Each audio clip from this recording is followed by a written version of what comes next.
invite the secretary to assist us with the openings. Madam.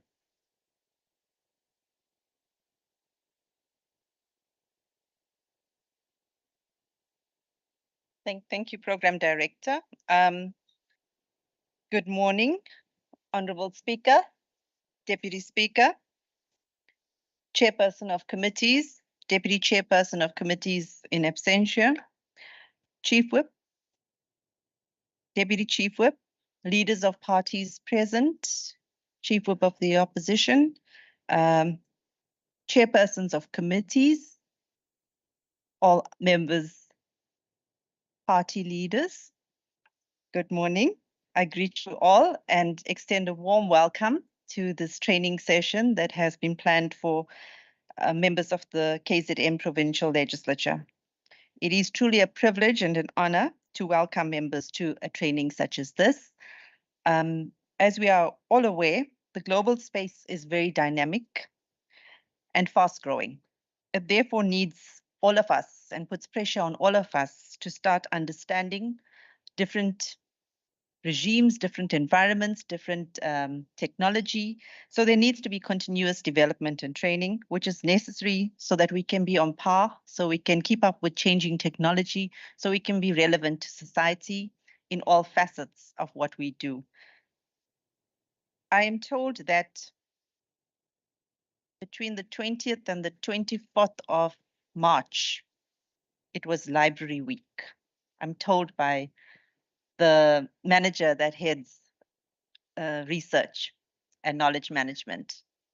And there was pressure on us to host the training during Library Week, but our program is tightly packed and we couldn't shift it to accommodate that. But we did think that it's important to have training on issues that address how we utilize the library and capacitate us on access to books and access to knowledge. And we should be having that at least in the month. And it's an international celebration of libraries.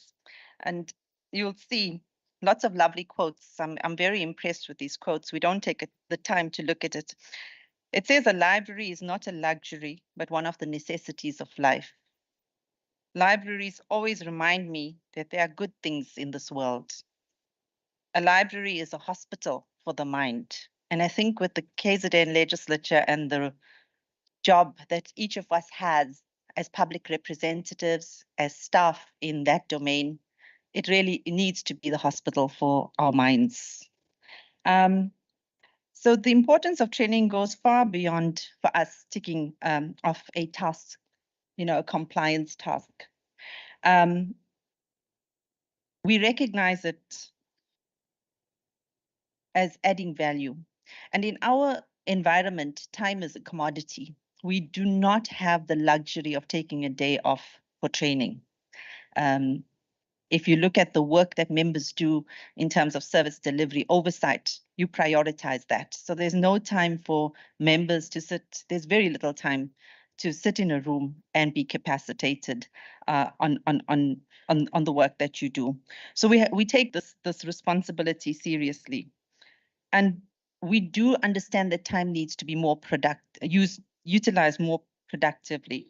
So we are living in times of new technology. The service providers that we have sourced is about understanding the new era and bringing ourselves up to speed. It is also not going to stop today. It's continuous development. I want to remind all of us as members and as staff as well, we are participating in the Commonwealth. There is a CPA Academy online course that we've sent out to all members and to staff. And as we welcome you today, we reinforce that those opportunities must be accessed by members and staff.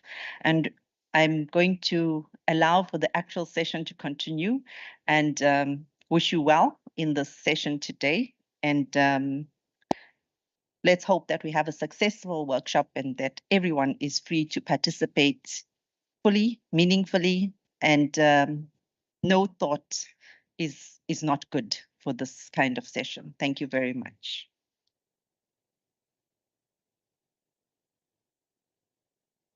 Thank you very much. That gives us permission to get started, to get continuing, to get on with the proceedings. To move on along that path, I'm going to ask that the Honourable Speaker also gives us the words of welcome before we get started with the service providers element of the program.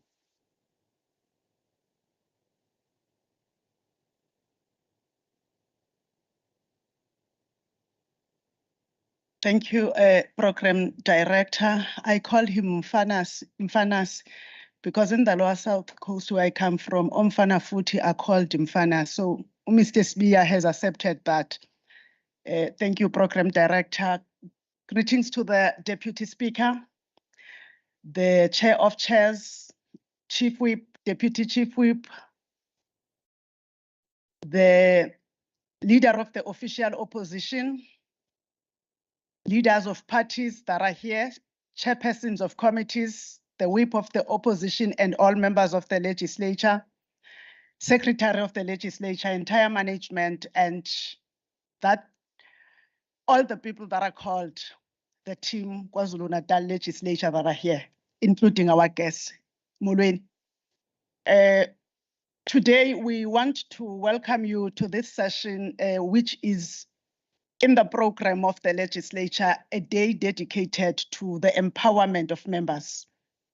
And we chose that the empowerment of members must graduate to what it has been. I believe that for the past years, we have been concentrating more on giving ourselves skills in the technological side so that we are able to arrive where we are. But today we are moving. With those skills that we have created, we believe that we are in a position to do greater things.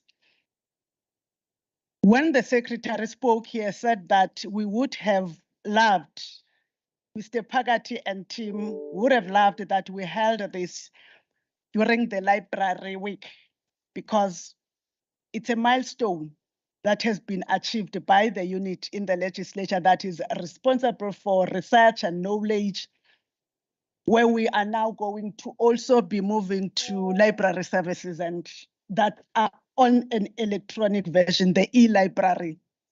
But we felt that it would be not valuable that we simply say we've launched the e-library, but members are not taken through how it works. It will not assist members. We believe that today, those that are going to impart skills to us are going to assist us to be able to use the investment of the legislature in the e-library to enrich our debates on behalf of our parties and the people who voted us, enrich how we interact with the communities when we go back to our constituencies, but also enrich yourselves, honorable members, when you go back on the campaign trail to 2024. Because 2024 campaign, like all other campaigns, is not only about you and your party. Importantly, it's about entrenching democracy. Every person in KwaZulu-Natal understanding the importance of his or her voice. Every person in KwaZulu-Natal understanding their right to choose. So as we launch this, we are hopeful, and knowing you, honorable members, we are going to use this to the benefit of our constituents where we come from. But also, we know that the rules that were revised will also need to be, from time to time, be revisited so that we better grasp and understand and apply them properly. We thought that we'll also do them. We're not saying that you are not understanding or following them. I know that sometimes you use the rule as a means to arrive at something. I'm not saying anything about your whip, Honorable Rogers. I'm not saying anything about your whip. He's my doctor. I can't say anything about him. But I am saying that from the presidium, we know that honorable members do that to the rules. But also we know that honorable members can honestly stand up and say the rule says this, because unlike the whip that I made reference to, they do not know that it's not saying that. And they honestly believe in the truth that they are saying at that particular time. So we're going to do that and help you move with the rules. But it's important, honorable members, that in welcoming you, we make use of these investments. I know that there's PressReader. How many of you are still using PressReader in your gadgets? How many? I'm not, just do that. We pay for PressReader. We are now moving, we are also adding e-reader. I wish to plead with you, the e-library, use it, visit it with an intention to enrich yourself and your community. Either way, it's paid for. By the way, I would be doing, if I don't say to the research unit, abo Pudzipo, abo Sisnoktula, abo Futhi laphaya, library services and the entire research team, we see you. We see you. Kumageba, the team at IT, and your entire team, we see you. We wouldn't have traveled this road from the 5th of March to where we are today without your dedication. Together with the entire team called KwaZulu-Natal Legislature, we see you. We stand tall because you are. Thank you. You are all welcome.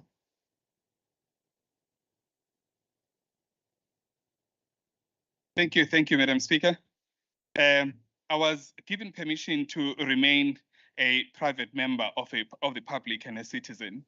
And when, as citizens, we get to witness from time to time what happens in behind closed doors like this, we indeed get encouraged.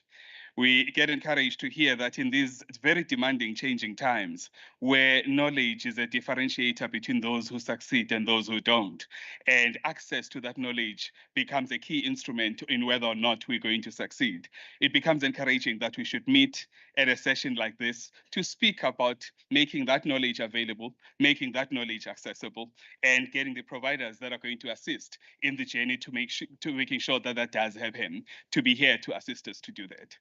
It is out of a realization that a sophisticated legislature, which is leading a sophisticated public, can only make a sophisticated, successful country. So it's not the level of sophistication that's being taken as through a program like this. To the service providers, welcome. I have not welcomed the service providers until we get to this point. We are having quite a tight program. So to the extent possible, we'll try and move as quickly as we can. In terms of our program, the first presentation is going to come from, it's concerning e-libraries. It will be a demonstration of how to navigate the services that are available, that are accessible on the e-library. And it's going to be given to us by Ajay, Sripersad, who comes from Supertech. And he has contracted with me that he's going to take between 15 and 20 minutes because we've got 6 presentations that are scheduled to have been completed by 11:30. So the structure that we're going to try and follow, and with your cooperation, if you may please, is to take questions right at the end of all 6 of those presentations, and it will probably just be 1 or 2 questions. But the service providers have contracted with me that they will be available outside during the tea break, where they will be able to entertain any further questions that might still remain at that time. That's just to make sure that we are still able to make it out within the time limitations that we do have. So I'll, without further delay, hand you over to Ajay. Ajay, please, thank you.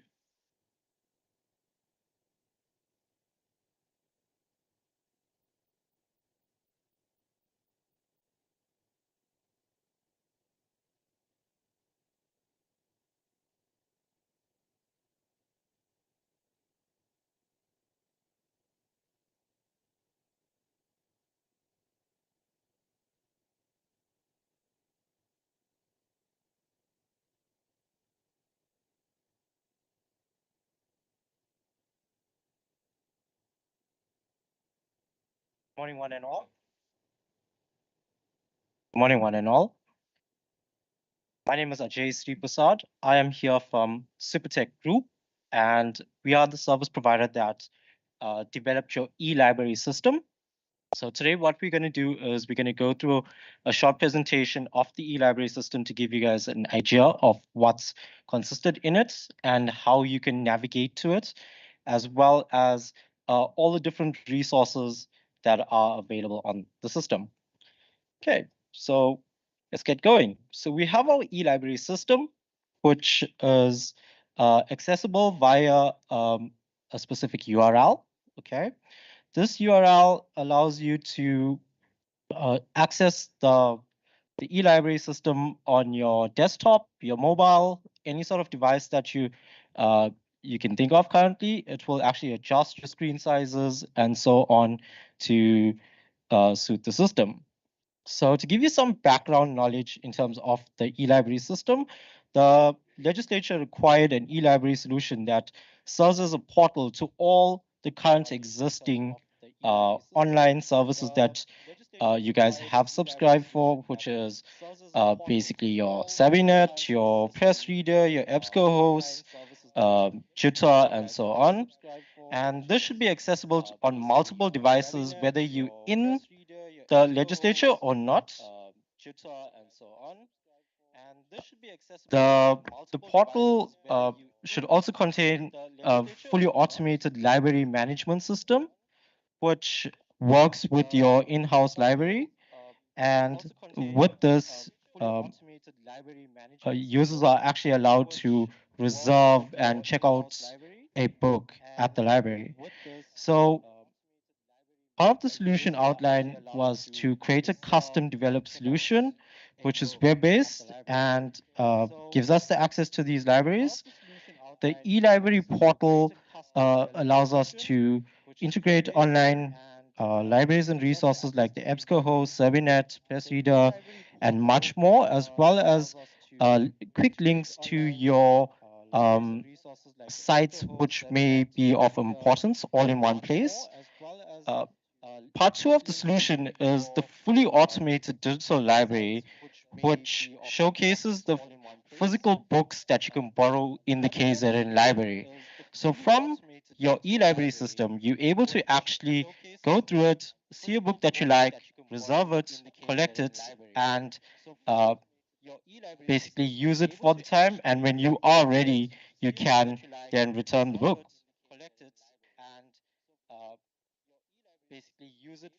So some of the key benefits of the system is the design and interface. So with the design and interface, you can access it, as I said, on multiple devices. It has a modern user interface and navigation, so you won't get lost. It's nice and clean, so there's no clutter in the system.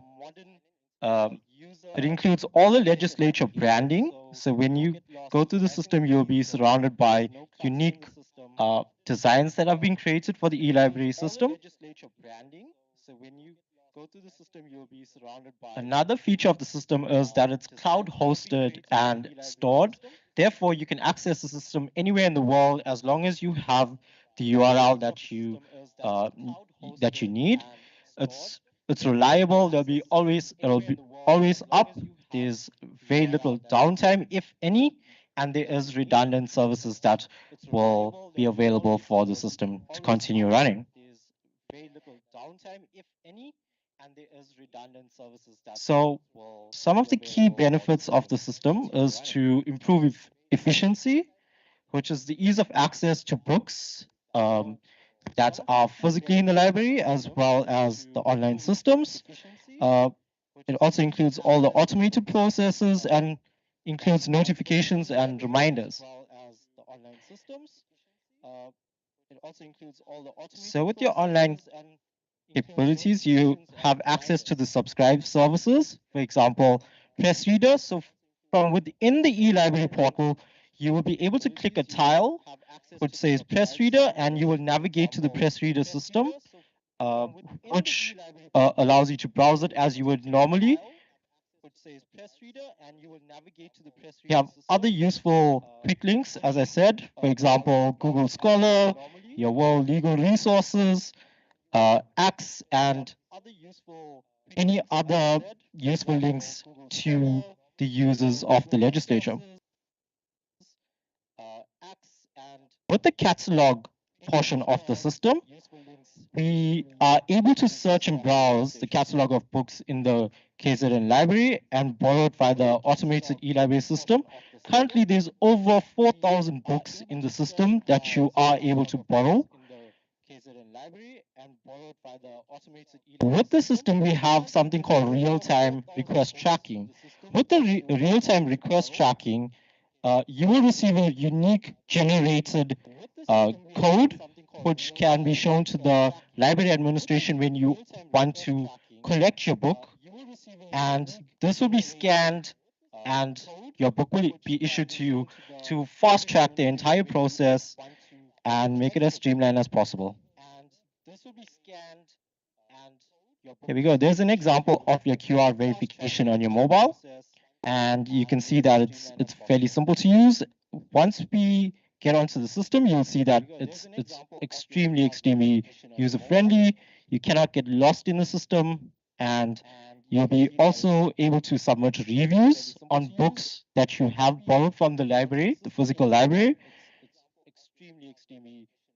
You will also be able to get notices and communications from the system. These notices pertain to overdue books, request status updates, your recommended or featured. So when the library has a new set of books that they would like to recommend or feature on the e-library, they'll be able to do that with the click of a button and notify all users on the system. Okay, so our URL for the system was basically e-library KZN legislature.gov.za. Notify all users on the system. Oh, sorry. Okay, so our URL for the system was basically e-library KZN legislature.gov.za. Oh, sorry.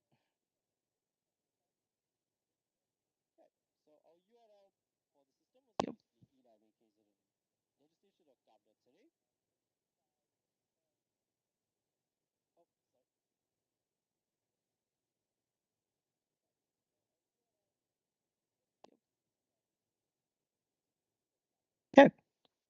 With this, we'll share the presentation and all your access rights to the users. You might not be able to log in as yet because we have to create users for each person. So the actual library administration team will do that and issue your access to you to the system. So that gives you an idea of the system logic and processes. To give you an idea about us, Supertech Group, the system has been developed by the Supertech Connect division, which is the ICT division of the Supertech Group. We do have multiple brands that fall under our group, which include brands like BMW, Mini, our Supertech e-store, which we're very proud of, and our SGGA.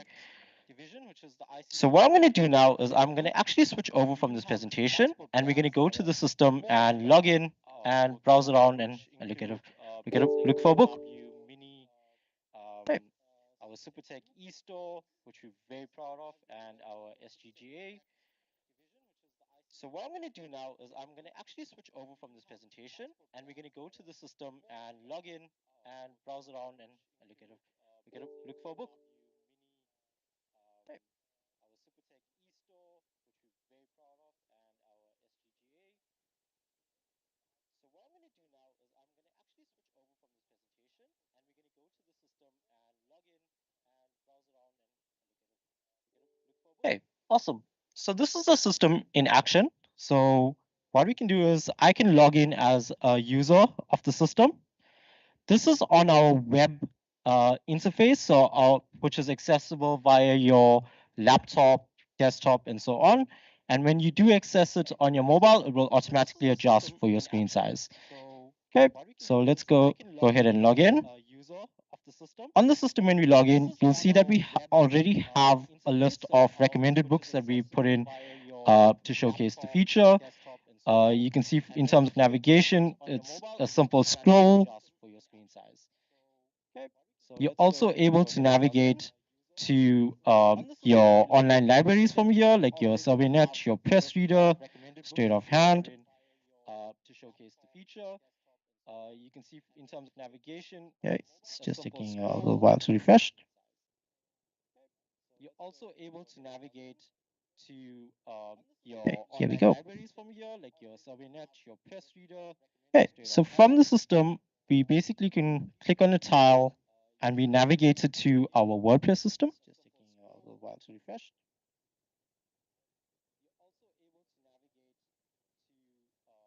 Okay, here we go.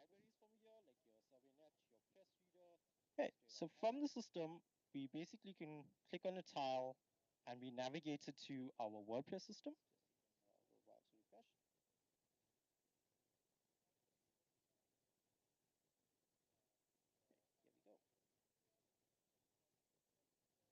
Okay, I'm just going to quickly log out and make sure that we all fine and on the same page. Okay, so let's go back in, log into the system. Okay, I'm just going to quickly log out and make sure that. Okay, and once we log in, as I said, you'll see your recommended, your top picks, your online resources. Let's go back in. In here, you can actually go and click a book. Okay, and once we log in, as I said, you'll see your recommended, your top picks, your online resources. In here, you can actually go and click a book. Apologies, it's just taking a few minutes to load up there. Okay, so once we get onto the actual book, you'll be able to see the details pertaining to the book that's in the library. That will be your category, your publisher, edition, publish year, a description.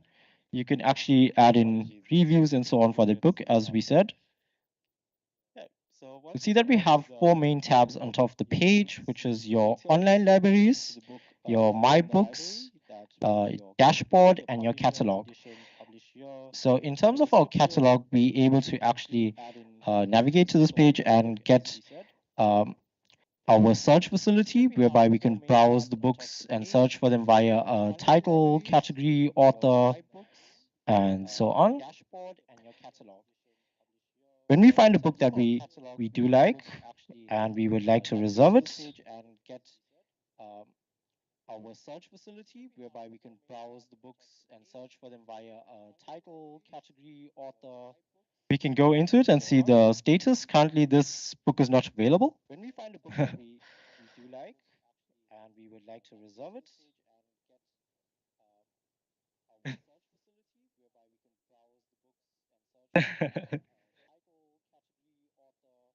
we can go into it and see the status. Currently, this book is not available.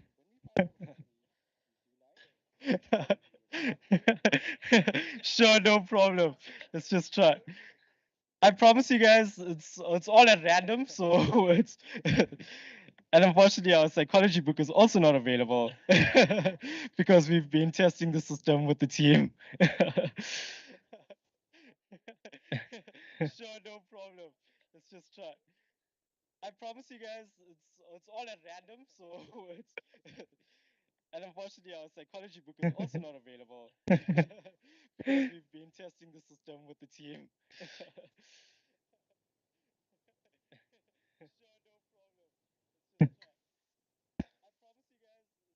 Sorry, guys. I think I missed the inside joke there.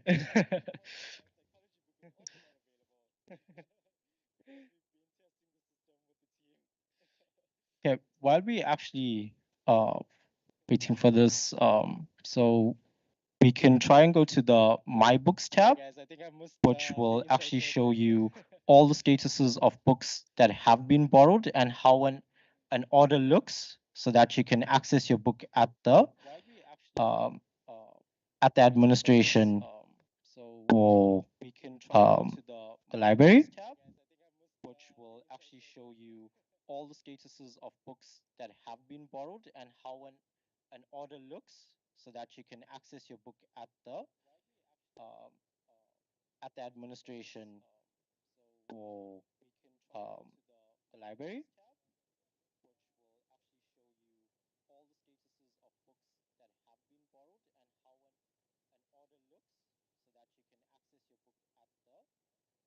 Oh, so sorry about that. We're just fighting with the guest Wi-Fi here, apparently. Users, I'm just going to change over to a different Wi-Fi and then we'll continue from here. Sorry about that.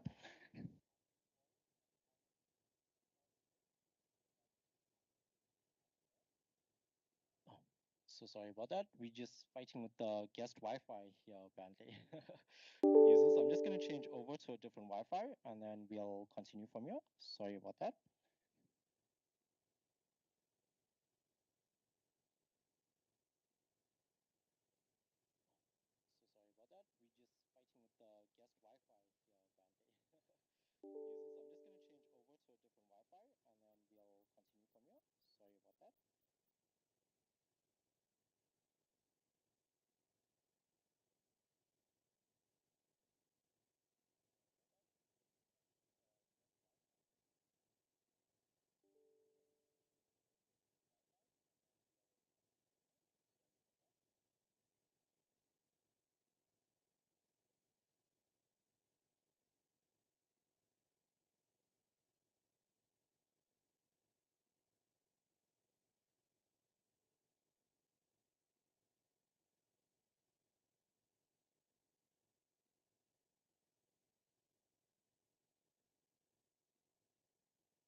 Yeah.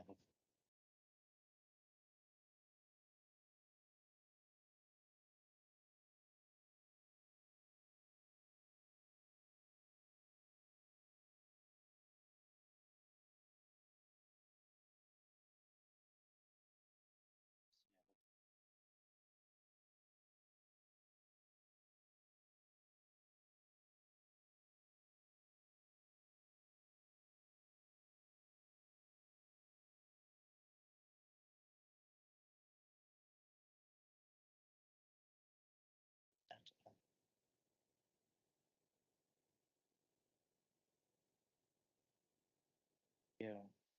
It's dropping.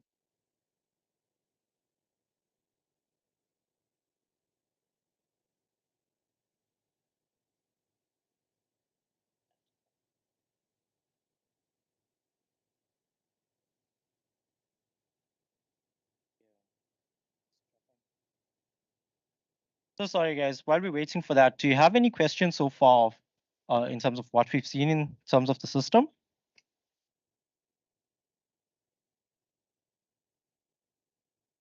Oh, okay. So sorry, guys. While we're waiting for that, do you have any questions so far in terms of what we've seen in terms of the system?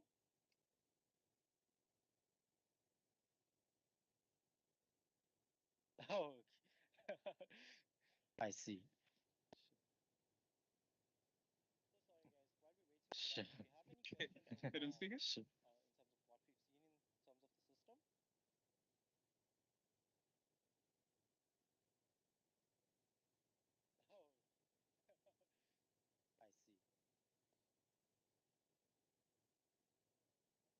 see. Mhm.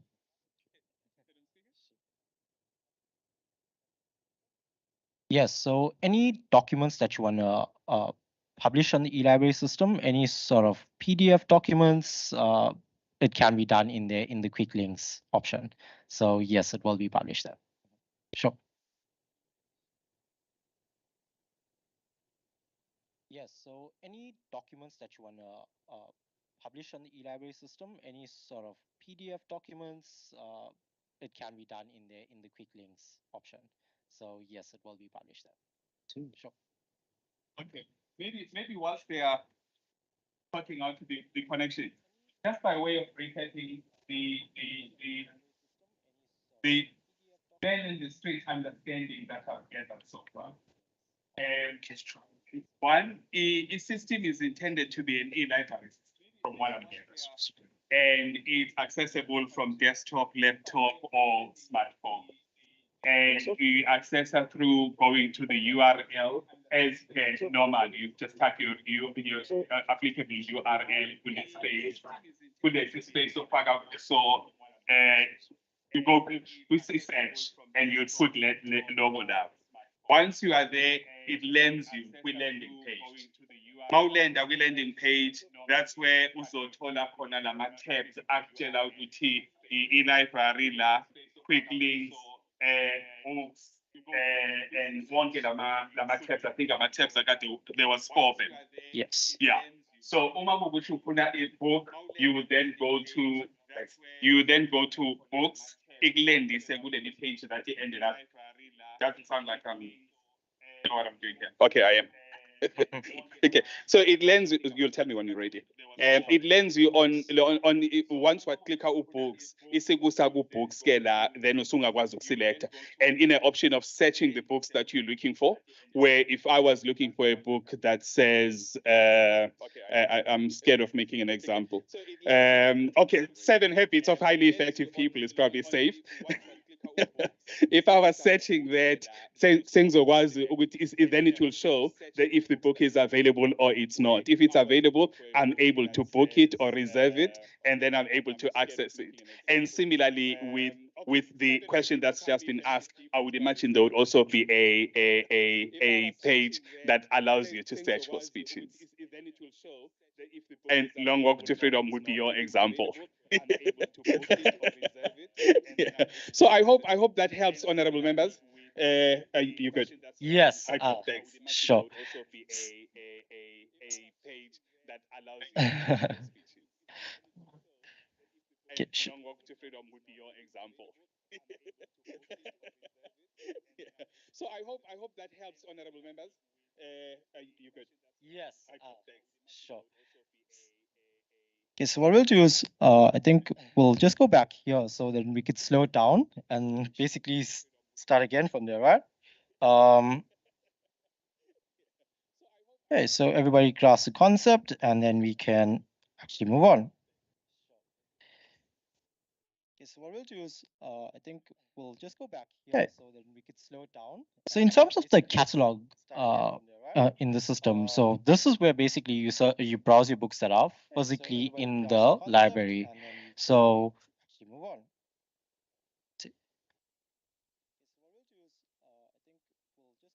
Okay. So in terms of the catalog in the system, so this is where basically you browse your books that are physically in the library. So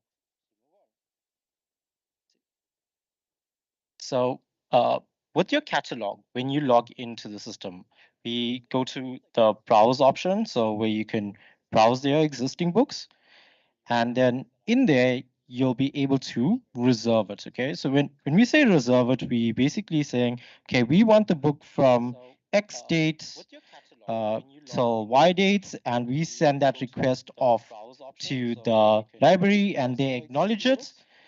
Once they acknowledge it, we receive an email as well as a notice in our app that allows us to go through and collect the book from the library. So that's the crux of actually reserving a book in the library and fetching it.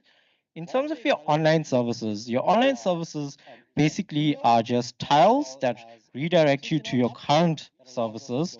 However, it's all in one single portal so that you don't have to log into multiple portals and remember all those URLs, whereas it's all available in one place. So with this as well, you would be able to see all our system tracking and basically use your library in the palm of your hands, basically, in terms of the system. So with that, what I'm going to do is I'm going to end there. Actually, I'm not going to waste any more of you guys' time. I know we're having a few difficulties here, so I'm just going to give the next service provider some space to actually go through. Yes, that's it. Thank you very much. If you have any questions, I'll take them now. I'm not going to waste any more of you guys' time. I know we're having a few difficulties here, so I'm just going to give the next service. Thank you very much, everyone. Space to actually go through. Yes, that's it. Thank you very much. Ajay, you'll be available during tea. Should there be any further I'll questions? take them now. I'm not going to waste any more of you guys' time. I know we're having a few difficulties here, so I'm just going to give the next service. Thank you very much, everyone. Space to actually go through. Sanibona, honorable members. I announce that Ajay will be available for the rest of the day today, but also we've asked him to be available from today till Friday in the office to assist you. Should you want to come and so he can show you as you navigate. He would be stationed in the staff canteen. We've also asked some of the service providers, like especially for PressReader, Fatima would be also available in our staff canteen to assist you, so you can navigate on the app. So in the next 3 days from today till Friday, you can, as you come to the office in our staff canteen, they'll be available to assist you, but also they'll be available during the course of the day today. Thank you. So you can navigate on the Okay, app. thank you. Thanks, So Ajay. in the next 3 days from Thanks for today till also Friday, being the you trailblazer can, who takes the as you first come to the office in our staff slot canteen, they'll be available with to all the assist you, teething but also problems that it they'll comes be with. Well available done. during the Thank you. course of Thanks the very day much. today. Thank So we're going to move very quickly to the next presentation. And as we go through this, I often wonder, how much of a decision do we make as people to say whatever resource is made available to me, I'm going to sweat it, I'm going to make sure that I use it to its maximum benefit, because we can only be better if we make a decision that we are going to sweat these resources. It sounds like it's a great resource. It sounds like it gives us access to information on the palm of our hands. It sounds like we can become so much better and so much more knowledgeable if we did really employ this and sweat it. So our next presentation is going to come from EBSCOHost, and it's going to be by Tiaan. I'll say it correctly, Scholtz. On the palm of our hands. It sounds like we can become so much better and so much more knowledgeable if we did really employ this and sweat it. So our next presentation is going to come from EBSCOHost, and it's going to be by Tiaan. Perfect. Thank you. Good morning, everyone. Thank you so much for your time and being here today. My name is Tiaan Scholtz, and I'll be doing a brief overview of the EBSCO online product that you have access to.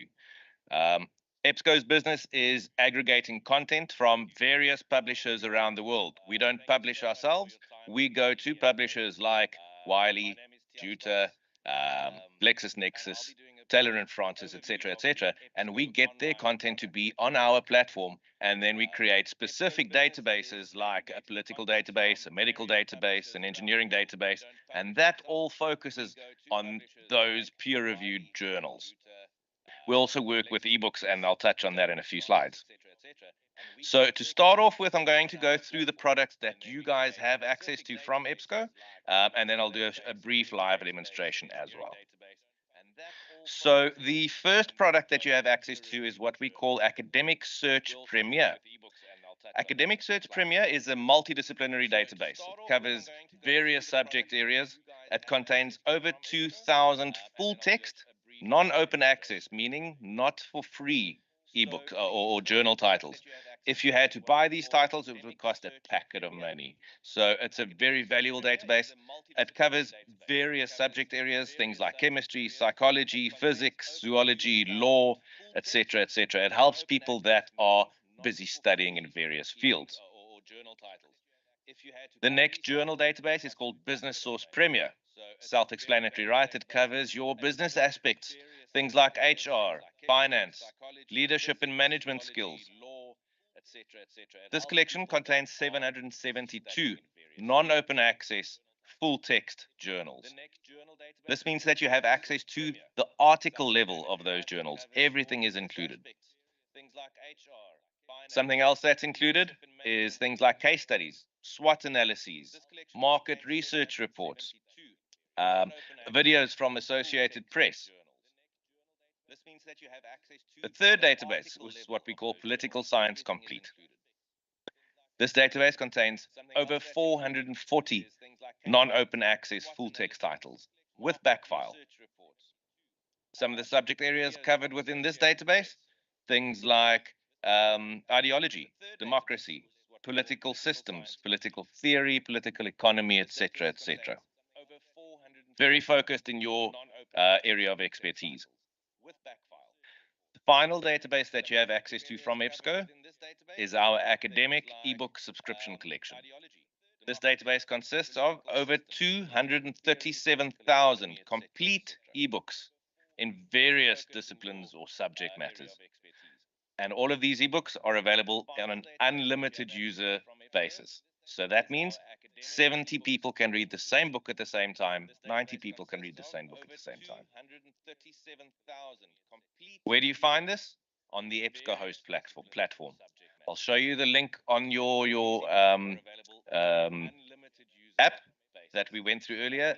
The EBSCOHost link is there. If you click on it, you will be asked for a password, a username and password. Please speak to Zondi, to Fundi Zondi. She will have that password. She can share it with all of you, and you can use that to either browse online or on your mobile devices. Speaking of mobile devices, EBSCO also offers a mobile app. It's a free of charge mobile app. You can download it from Android or Apple devices. If you make use of a personal EBSCO account, which is free to create, that account will also allow you to log in via the mobile app. So you only need to remember that password. You don't even need to remember the legislature's password. Things like returning back to the app after you've worked online. It syncs to each other, so it remembers what searches you did. It can save all of those files and articles that you read. So if you're on the move, you've got everything in the palm of your hand. User functionality of your smartphone transfers to the app. So things like face recognition to remember your passwords. You can text or email various of the articles or ebook links to your colleagues. This is just a rough idea of what the mobile app would look like. The first time you sign in, you'll see the screen on the left-hand side. It'll ask you which institution you belong to.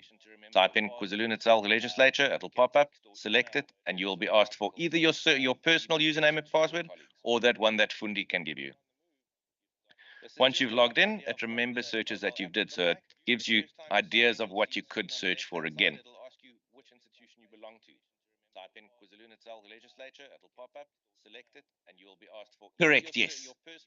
Oh, she's the she's the librarian at KZN Legislature. It remembers searches that you've did, so it gives you ideas of what you could search for again.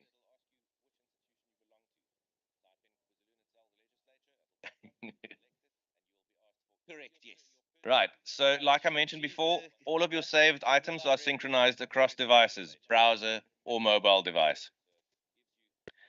When you do a search, you've got options to have a quick filter. So you can say, I only want results between 2020 and 2023. That'll focus your results for you. So like I mentioned before, all of your getting to reading an article, on the screen it'll give you options. You can either read the article, we give you an option to listen to the article or read it in an HTML format. And then your landing page will be dynamic. So it will do suggestions based on previous searches that you've done. Getting to reading an article, the lady of the hour. We give you an option to listen to the article or read it in an HTML format. And then your landing page will be dynamic. Then very, very important. Remember those 230,000 ebooks that you have access to? Those can be pulled into the mobile app as well. Okay, so when you do a search and you find an ebook, it tells you how many copies are available.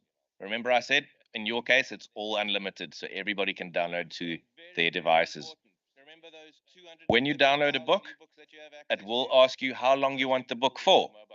After the determined time that you want the book for, it will remove itself from your device. These are all because of digital rights and copyrights and things like that. No need for any specific other software to get the ebooks to work. It's all built into the EBSCO mobile app. Okay, so you just need that one. All right, on your app that has been built for you, the EBSCO link is right there. It's very simple. Click on it and you'll be taken to the EBSCO sign-in page. Let me show you what that looks like. All right, I've signed in already. And once I've typed in the username and password, this is the screen that you will be faced with. In the center of the screen, it looks like Google. Single search box. We try and make it as easy as possible. Okay? You guys are not going to find Google results in here. You're going to find peer-reviewed articles, things that are important. Below the search box, we've also included the QR codes for the mobile app. So you don't even need to go into your app stores to go and search for it. Just scan it and it'll take you directly to the app. So let's do a search example here. As I start typing, it does exactly the same as Google. It gives me search suggestions based on top search terms that have been searched throughout the world. Let's say I wanted to search for legislative branch. Clicked on that suggestion and it comes up with 20,000 results. Remember, this is one platform and you've got 4 different products from us. It's searching across all 4 at the same time. You don't have to jump left and right and go to the different databases. We've set it up so that it searches across them all. That's why your first result over here comes from a journal article. The second result is an ebook. And they all filter into the result list based on the most relevant terms that you typed in. If you did a search term that was very, very broad and you came up with 200,000 results, you may want to kind of filter that a little bit, right? And you can do exactly what I mentioned earlier as in the mobile app. Over here, you've got all your limiters. I've already limited. I only want full text content. I don't want abstract and index only. I want full text articles and books. My date range here, though, that goes all the way back to 1889 because you've got archive content as well as the latest issues of these journals that you have access to. So let's say I only want content from 2021 through to 2023. You'll see that that result list now drops to 1,700 results. Much more focused, much more recent results, and that's what you want. Your result list also includes some of those videos from the business database. Ebooks. Let's have a look at this ebook as an example. From here, I can go straight to the full text of this ebook by clicking on PDF full text or EPUB full text. If, however, I wanted to see more information about the book, get an abstract, see who it was written by, when it was written, just click on the title of the ebook and it takes you to that detailed record. It tells you who the author is, there's your description of the book. It tells you what publisher permissions there are. Publishers have certain restrictions on ebooks. Articles have no such restriction. It's normal PDFs. You can download it, save it to your computer, read it tomorrow when you're not even connected to the internet. Ebooks, on the other hand, have those rights management built into them. Remember, checking in, checking out. But the publishers do offer up to 100 pages in this example, where you can save 100 pages as a normal PDF document, sorry, as a normal PDF document, which will never ever expire. So let's see what the book looks like. I'm going to open up the EPUB version. So let me explain what the difference is between an EPUB format and a PDF format. Your PDF format is an exact duplicate of what the print version of that book would look like. Your page numbers would be exactly the same. It's a duplicate. EPUB is designed for digital use, for smaller devices to save on data and things like that. So it shapes itself to the size of the device that you're using. So on the left-hand side, here's the cover of the book. On the left-hand side, we've got the table of contents. And if I wanted to jump through to chapter 5, I simply click on chapter 5. You'll see next to chapter 5, there's a little download button over here in blue. If I click on that, it gives me the opportunity to download just this chapter in a standard PDF format. No need to download for a week or whatever the case is. I select chapter, and it's 11 pages long. Click on download PDF, saves it to my computer. Some of the tools included in both the articles and ebooks are things like saving the document to your personalized folder for later reading. You can email an article or certain pages from this book to yourself or other people without going into your Outlook. You do it directly from the browser. You can print pages. We've included a citation tool. We offer up to 12 different citation formats. In South Africa, we mostly use the Harvard version. Simply scroll down to Harvard, copy and paste, your citations done for you. On the ebook side of things, we also include a dictionary. So if you are on a page and you're looking for a specific word to get more clarity on it, click on dictionary, paste that word there, and we will give you the definition of what that word means. If you use a reference manager, we've got a tool to export your citation to in various formats. Things like EasyBib, RefWorks, EndNote. You can export straight to those tools directly from EBSCOHost, articles and ebooks. If you want to share anything, maybe an article, or if you want to share this page of an ebook, but you don't want to send the PDF, you just want to send a link, click on the permalink button over here. It generates a permanent link that never ever expires. And if I send that to you, it'll take you to page 53 of this book, not necessarily the first page. It takes you to the page where you created that link from. And you can save to your Google Drive as well. Lastly, on the browser side of things, you can do a full download of the ebook. It is a little bit more complicated. It will ask you to sign into your personal account, same as on the mobile app, but you will also need Adobe Digital Editions installed on your computers. Okay, it is a digital rights management software. It doesn't work like your Adobe Reader for normal PDFs. It works like an e-reader for your laptop. My suggestion is don't use the desktop for downloading ebooks. People don't walk around with their laptops to read an ebook. They prefer smaller mobile devices, a tablet, a phone. Download the app, save it on there, read it when you go to bed. The last thing I want to show you today is just a basic search or what an article would look like in a result. So let's do a search for legislation. Here's a massive result list, 324,000, but it's a broad search term. Scroll down. Number 6 is my first journal article that I'm finding. Ebooks are overwhelming it a bit because a lot of the ebooks have the word legislation in the title and it's matching to that. If I wanted to focus my search and say, well, I don't really want ebooks, I only want articles, I can say, let's select all the databases that are journal databases. Or under source types, I can say I want magazines, academic journals, trade publications, exclude ebooks. So let's do academic journals. Remember, my result was 370,000 big. Now it's gone down to 62,000 by limiting there. Use your limiters on the left-hand side. It helps you focus your results list. Same thing goes for an ebook, for an article as what it does for an ebook. I can go straight to the article by clicking PDF full text, or I can read the detailed record. It'll tell me which journal it comes from, when it was published.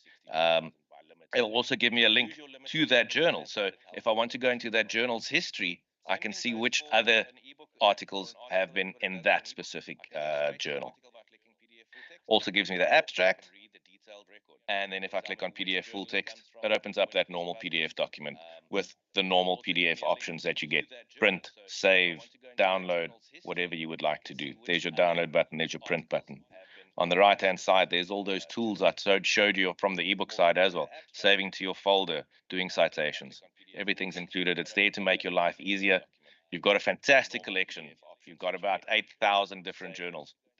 Feel free to use them. They're there. There's your download button, there's your print button. And that is it from me. Any questions? Yes, sir. Doing citations. Everything's included. It's there to make your life easier. You've got a fantastic collection. You've got about 8,000 different journals. Feel free to use it. It is very academic. It's a very academically focused product. That is it from me. Any questions? Yes, sir. The presentation is very academic. It talks to my children, not to me. And now, let's be practical. I don't want a journal. I don't want a book. I just want data on, let's say, crime stats, recent ones. Or I just want data on unemployment, the recent stats. Yep. Can you take us through that? Because that is our world, you know. Right. What you have talked about is our children at university. Talk to us now. Right. So what you are looking for are things like market reports or industry I'm reports, doing my things speech like on that. economy, and I want to be practical. I want to refer to the recent unemployment stats. Yep. Take me down that. So you are looking for local information. This is an international database. Exactly. This is not going to give you what you're looking for, is what I'm trying to say. Or industry reports, Doing my things speech like on that. economy, and I want to be practical. Excuse me? Refer to the recent unemployment stats. Yep. Take I can't me down that, hear. So you are looking for local information. Well, I'm following up to say you don't have local information. Are you saying that? There's a little bit of local information, but when you're looking at specifics like crime stats and things like that, I can't help you with that. I can tell you who the owner is of ShopRite, and I can tell you what their turnover was last year, and I can tell you how many employees they have and how many branches they have. Yes, those market reports we have available, and they will come up in your result list. But when it comes down to things like crime stats, we just don't supply that. I can tell you who the owner is of ShopRite, and I can tell you what their turnover was last year, and I can tell you how many employees they have and how many branches they have. Yes, those market reports we have available. So the market reports and things like that. So the same thing goes when you do a search. Let's do that. Do a search for ShopRite, and I'll show you how that works.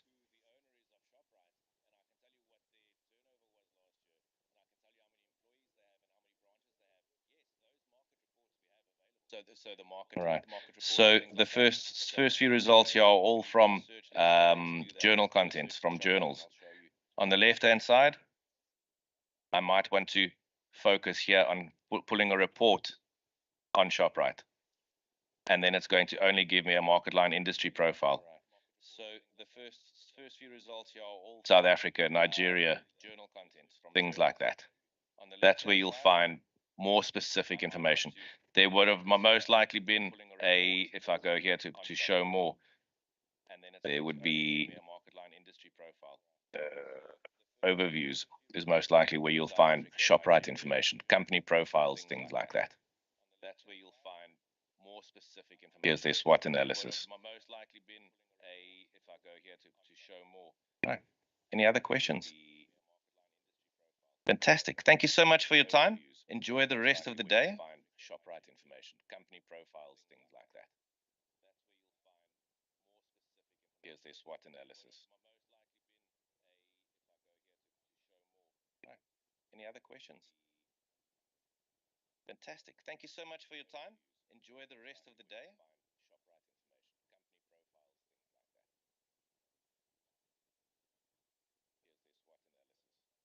Thank you. One of the strategic partners that the legislature enjoys a very good relationship with is Statistics South Africa. If members were to go to their portal, you'll find that there's a whole lot of statistics that speaks to South Africa. You find the statistics by theme, by place, by indicators, by SDGs. I think the question by Honorable Kaula in terms of the statistics that are relevant to South Africa, that is one of the many institutions that we are able to tap into. And I know that it is focused on members being able to access that themselves. But in addition to that, the legislature has made also the resources available for parties in terms of the researchers that are assisting various political parties. They are also able to assist in terms of pointing out the various sources of information. That is by way of addition. Thank you. Okay, thanks. I think that was helpful. Thank you very much. I spend a bit of time writing observations as I go through the life. And the other day I write, and this is probably relevant for this audience, for this session in particular. I write the other day, imagine talking to someone who only ever reads status updates, timeline, and tweets. That's the height of intellectual malnourishment or malnutrition.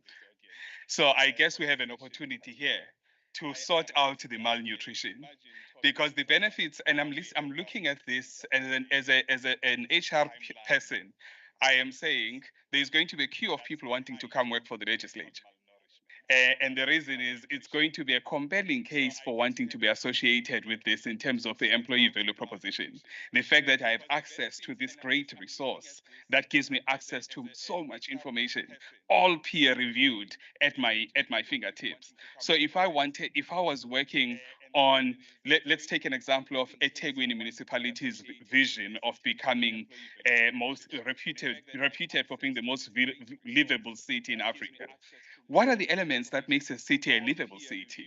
And I access information like this, and I have the resource, and then I'm able to say what can be learned from what others have done in order to achieve this. So I think it's a powerful resource, and I'm glad I'm a witness to its availability to the honorable members, because it does heighten my expectations of what I expect my honorable members to be able to deliver for me as a citizen. Let's move to the next presentation. The next presentation, thanks very much, Tiaan. The next presentation is from PressReader, represented by Fatima Khan-Amra, who's had to travel from very far away. But I understand she did not need to have a passport to travel from Cape Town to here. You can come, madam. Thanks very much, Tiaan. The next presentation is from PressReader, represented by Fatima Khan-Amra, who's had to travel from very far away. But I understand she did not need to have a passport to travel from Cape Town to here. You can come, madam.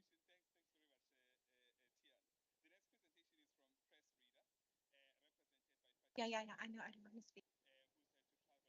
Sorry about that.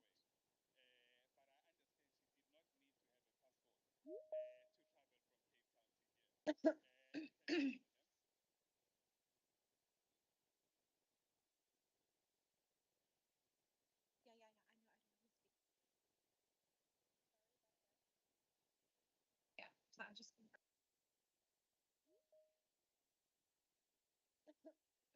PressReader. So our company name is Newspaper Direct. I am from Cape Town, where our company has another branch in Johannesburg. And I will be talking to you about PressReader. Just a small overview of PressReader. It has 7,000 publications on the platform. PressReader is based in Vancouver, and our company, Newspaper Direct, is an authorized agent for PressReader. I've been doing PressReader for the last 10 years. I'm the account manager for KZN and Western Cape. So I deal with libraries, government institutions, hotels as well. So my work ranges over a wide spectrum of not only government departments, but everywhere in South Africa. So this is my presentation. I'm just going to go through it very quickly, and then we're going to go do a live one. I'm hoping that everybody has brought their devices. Please excuse my voice. I've been here in KZN since last week, and I flew back on Friday evening, and I'm back here today. I think the weather was just too much for me, and I was driving with aircon full blast, and my voice is a bit messed up. So please bear with me. So, like I said, there's 7,000 publications on the platform. It will cover all your provinces, over 120 countries with 60 languages.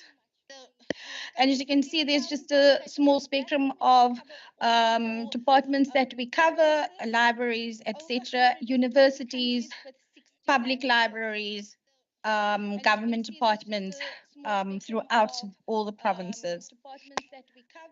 So with PressReader, you don't really need to have internet. Once you've downloaded your publication, you can switch off your data, you can switch off your Wi-Fi, and you can read it whenever you want to. If you're on the plane, you can read it at that time. So once you've downloaded, literally it takes 20 seconds to download. So you can access your PressReader on any smartphone. So you don't need to have an iPhone, you don't need to have an iPad. You can get any smartphone, not like I'm going to advertise a specific store, but you can get it at Ackermans or Pep as well. So really takes sorry. So on your iPad or on your tablet that you will have, you can access your PressReader. You can access your PressReader like that, and you can have it all on your fingertips, or you can have it on your smartphone. With the access that you currently have with all the members, you can access your PressReader on 3 devices. So your smartphone and your tablet or your iPad, and in your laptop as well, or your desktop. So you can activate all those 3 devices with your account details, which is your email address and your password, which was given to you, I think by Futhi. So you can activate all those 3 devices with your account details, which is your. This is just a small overview. Don't really need to get that. So with on-site and off-site, if you are at the library, utilizes the Wi-Fi. And then if you go home, you don't need to access anything at all. You can just, once it's downloaded, it's on your devices. Also, just remember, if you utilize your laptop, it is read-only. You cannot download unless you have Windows 10 on your laptop, then you can download. And I will show you now how you can access that.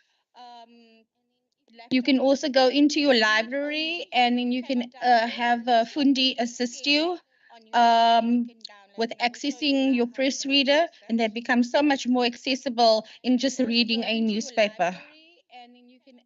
Okay. That is my one that I've done. Sorry. I just wanted to run through that just to give you an overview of what PressReader is about. I just wanted to run through that just to give you an overview of what PressReader is about.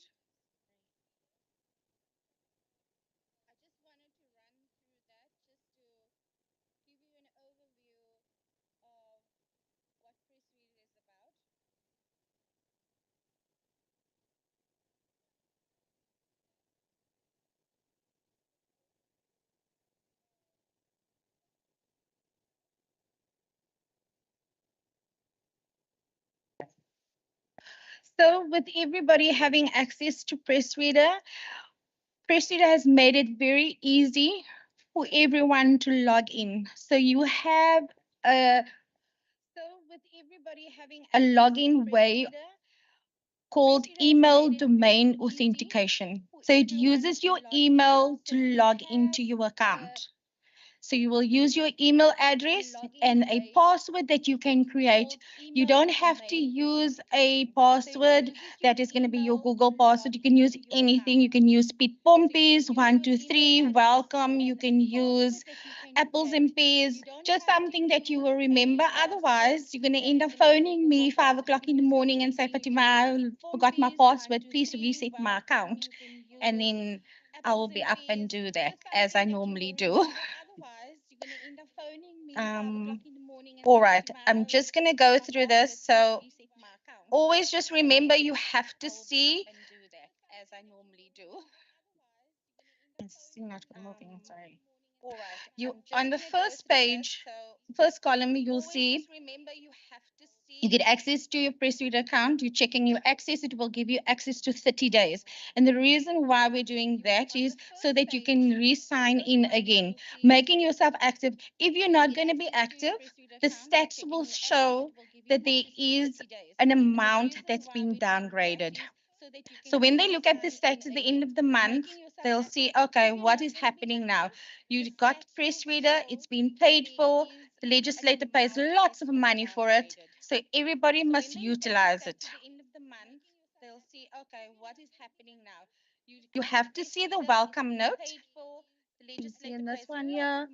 This welcome note says, welcome to your library. We will say, welcome to KZN Legislature. You can now access your publication. So you click on your publication, and I just want to go into that one quickly. Sorry. We'll say, welcome to KZN Legislature. You can now access your publication. So you click on your publication, and I just want to go into that one quickly. Sorry.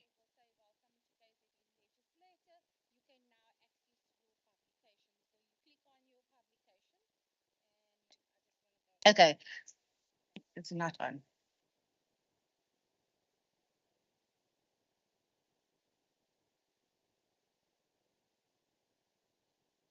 Okay, it's not on. Yeah. So what we're going to do first is, and I'm hoping that everybody brought their devices. I'm going to go into PressReader.com, and this is the site. This is not the app. We're going into PressReader.com. Sorry. I'm going to go into PressReader.com, and this is the site. This is not the app. We're going into PressReader.com. Sorry. I'm going to go into PressReader.com, and this is the site. This is not the app. We're going into PressReader.com. Okay. So we'll see this. If you've signed in already, you will have something like a little circle there, and will have your initials on. But this is the way that you need to sign in now. If you can please maybe just write this down, or you're going into library or group. But this is the way that you need to sign in now. If you can please, and in library group, you go to select, go to legislator, and you go to KwaZulu-Natal Legislature. Then you will have been prompted with this, where it says your library group signing, government, which is KZN Legislator. Please use your email for registration. Then you go to sign up. You put in your email address. You put in a password. Your first name, if you want to, or you can just put in initials. You don't have to tick on general updates or new users. And then you click on create my account. If you already have your account created, and I'm going to go into Fundi's account quick. If you already have your account created, and I'm going to go into Fundi's account quick. If you already have your account created, and I'm going to go into... I'm writing the name now. It's going to take me for that now.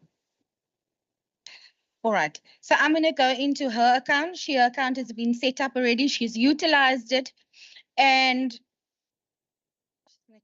you can see now she has access to PressReader, and that name has now changed where it says sign in. You can see her initials, FZ, that's on there. You can see now she has access to PressReader. And now I'm just going to go into a publication. I'm going to show you what is going to happen if your account after 30 days, then you have to re-sign in again utilizing a link. So now when you click on there, it's going to ask you to pay. I'm going to show you what is all you do is you go into any publication. So we click on the Mail and Guardian. And you'll see there it's locked. There's a lock key there. You click on that lock key and it will ask you, would you like to continue? Would you like to submit? Your details is already in there and you click on submit. And you click close. And it will ask you. Once that is done, you will be sent a link on your email. And I'm hoping that Futhi is here to actually do that. She's outside. Once that is done, you will be sent a link on your email. And I'm hoping that Futhi is here to actually do that. She's outside. Once that is done, you will be sent a link on your email. And I'm hoping that Futhi is here to actually do that. She's outside.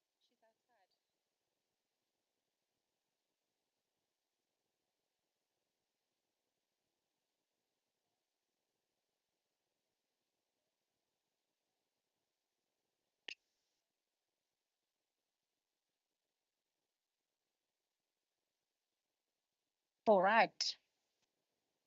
So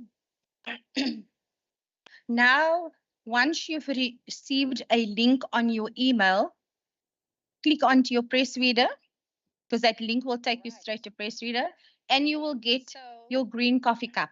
You will see there, welcome to KZN Legislature, select your publication and now your complimentary access or your access will be for another 30 days. And that is what you do every 30 days. If we look on selecting your publication, select your publication and now your complimentary access or your we can go into it now and it won't be locked. So we go into the business day, for example. Sorry. You'll see there's the business day, the date there, 29th of March. We click on that publication. And it will say, this issue of the business day is brought to you by KZN Legislature. If you go down, click on that publication to your calendar, you can see you can go back to 3 months of your publications. You have access to archive publications up to 3 months. You click on the 11th of January, for example. You can go back to 3 months. The 11th of January's publication will be on there. This is a perfect tool if you are running media monitoring, if you want to access certain key accounts. This is a perfect tool if you are running media monitoring, if you want to access certain key accounts. This is a perfect tool if you are running. You just go back to the first one. Media monitoring. If you want to access certain key accounts. You just go back to the. If you're utilizing your PressReader on your laptop, this is the view that you will see. And if you move your mouse around to certain keywords, you'll see it will highlight. And this is how you can access going into an article. So you click on that, will open up for you. Go to the end of the article, get little icons there. You can even comment on that article. Now, your name is on there. If you comment on that article, you don't like the article, you think it's rubbish, or you agree with it, you can put whatever comment you want on there. And everybody that's going to read that article will see what you have written. You can also listen to it. Not sure if it's going to play. Whatever comment you want on there. And everybody that's going to read that article will see. Okay, I don't think there is noise sound on there, but you can listen to the article. And if you're lazy like me, put in your earphones and you sit on the plane and then you just listen to it. Your publication is downloaded, your article you want to listen to, and you don't have to read, you can just listen to it. And if you're lazy like me, if you want to share it, that particular article, you want to be active on PressReader, you can share it via copying the link. You can share it on Facebook. You can share it on Twitter. You can also email it. So you can use it via emailing it to multiple accounts, and you can share that. Even the person that does not have PressReader, they will still have access to read the article because that is what you've shared. If they go further than the article, it's going to ask them to pay. So now, if you can see, the article has been shared, and that little save section there has now highlighted.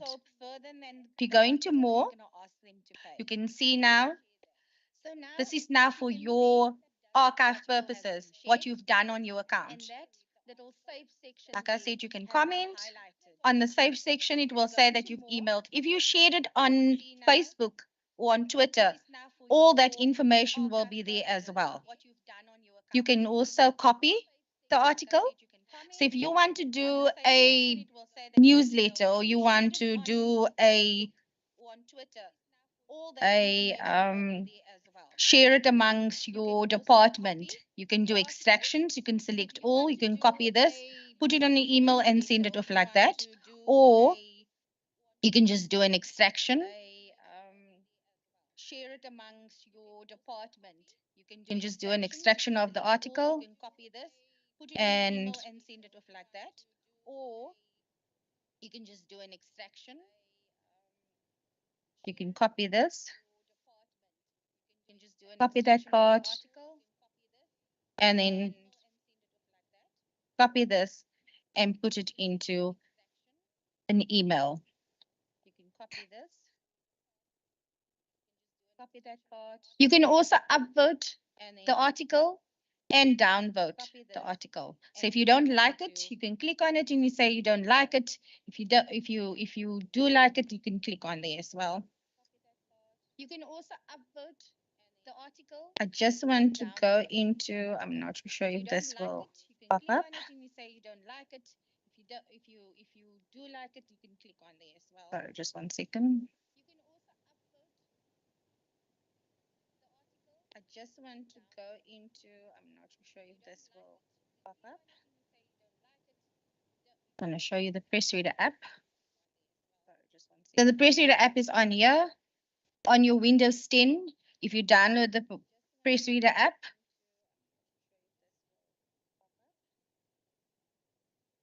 I'm going to show you the PressReader app.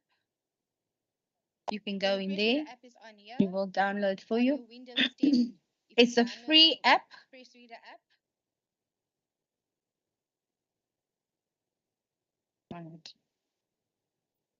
Sorry. I don't think I can do this on the screen. This is not my laptop. Okay.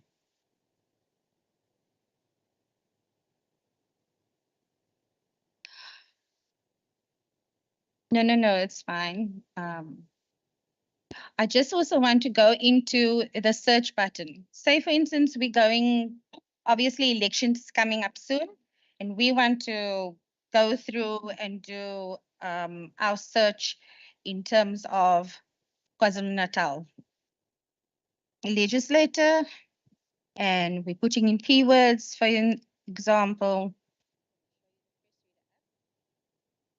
You can go in there, it will download for you. And we click on there and we search through. Let me just do an advanced search. I think maybe I wrote the name wrong. Do this on the student. This is not my laptop.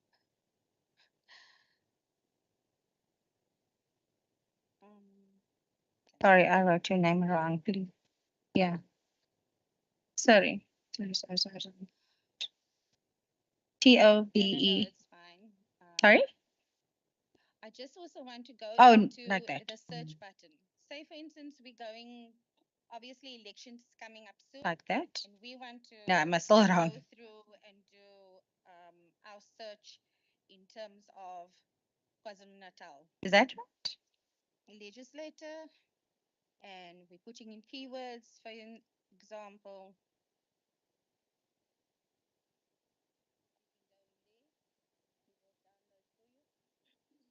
This is not what I actually found.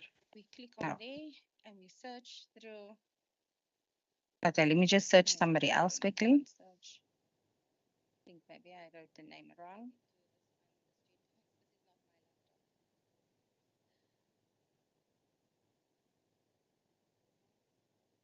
Sorry, I wrote your name wrong, please.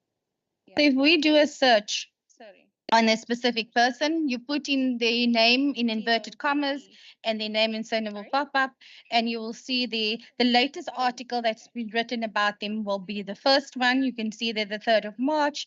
You can click on that article and everything about that person will pop up. So every person in Parliament, if you want to do a search, especially now with elections, if you click on elections, South Africa.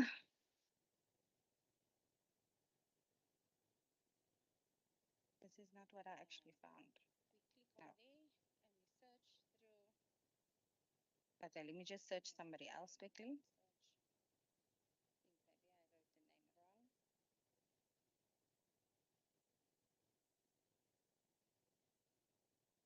You'll see these publications of 674.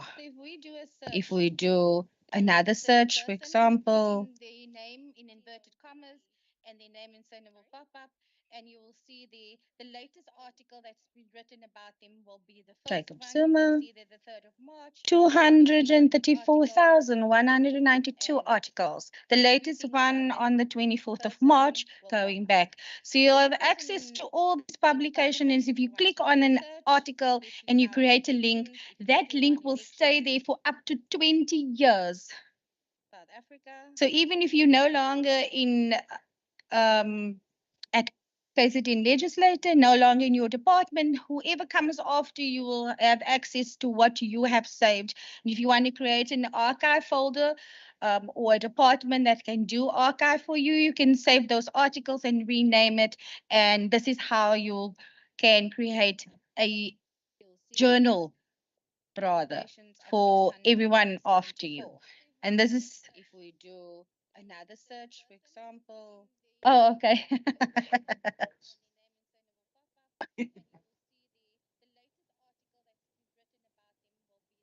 Was I thumbs up? Okay, so this is just an overview, and I will be available to assist you with your. So you can create, this is, you can do and play around with your account if you want to. You can go to advanced search as well, and then you can click on any publication that you want to, and you can see which one it is. If you want all 7,384 publications, you can click on that. It's going to do a wide search. And the nice thing is, if you go into a Spanish publication, and especially now, like I said, elections coming on, we want to see what is happening, what the world is writing about South Africa. Say, for instance, we're going into, I think this is a Spanish newspaper. Yes. And we click on that article. I'll be done now. We click on that article, and for some reason, we don't understand what's going on. But PressReader has a good idea, and go into the end of the article, one of the benefits that is really cool, especially if you do research, especially if you have kids as well and they need to do assignments, you go on to translate the article, go into English, and voila, there's the article. Most of the publications, foreign publications, can be translated into English. You can print it, you can use it in your newsletters. And the nice thing is, PressReader has, for the admin side of things, have another tool that you can utilize. So if you have a newsletter or you have a weekly subscription that you need to give to your members, and you know it costs a lot of money to print these because it's in glossy magazines, the glossy format, you can now upload up to 100 megabytes of self-publication on PressReader that will only be for the legislator. No other person or no other department will be able to have access to that. So there's another added benefit that PressReader have. Is there any questions that anybody have, perhaps? I will be able to help you if you want to do one-on-one session with me. I'll be outside. Yes? Most of the publications, foreign publications, can be translated into English. You can print it, you can use it in your newsletters. And the nice thing is, PressReader has, for the admin side of things, have another tool that you can utilize. So if you have a newsletter or you have a I want to know that after this, are you going to give us some documents as guide if you want to implement this thing when I'm alone now at home? Yes. There are. I don't have documents as in physical documents, but I can send you an email, which I have done several times after my training. I'm not sure if you've sat in any of my training that I've done online before, sir? No. No. In fact, not only you, for all presentations that we have received today, because we cannot able to memorize all of what we have said here. Yes. We need a certain document as a guide, as a guiding tool. Yes, I have step-by-step guide for you, Yeah. which will indicate on a slide, like on the PowerPoint, Yeah. and will show you what it is that you must do exactly. And if at any point in time you do get stuck, you can ask Zippo or Fundi. You can WhatsApp me, and I will be able to assist you anytime. Okay, man. Thank you so much. You're welcome. Thank you. I think, honorable members, what we'll do is we'll get the manager of research to compile a full step-by-step manual that we get from each of the service providers. We'll put it as one consolidated manual, and we'll make it available to all of the members. It's preferable to send it by email, but for those members that do have challenges with emails, then we'll make an exception and give it to them as a hard copy. But yeah, we'll try and facilitate. Sorry? Oh, I'm being told with pictures. So we'll do it. We'll try and get them to do it in an easy, simplistic form and send it to you. Thank you. All right, there was another hand. Thank you for the presentation. I just have one question. I use your PressReader, but there are newspapers that I don't know what informs what newspaper we access and we don't. I'll make an example. Ilanga, we get it very late. The chances that we get it next day. And City Press is literal, we can't access it. I'm just wondering, maybe no, I'm mentioning those two, but is there a reason why you will have some publications, others we don't? So obviously with 7,000 publications, I can't go in each publication. What I do in the morning, I check which publications are running late. Sometimes the publisher sends through a file and then it's corrupted.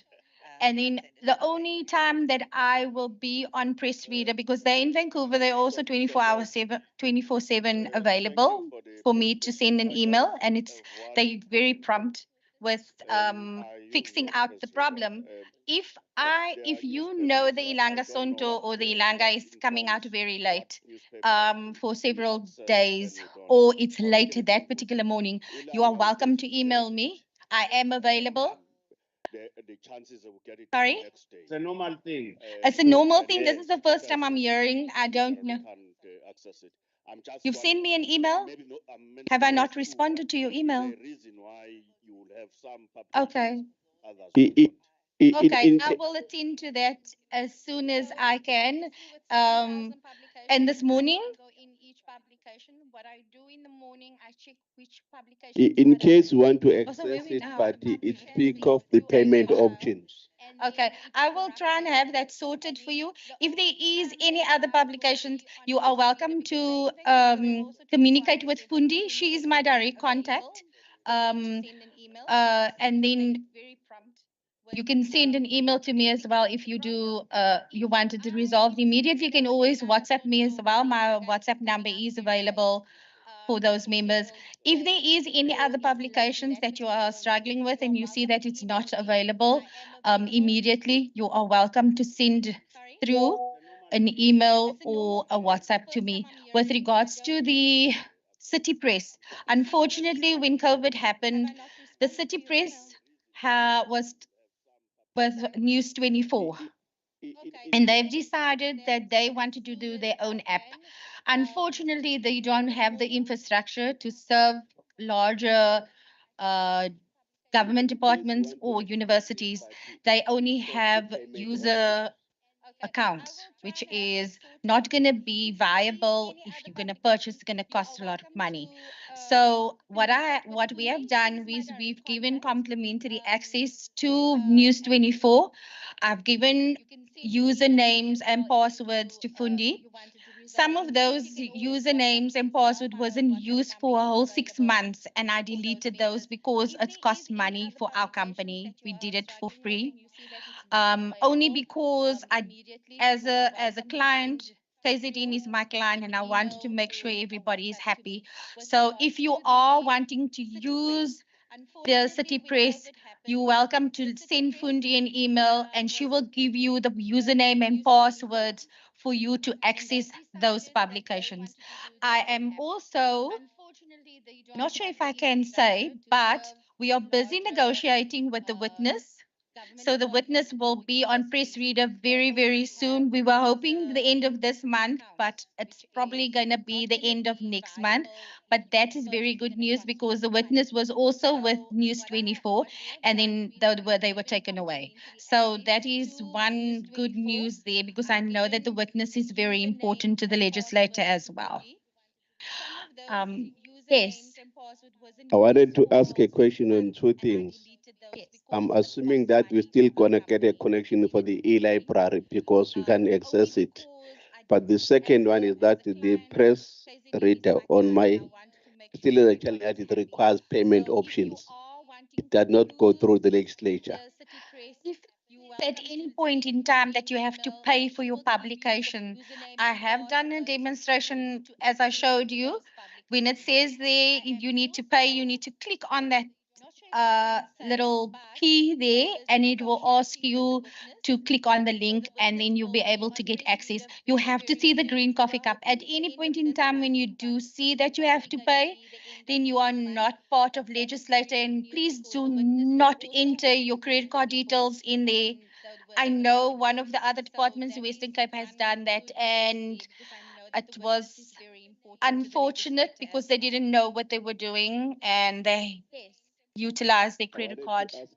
Please do not. At any point in time, if you do see you have to pay, please just make contact with any one of us for assistance. Any other questions? I think the first question that you had, sir, was regarding EBSCO, I think. Yeah. E-library. Oh, e-library. Okay. Yeah. As I showed you, when it says there, if you need to pay, you need to click on that little key there, and it will ask you to click on the link, and then you'll be able to get access. You have to see the green coffee cup at any point in time when you. Thank you very much, everyone. Then you are not part of legislator, and please do not enter your credit card Honorable details members, in there. the One of the other connection on trustees have e-library, done that, and we are finalizing it. In fact, we wanted to have it ready, but and then we thought let us have the launch first, so that we'll have the presentation done, and then the navigation which were disturbed by the network. And right now we are still IT manager is still meeting with the guy Ajay. We are looking at if we could have at least squeeze him for at least another 10 or 15 minutes in the program again. If you could come back, because we feel he didn't do justice. If he could come back and show you again and navigate on the e-library again and show you again. And then after that, we will assist you in terms of sending to you your username and password, like we did with the PressReader, because that's what we had not done. In terms of sending the link, that's easy, but we had not created the username and password for all the honorable members. But that will be done quickly, and then ICT will assist all honorable members. We'll try and have a systematic way in terms of either we assist you during either the sitting or and see which committees and ensure that, and have a list and ensure that we have a sweeping approach and ensure that all members are assisted across and follow all the list until we make sure that all 80 members are covered. But for now, they are finalizing the checking, because in our own laptop, as well as in our own network, the app is working fine. But in his laptop, there are glitches. So now we are failing to understand what could be the problem. So as soon as that is sorted, we are looking at having 10 minutes for him to come back again. And then we could see whether he can even create quickly the usernames and all the stuff. Thank you. All right, thank you very much, Fatima. Thank you. And clearly, we are operating in a very global world, and it's important that on a daily basis, the honorable members do have access to the information that's going to assist them to keep up with what is going on. In terms of our program, we are due for a comfort break sometime round about now.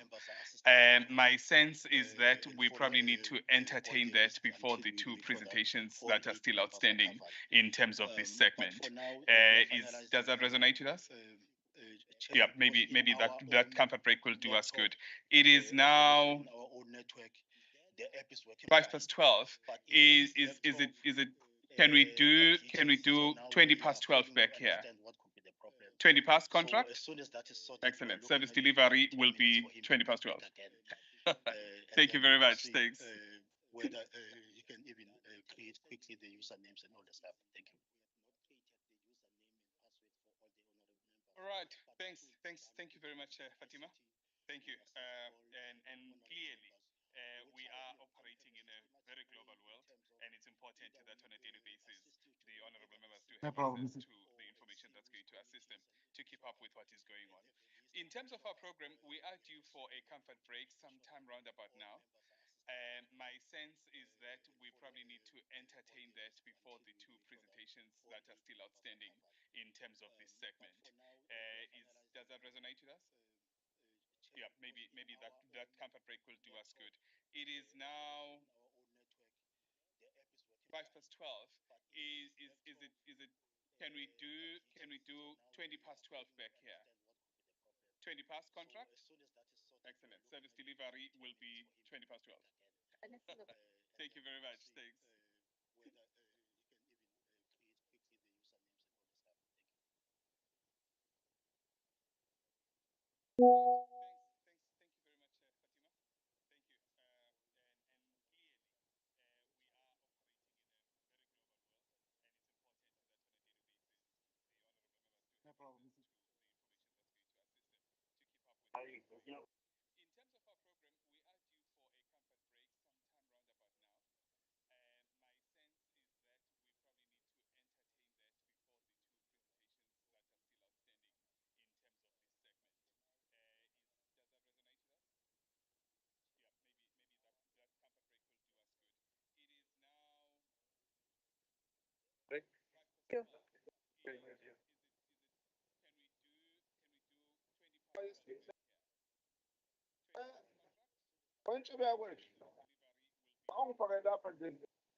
Clock. Come 3 o'clock, we're going to have a problem. So let's try and use the time to the best that we can get out of it. I need to actually be on my way. Is it possible that I get up and running? You can negotiate with programs. He seems to be. Yeah, I didn't realize it was going to carry on this track. All right, sure. Do you mind if I do that? I'm under pressure. Yeah, no, it's okay. Okay, apologies. Let's proceed. We will have a slight change on our program. This one too. I'm trying to get back into this again. We'll have a slight change on our program. In terms of our program, it was going to be Koketso coming up next from Sabinet. And it's necessary that we accommodate Bev, who's going to be coming in before Koketso. So we're there. Have you opened it? So let's try and use the time to the best that we can get out of it. Just get onto here. So there we go. So I'm going to go into my Juta, and I need to just share. Just quickly park this. You ready? I get in. No, it's okay. Okay, apologies. Let's proceed. We will have a slight change on our program. Okay, I'll leave it over to you. Let's just see if I've got the ability to share. Back into this again. We'll have a slight change on our program. In terms of our program, it was going to be Koketso coming up next. Looks like it. We go. I'm on board. And it's necessary that we accommodate. Just encourage more people.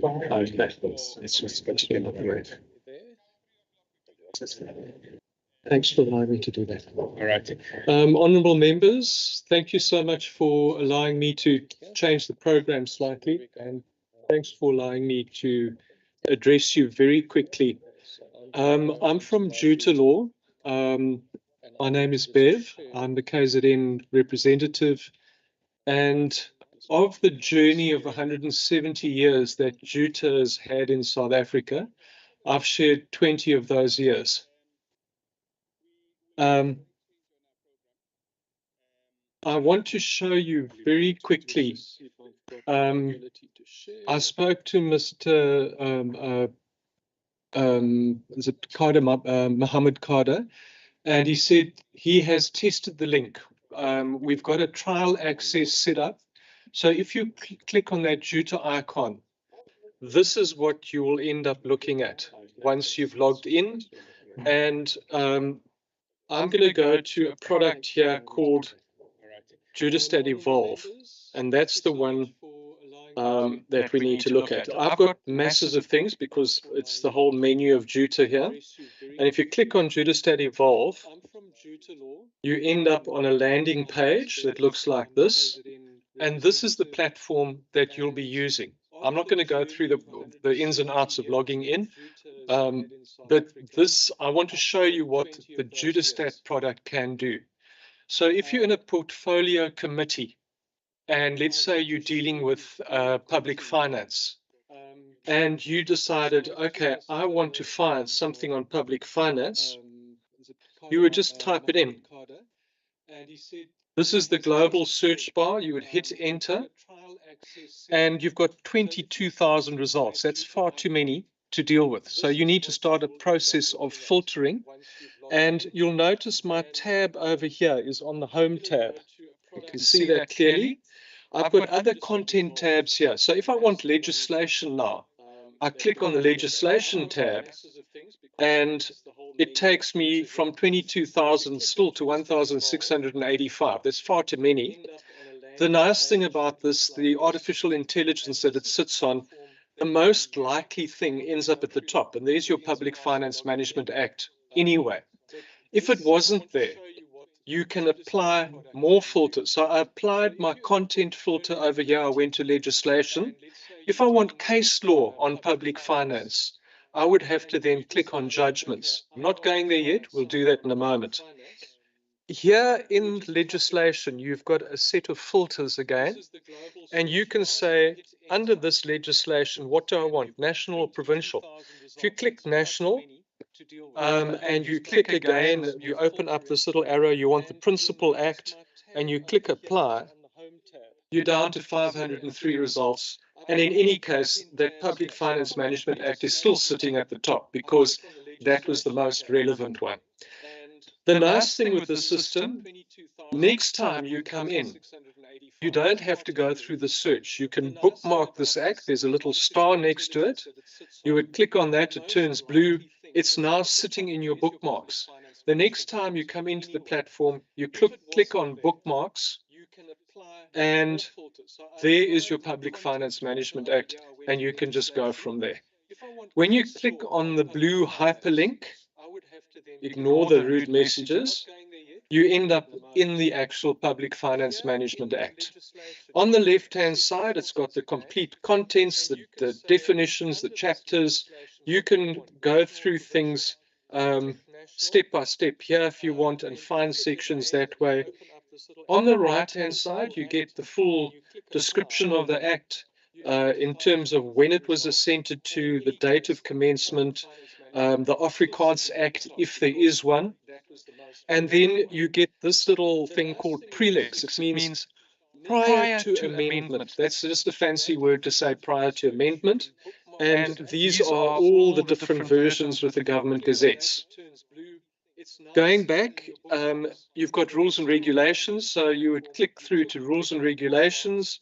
There's your treasury regulations, etc., etc. And then an extremely useful thing for those who are more of a legal sort of background, judicially considered, you can go and look at sections of that act that have ended up in court. And there is section 3.3 with 2 cases. If you click on those cases, you will then zoom straight through to those cases. In terms of functionality, yes, you can download this as a PDF. You can download multiple documents. So if I download this, I'm just going to click there quickly. It says download as a PDF, so it's going to look exactly like the actual document. And now there it is over there. You can take this, save it in a folder. You can decide to print it from here if you feel you want to chop down trees. There are 46 pages for you over there. Once you're out of that, you just click on the X, and I'm still now in the live document. If you are working with this document, you can obviously copy and paste, and there's a little icon or little box that comes up that allows you to copy and paste. The lovely thing that you can do as well is you can highlight a section and you can make notes there. And the next time you come back, if you've signed in, you come back with your email address, your profile, and you can pick up from the notes that you've made, the section that you've seen. If you want to save it, you save it, and it will be here in the table of contents the next time you look at it. I'm going to delete it because I don't need to keep this. Let's just look at legislation judicially considered. This section 3.3 was tested in a particular case. So if I click on that, it's now jumped out of the legislation, and you're looking at the case that dealt with that section. This review application, the review and setting aside of jurisdictional ruling, etc., etc. Yeah, section 26, public finance. Okay, this one actually ended up looking at Public Finance Management Act. But you get the general drift. You can look at legislation, jump to cases, and back again. If I want to jump back to the act that I was looking at, I click on the back arrow, and I should end up back in the Public Finance Management Act. If I'm finished with this, I can click out of there, and my search is still sitting in the global search box. If I now want to filter this differently, I was in legislation, I applied filters here to say national. What happens if you want the Provincial Act? You would click on provincial over there. You would say, I want the Principal Act, click apply, and now it has loaded these versions of the Public Finance Management Act per province. And you need to just be careful and read. This is for the Northern Cape, and as you slide down, you'll see Mpumalanga, Western Cape, Free State, Gauteng, and so on until you get to this one, which is the KZN one. Okay, so that is just how quickly you can jump and find stuff. If I go back, let's just get out of this again. So I've found legislation to do with public finance. What happens if I want judgments?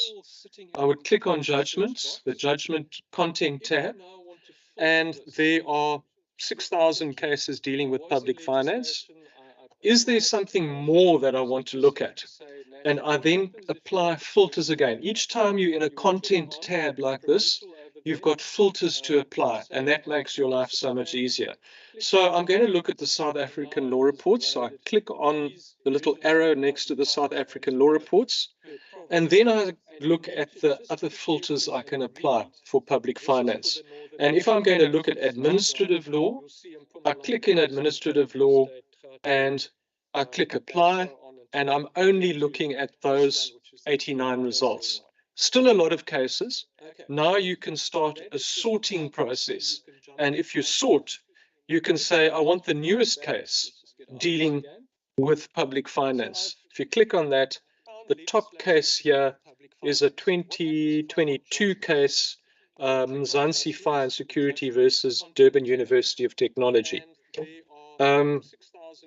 You can sort these also, and lawyers will know about this, by the number of citations that a case has. And I want the most citations sitting at the top, so I click on Global Citations Descending. And what should happen now is Minister of Health and another versus new clicks, and you can see it's got 179 cases, citations at least. If I decide this is the case I want to look at, I click on the link, and there is the case loading, and I need to just clear this. Again, on the left and right, there's the table of contents on the left. You can click and just go straight to the fly note. You can click to the judgment when you're looking at this particular case. This case has synchronized with the table of contents. On the right-hand side, you've got the full history, the citation, which court it went into, who the judges were, etc. You can look at what the key concepts are of this case. It's admin law, administrative action, etc., etc. And you can jump to fly notes. If you're down in the judgment, you quickly want to look at the fly note, you click and you look at the fly note. Other cases considered, and you'll notice there's a case there in black. It's not hyperlinked. That's from our competitor. We don't have access to that. You can't click and link. But the other judgments, you can do that. But at least you have the citation, so you could go and look it up on LexisNexis.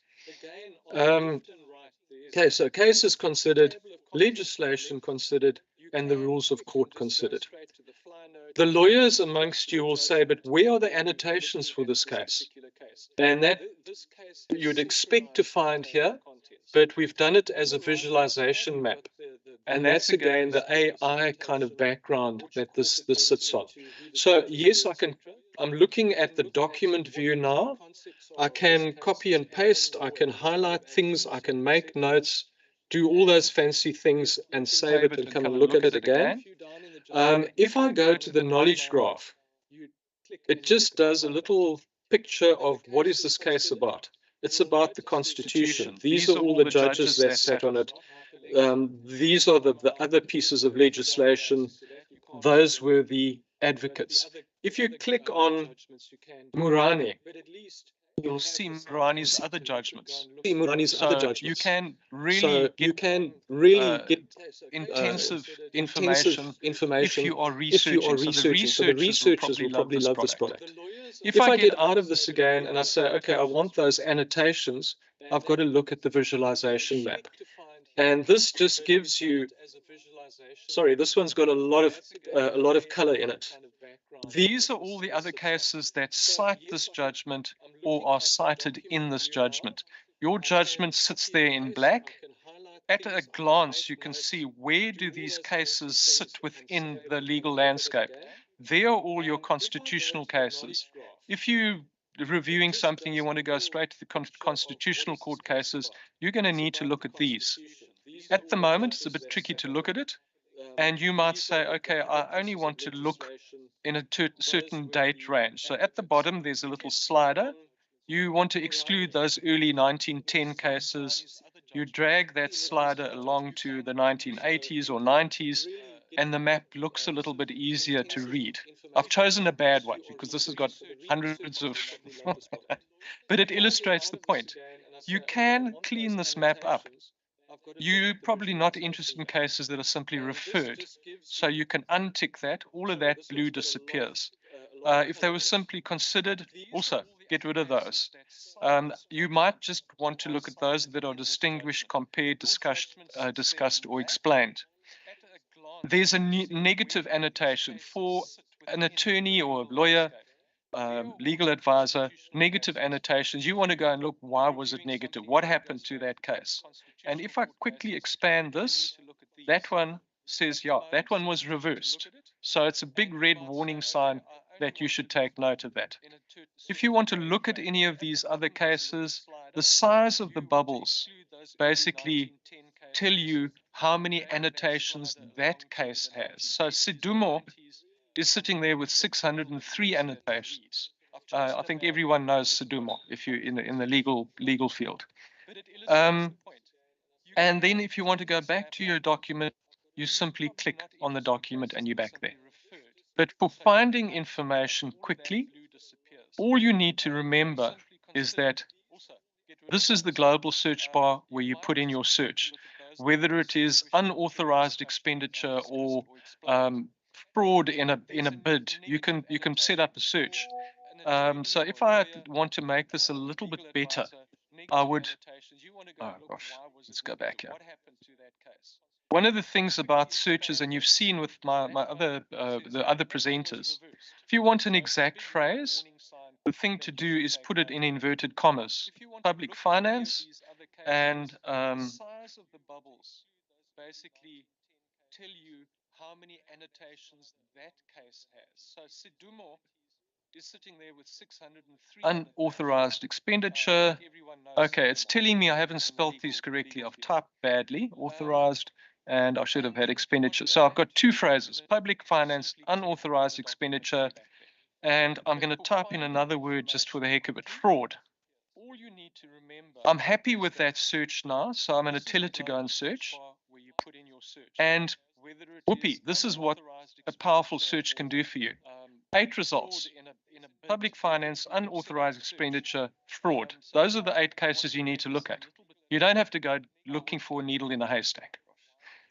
If you're happy with the search, you can save it, go off to your committee meeting, go to court, whatever, go on the weekend, come back.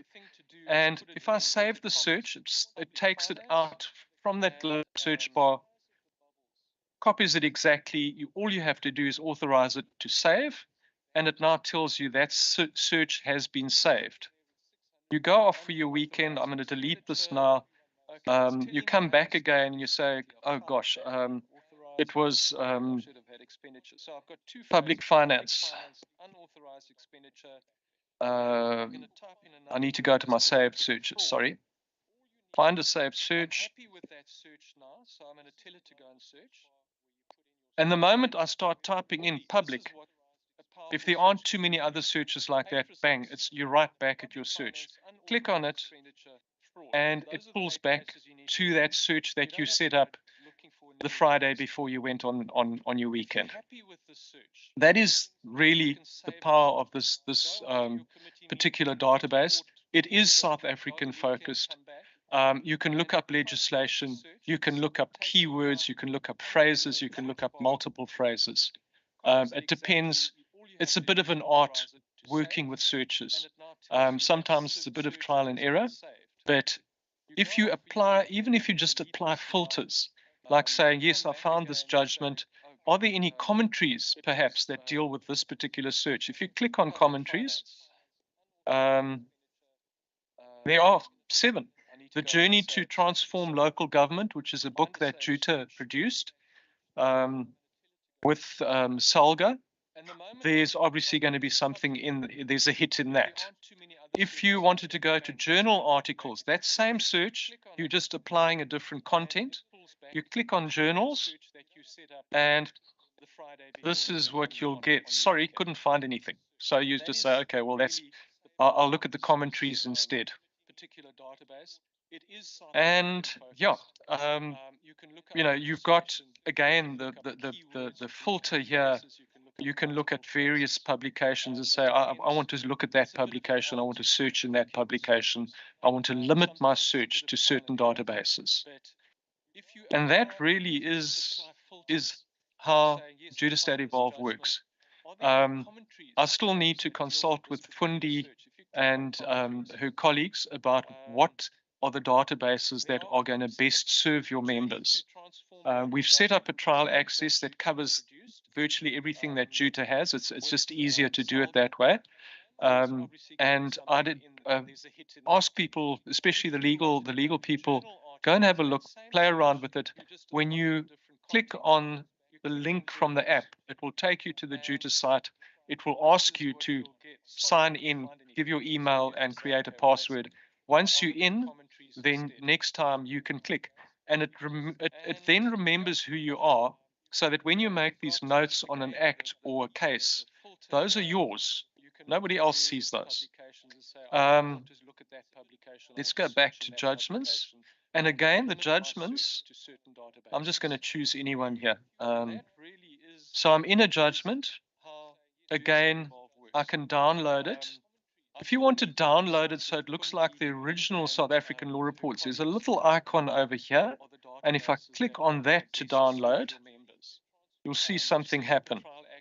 It looks very much like a blue law report that you would find. Sorry, not that one. I need to get to this one. The PDF. The PDF has got the paragraphing A, B, C, D, E, F, G. That's the kind of stuff that you hand up in court. That really is my story. And I thank you for your time.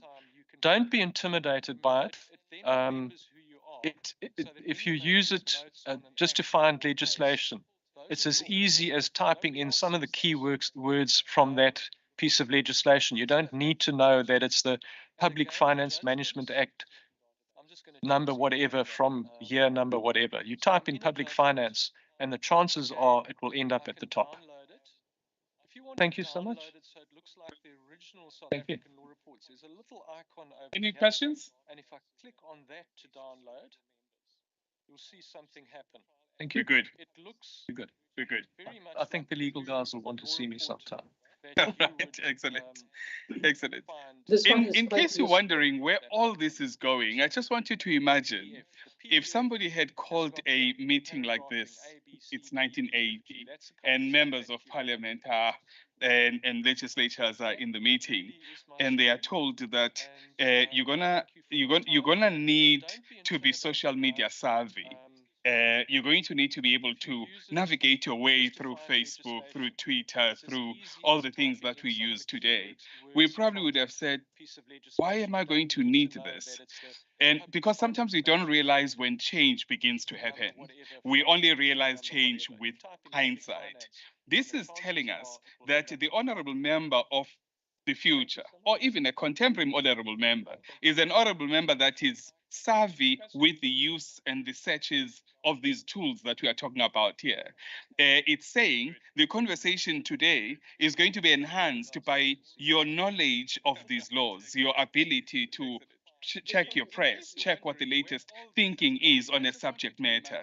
And the substance of our conversation and our debates are going to be enhanced by our ability to make use of the change that we are starting to implement here. So thank you very much for giving the tools and making sure that we do have the tools. Koketso, you're getting ready, and he's going to take us through the Sabinet presentation.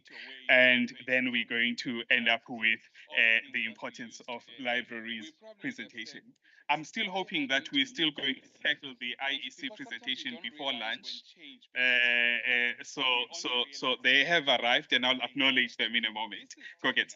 Thanks. That the honorable member of the future, or even a contemporary honorable member, is an honorable member that is. Good afternoon, everyone, and I know it's been a long day. Too much information, but I want to start by reminding you all why we are here as information vendors. You hold important roles, and it is our responsibility to help you find easily your information across all the databases that we offer or that we present in front of you today. So my name is Koketso, and I am from Sabinet. Some of you might have done a lot of searches on our platforms. Sabinet is one of the information facilitators. We provide and facilitate information. And today I'm going to put my focus on legal databases. All right. My colleague from Juta already touched on some of the databases, but we are competitors in the market. But remember that the goal is to provide you with support. We want you to be informed. We want you to be able to access information as simple as you can. So please, if you have any questions, do ask questions. And I hope that you can all see my screen, and I hope it's not too small. So you have access to various databases from Sabinet. And I'm not going to take you through all the technicalities. I'm just going to explain what you have access to. If you want anything technical, we can schedule a meeting through Futhi, the librarian, and we can look at how to properly help you find information maybe on a daily basis. But Discover Sabinet was one of the databases that was listed on the app that was first presented. So I think it was one of the first databases on that app. And if this is a web-based platform, you can access it anywhere in the world. If you fly to UK, as long as you have access to internet, you'll be able to find this. If you go anywhere, as long as there's internet, you'll be able to find it. Nowadays, because I'm also from the library background, we are moving to a different age. Right? We are moving to a different age, and it's not only the library, but countries actually are moving to different ages. We want to help you to also move us to the newer age. And in the newer age, you need to be able to access information. You need to be advanced. All right?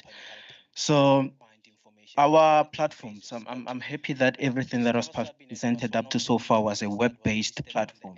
You don't need to go to the physical library now and then. Well, it's a need to go, but you don't have to go there now and then. You have your libraries in your smartphone, in your pockets. That is a movement as a country. All right, so this is a web-based platform. If I scroll within the homepage, this is just the homepage. You will find the our databases, and you'll see that the first class there, or the first grouping, is the legal databases. There's quite a lot of them. I'll just simply, in summary, brief what some of the important databases are. So you'll see the bill tracker there. I know some of your faces, and I know that some of you are responsible for our bills. So the bill tracker is a platform that allows you to see bill history, allows you to see the timeline of the bill, where it's currently sitting. Soon, from the moment it gets introduced or tabled in the parliament, you'll also see the status. You'll also see the related information or related documents. If I scroll down again, you'll see some of them are CCMA and bargaining council agreements, the government gazettes, which are also very important. These are the daily notices. We publish these notices on a daily basis. Soon as something is picked up, we make it available on our platform, and I know that the turnaround time is just few hours. If there's something published today, tomorrow you'll find it. We also have municipal bylaws. I know that some of you might also need to access the bylaws from all the provinces, not only in the KZN. And if you scroll down again, we have the national legislation.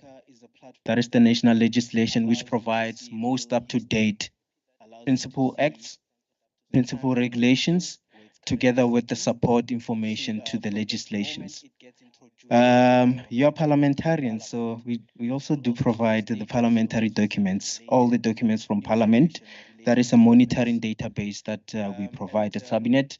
It has information like the reports, the green paper, the white papers, draft regulations, media briefings, speeches and statements from Parliament, submissions and the questions and replies from Parliament. And then you also have access to the provincial gazettes, you have access to the provincial legislation, and then there are Sabinet judgments. I just want to quickly show you with an indication. I'm not going to go into the technicalities, but this is the bill tracker. The one that I'm presenting now is the bill tracker, and this is how you now see the bills.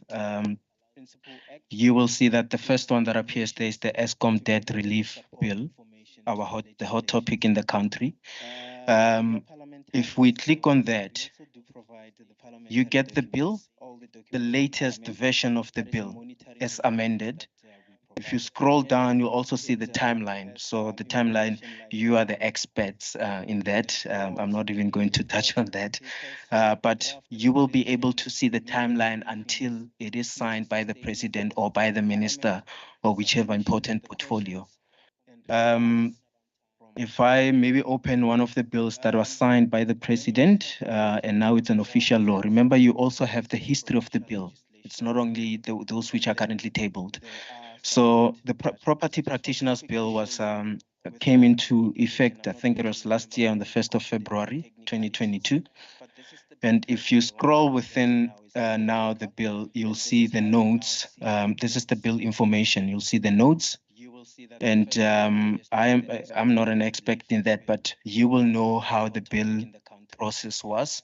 And out of any sitting in Parliament, out of any discussion, we try to summarize the main outcome of that day, of that sitting, so that people and the public can also see the progress in terms of the bills. So the latest update would always sit on top. The act came into operation on the 1st of February. It is signed. It's now an act, but you're still able to find the history. If you scroll down, you'll still find the timeline. It was signed by the president, and the index of linked content, which now summarizes or groups all the related information, all the related documents. You also see some of them as the speeches and statements by maybe some of you. The Sabinet law articles, which now tries to summarize the purpose of the bill. The parliamentary and government documents, where you'll also find submissions. All right, so I'm not going to go into much detail. I'll stop there for bills. And parliamentary documents are also summarized, that you have some of the documents from the parliament. You'll see also the bill still appears on the parliamentary documents because it's part of the parliamentary, what can I say, process. And then again, you have the government gazettes. Actually, this is now a very good example. You need access to the right and relevant information, and that is the role of a library or of an information service, which is now available to you through Futhi and the likes. So we make sure that you get the most updated information, especially in terms of gazettes. These are published on a daily basis, but they affect you also the roles that you deliver. So the latest ones were uploaded today on the 29th of March, and this was soon as they got published. We already picked them up and made them available on the platform, and you find this information under the What's New. And then again, if we search, I made a simple search there for the state of national disaster. In terms of the Disaster Management Act relating to energy. So I just wanted to make a quick indication that all the important notices like the one that was published in relation to the energy constraint, you would be able to find them here. That is now the full regulations. If they are, you'll also be able to find them on the platform. And then lastly, I'm going to just quickly show you the Act. If I scroll down, this is the metadata of the Act, and I'm going to open it in a HTML version. All right, so our legislation database, we keep updating our legislation as soon as we receive amendments. So if there's a section that is amended, we will incorporate the change into the current version. I don't know if that makes sense, but we try to eliminate confusion, because sometimes when you search, I know that a lot of you do Google search on acts, and it's actually, it might be misleading because there's a lot of information on Google. But if you search on maybe Sabinet or Juta, we make sure that you get the most relevant act. And then you'll see that within the Disaster Management Act, we have two highlightings. The first highlighting is the yellow one. It indicates the latest amendment that are already incorporated into the Act. So if at any point you want to search for the latest version of any Act in South Africa, please make use of this option. And then if you see any yellow highlightings, that indicates the latest amendments. Another example would be the gray highlightings, which now indicates the proposed amendments which are not yet in force. We will indicate it by highlighting it in gray so that you know what is coming, you know what is being proposed, you know what it will change within the current existing legislation. And then if you scroll on the left side, I hope this will be a good example, but we have linked content. We have all the regulations in terms of the Act, draft regulations, related, repealed, amendment notices in terms of this Act, all the notices, and then lastly, the judgments in relation to the Act. All right, double stop there. I don't want to take much of your time, and I understand that there was too much information consumed today. It might be pointless if I try to go into technicalities, but just a reminder, we are here to support you. When we deliver the right information, the most updated information, so that you can carry out your services properly, feel free to use the library, feel free to use us. They will be happy to give out the contact details, but if any one of you want to get in contact with Sabinet, I'll be here for a few minutes, and do let me know. I would really love to help. Thank you so much, and I will end it there, and enjoy the rest of your day. Thank you.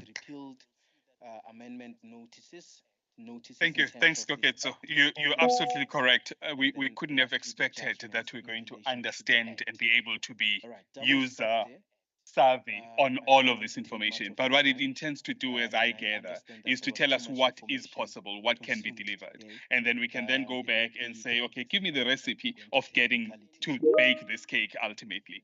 So this is really an overview of what is possible, what is available. And then as people start working with it, then they can be assisted further as they go.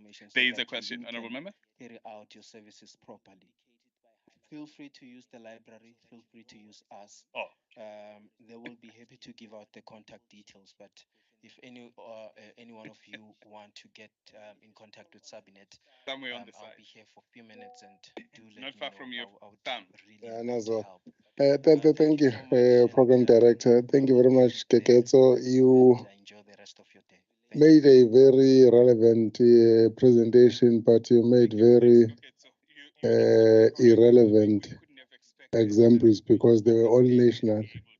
They don't talk to provinces. I would prefer that you refer to provincial data, provincial information, especially when you spoke of questions and responses to questions that have been asked and responded to in the past. Can you please go there if it won't take too much of your time with reference to KwaZulu-Natal? Because I don't know if you do go that far to as far as provinces. Thanks. Sorry, before you switch it off, can you please repeat the question? What I'm saying is the information you are providing to us is the one that we need, but you made bad examples of referring us to national data, which is what we don't deal with that much. We are a province. Yeah. If your examples can be relevant to what happens in the province of KwaZulu-Natal, I made an example that if maybe you go to questions asked and responses to questions in KwaZulu-Natal, not at national. Not national gazettes, not national act, province of KwaZulu-Natal. Thank you. Do you have that in your Sabinet, whatever? Yeah, so thank you for that. And yes, I'm happy to respond. So I was just making general questions, but you do have provincial databases. If we just quickly look at the scope of legal databases, I just want to present some of the databases. For instance, there is the municipal bylaws, specific. You can select specific to KZN. And then if you scroll down, yes. The information you are providing to us is the one that we Thank you. Thank you. I learned something new. All right. So there is the provincial gazettes. It just below it, it should be the provincial legislation. So all the provincial legislation, principal acts applicable in this province, you would have access to them. Can I just quickly make an example? If I select the database and I'll see the list of all the provincial legislation under the menus just below the searching. I can go to KwaZulu-Natal and then from there I'll be able to see all the current applicable legislation within the province. And I'm not going to dwell much into this, but I hope this now answers your question, because these are now the provincial legislation. And again, maybe just to help you also, there are different filters that you could use on the left side. There is a subject. So if maybe you are responsible for a specific subject or topic or portfolio, you can search it in there. Maybe it's tribal, something to do with the tribal legislation or traditional. Thank you. Thank you. All right. That's what I'm saying. I'm learning things today. I'm not a legal expert. I mentioned that I'm an information specialist. I'm not a legal expert. I'm just a master of the platform. So thank you for always clarifying for me. But those subjects, those are just the quick options that you can use to now quickly navigate into the platform, because there's too many legislation, there's too many principal acts, national and provincial. So you need to be able to search using specific subjects. Yeah, and then also in relation to can I also make just a quick one on provincial gazettes?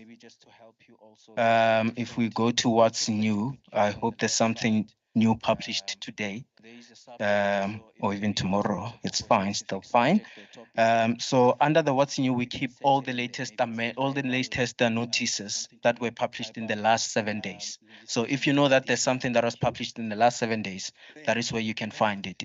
No need to search. You can just go to there and search Control F and then do whatever search that you want to do. I wanted to search for KwaZulu-Natal. That is just an example.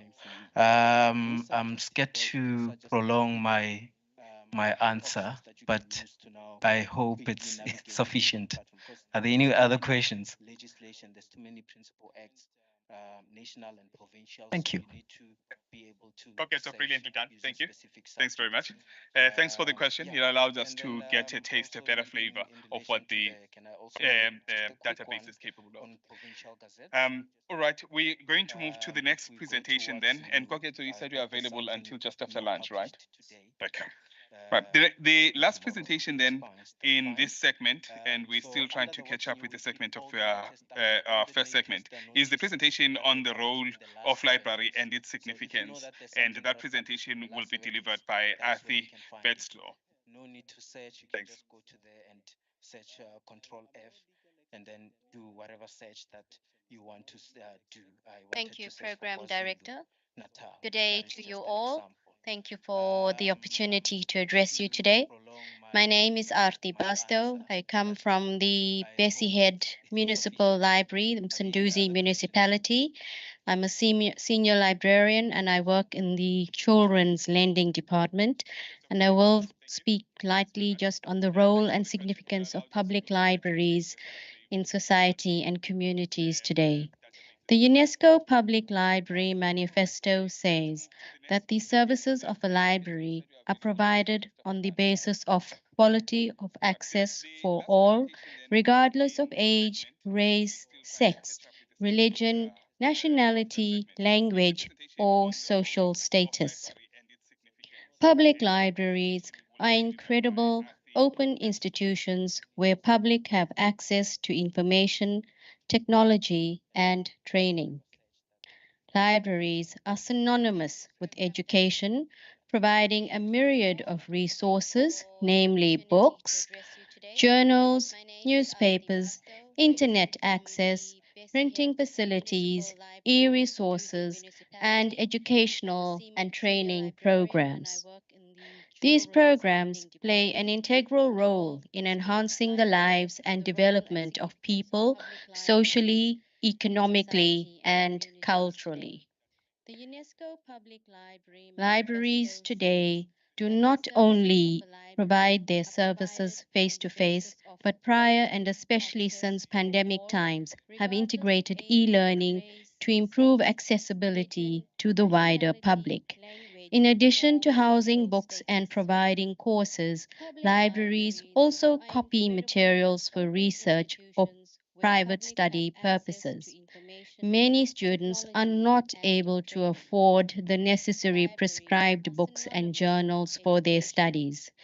Therefore, these students rely on the services of a public library to sustain their academic requirements. These libraries play a fundamental role in society whereby they provide educational programs such as children's and adult literacy programs to improve literacy levels. As I've mentioned, I work at the Bessie Head Public Library. It is a huge municipal library with several floors and various departments. The library has an adult lending, children's lending, adult reference, children's reference, periodicals, cataloging, and a mobile library service. The Bessie Head Library is also a legal deposit library. In South Africa, we have 5 legal deposit repositories. A legal deposit library receives a copy of every item published and produced in South Africa. These include books, periodicals, government gazettes, maps, and so forth. The Bessie Head Library has an integral part to play in the community that it serves. The library has an internet cafe that provides email and web access, word processing and printing, and a computer training room where basic computer literacy classes are held and the general public can apply to attend these classes to enhance their skills, thereby making one more employable and able to survive in the competitive job market. The periodicals department has South African journals and newspapers. Some newspapers range in the 1800s and early 1900s till current times. This is a wealth of information, knowledge, and history. People from all over the world use the service provided by this department. You can request for an article, and if it is available, it is scanned and forwarded to the patron. The adult reference section caters for researchers, tertiary students, and the adult general public. They have a broad range of adult non-fiction and tertiary textbooks published in South Africa and beyond. They also provide the service where you can have searches done on Sabinet, and UNISA students are also assisted in accessing UNISA e-resources. A public library is indeed an entity that provides a huge source of information and services to surrounding communities. Libraries store information on events, community groups, and sporting and cultural groups. Libraries provide meeting rooms, assistance with certain programs, as well as providing access to internet and Wi-Fi, a staple necessity in society today if one wants to be connected to student life, careers, and daily general living. Therefore, public libraries are logical partners for community development initiatives as they provide a broad range of information services to diverse constituencies. Public libraries are an institution that provide lifelong learning education. An informed society is a more advanced and productive society. Thus, in the dissemination of information among people, libraries are indeed an epicenter. People come to public libraries not only looking for information, but also to find something for themselves as individuals and for their communities. Mothers join baby story time clubs, elderly people attend events and find ways of connecting with other people, teenagers meet each other for study groups, team building, or school projects. Readers discuss current events in the reading room. The Children's Lending Department at the Bessie Head Library, as well as the branch library services, engage in a host of programs and activities that provide a platform for children visiting the library to read, play games, enter competitions, attend tuition classes, recite poetry, play with toys, attend holiday programs, and be a part of many other activities. We enter into partnerships with various stakeholders such as preschools, primary schools, and high schools, various community organizations, NGOs, various government organizations such as the Department of Transport and the Department of Sports and Arts and Culture. As you can see, the public library most certainly helps individuals to expand their network and become a part of a community. For those who are housebound, we have a housebound service that takes reading material to various homes. A traveling library takes the library to the people. They set up at various shopping centers and malls so that people can shop and get their reading material. Mahatma Gandhi once said that no culture can live if it attempts to be exclusive. The stimulus to live and reuse information and knowledge comes in many forms, and this is one of the most important functions of libraries. Information is crucial for an individual's development and as well for social development. Public libraries are the social institution that serve communities to aspire to development. Thank you. To expand their network and become a part of a community. Thank you. For those who are housebound, the intention there is to inspire. The intention there is to remind us the value of libraries in whatever form, physical or digital. Any questions, any comments? Various shopping centers and malls so that people can shop and get their reading material. We're good. Mahatma Gandhi once said that no culture All right, can brilliant. live if it attempts to be exclusive. Brilliant. The stimulus to live All right. Can we just then quickly summarize what we have done in the morning? Because we are going to change tack as we move towards a different discussion. What we did this morning, we started with the presentation that was delivered by Ajay from Supertech on the e-library. And as a person who tries to drive these initiatives and ensure that they gain life, I started thinking, how would I have themed this as a promotional instrument, as a tool to galvanize everybody to start leveraging this resource? And I thought, KZN legislature, a reading, knowledgeable, and informed legislature through these instruments. And we want to then become an embodiment of exactly that. And if we can start with the members, it will translate to staff, it will translate to even the members of the public. So we want to be a modern institution that is driven by modern members who have access to all these resources. We then had a presentation from Tiaan Scholtz, and his was on EBSCOHost. Again, I saw through this instrument, if we made good use of it, becoming an instrument by which we ensure that we are a legislature whose strength of its engagements lies in the substance of its engagements rather than the volume of their engagements. I've been watching too much of Parliamentary Channel, right?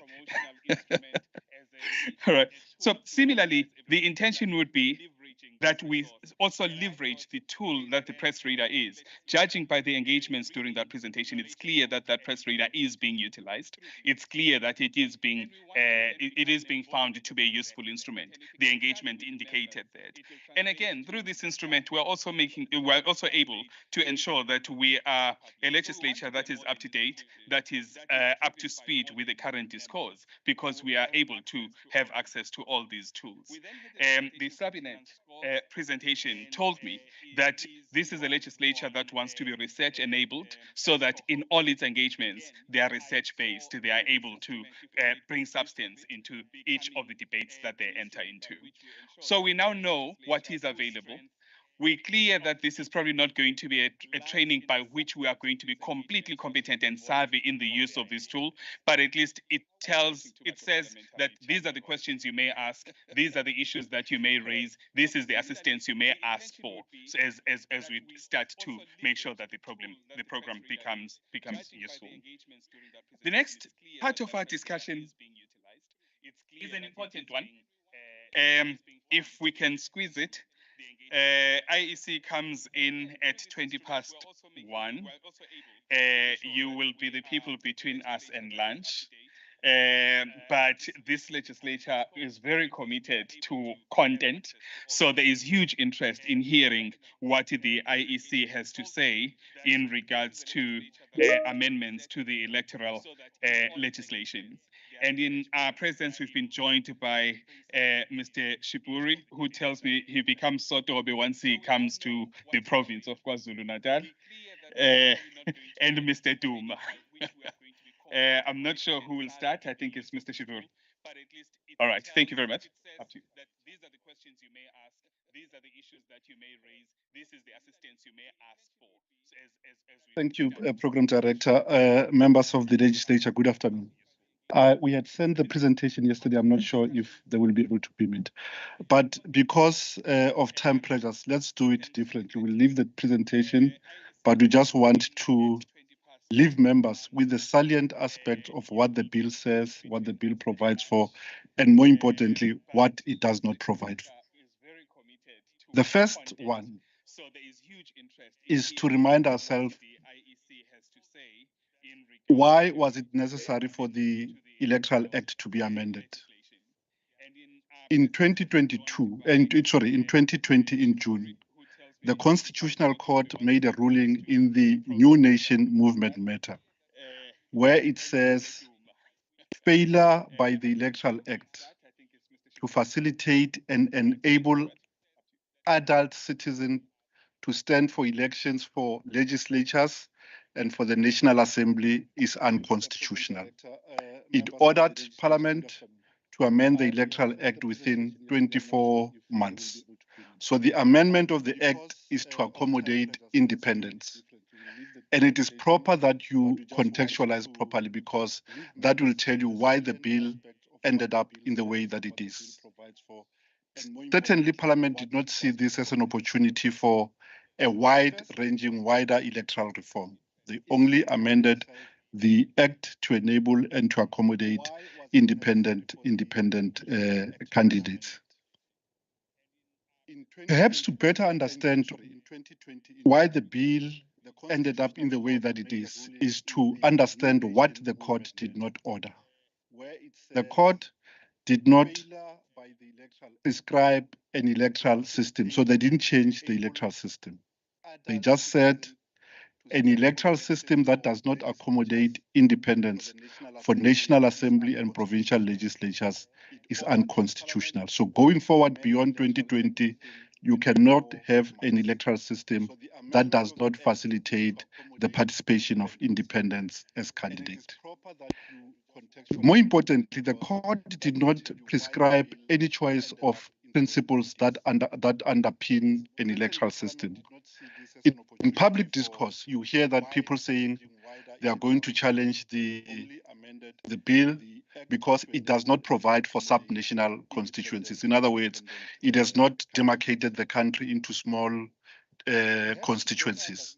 And because it does not have constituencies, it is unconstitutional. The court never pronounced on any principles, because those who argue for constituencies are elevating one principle in the design of electoral system, i.e. representation, a connection between the voter and the person who represents them. We already have in excess of 4,400 wards in the country. That must facilitate a closer connection between the voters and the public representative. Whether they do or not is for others to pass judgment. But the Concord never said a bill without constituencies is unconstitutional. The second thing that the court did not say, it did not change the constitutional requirement, because in the Constitution says an election must result in general proportional representation. What do we mean by that? If a party receives 46% of the vote, that party must enjoy at least or representation in a legislative assembly that approximates 46% of the share of the voters. In other words, the vote count must find representation in legislatures. It is the most inclusive electoral form of electoral representation. So because the court did not change that, all elections, whether they have independents with parties, they must at all instances result in proportional representation. And in a few minutes, I'll indicate why this is important. We also accept that there is no perfect proportionality, because the lawgivers, when they drafted the electoral scheme in 1995, 1996, they chose the phrasing in general proportionality, because they accept that you can't find a mathematical absolute proportionality, because electoral support by its nature distorts proportionality. Thirdly, the court did not authorize direct election of premiers and presidents, because after the court ruling, we saw a number of people already launching their manifestos to say they are going to contest and stand for election as president or as premiers. So the court has not authorized that. An election is still for membership of an assembly, and that assembly will choose one among their own to be a premier or to be a president. So there will not be a person who appears on the ballot paper as a presidential candidate in 2024. So the Concord has not done away with political parties. Political parties still remain an essential ingredient of our representative form of democracy. So what the court has said is that any electoral system that excludes independence is not constitutional beyond 2020. So let's go into the content of the bill and what it has done. The bill introduces independence. And how does it do this? It introduces independence to contest the 200 seats that are distributed in the regions. So there are two legislatures that an independent can contest in. If an independent wants to win a seat in the National Assembly, the National Assembly still has 400 seats. The first 200 seats are distributed across regions or provinces in terms of the voters' roll of those regions. So it is in the interest of each province to make sure that they register voters so that they can have more of the 200 seats that are representative of regional to national. So independent candidates will contest a seat in the National Assembly from a region or a province, and they only contest the half of the seats, which are 200. The other half are reserved for political parties, not because the drafters of the law preferred political parties to independence, but because they must honor the constitutional injunction that an election must result in proportional representation. So the 200 seats are there to compensate for proportionality. What is the implication for this? It means in next year's election, we will have 3 ballot papers instead of the current 2 ballot papers. In KZN, it is only in one municipality where voters vote only on 2 ballots. It is in the metro. The rest of the country, excluding the metros, people are already attuned to voting on 3 ballots. So the 3 ballots are as follows. The first one is for the 200 seats that are contested by political parties. On that ballot paper, only the names of political parties will appear. The second ballot is the regional to national election, and their parties will appear alongside independent candidates. Why do we do that?